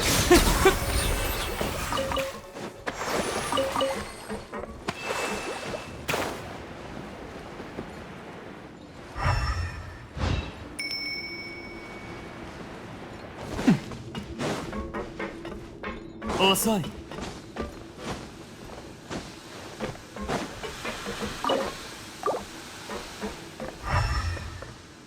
属性を見下ろさん。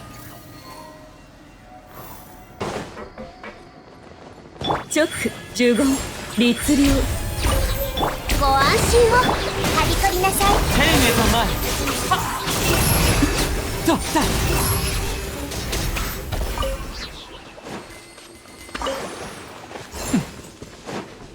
遅い。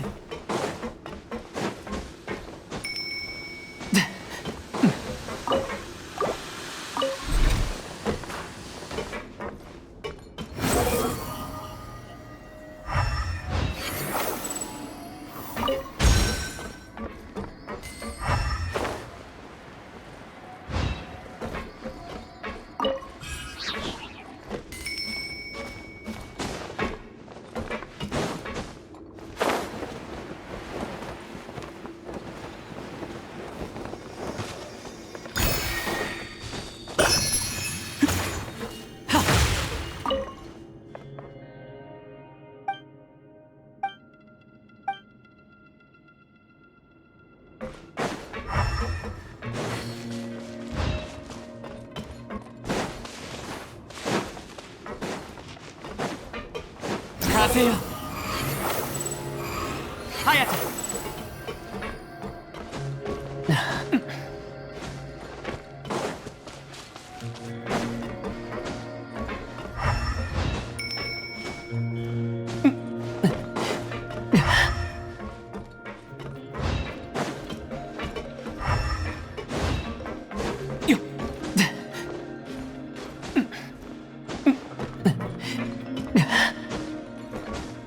遅い。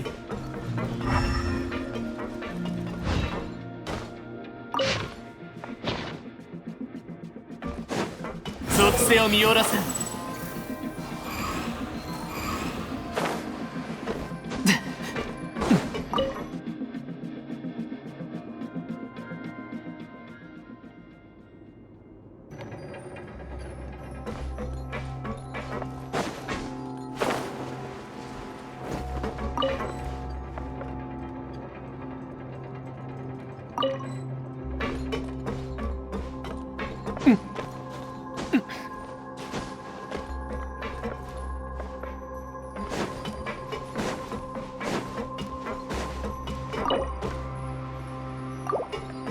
ついてこいなんて言ってないよ。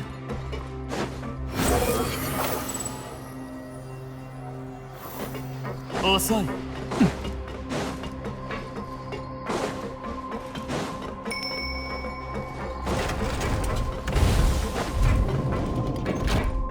風よ。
天へと前。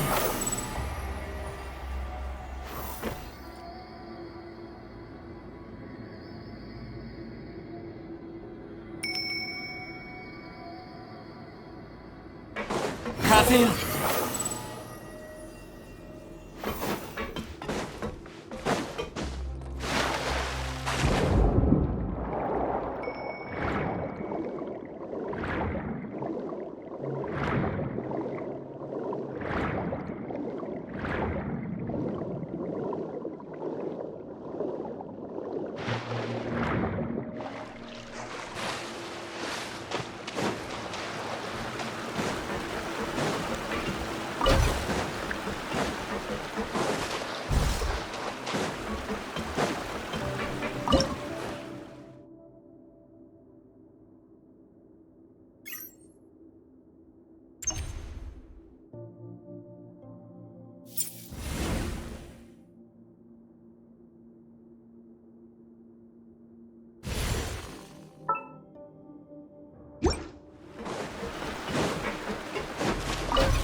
ついてこいなんて言ってないよ。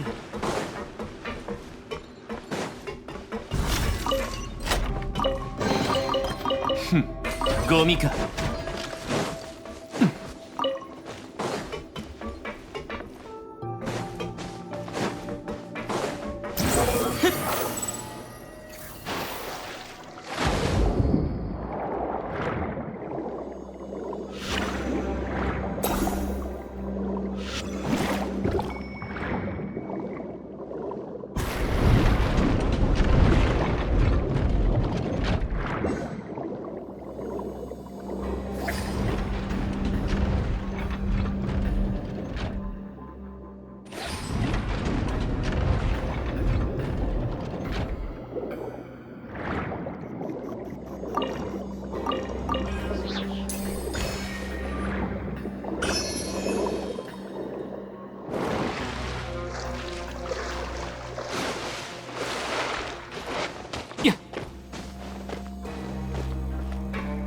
属性を見下ろさん。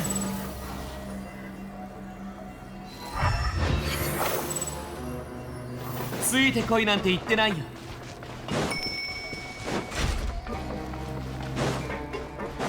天へと前。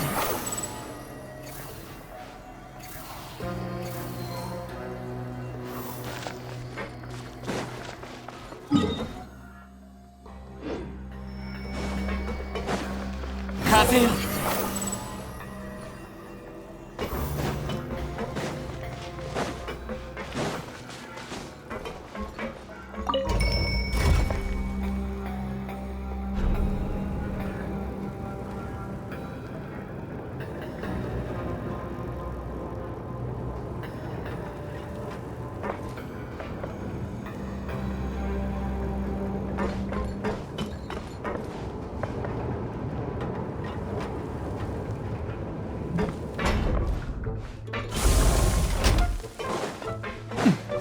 と前。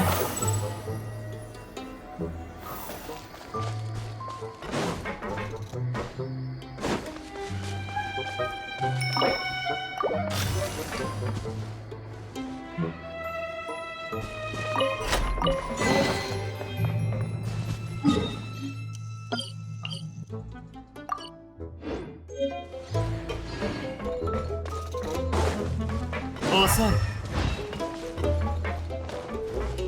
属性を見下ろさん。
ついてこいなんて言ってないよ。星とし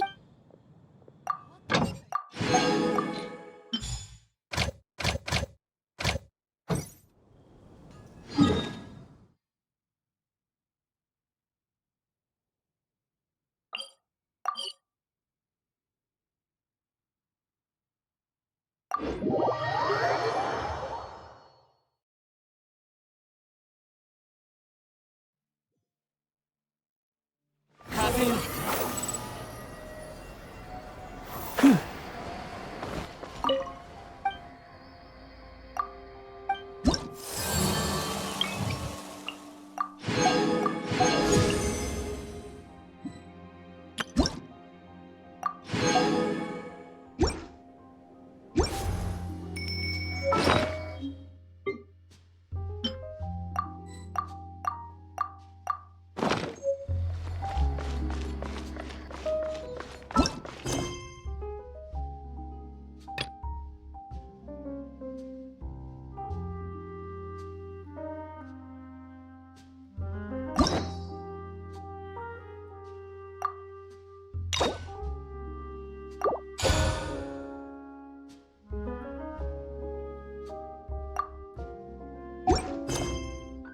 しばらくヌビレットに会ってないけど、どうしてるだろうな。あいつの正体とかいろいろ気になるし、いっそこっちから会いに行こうぜ。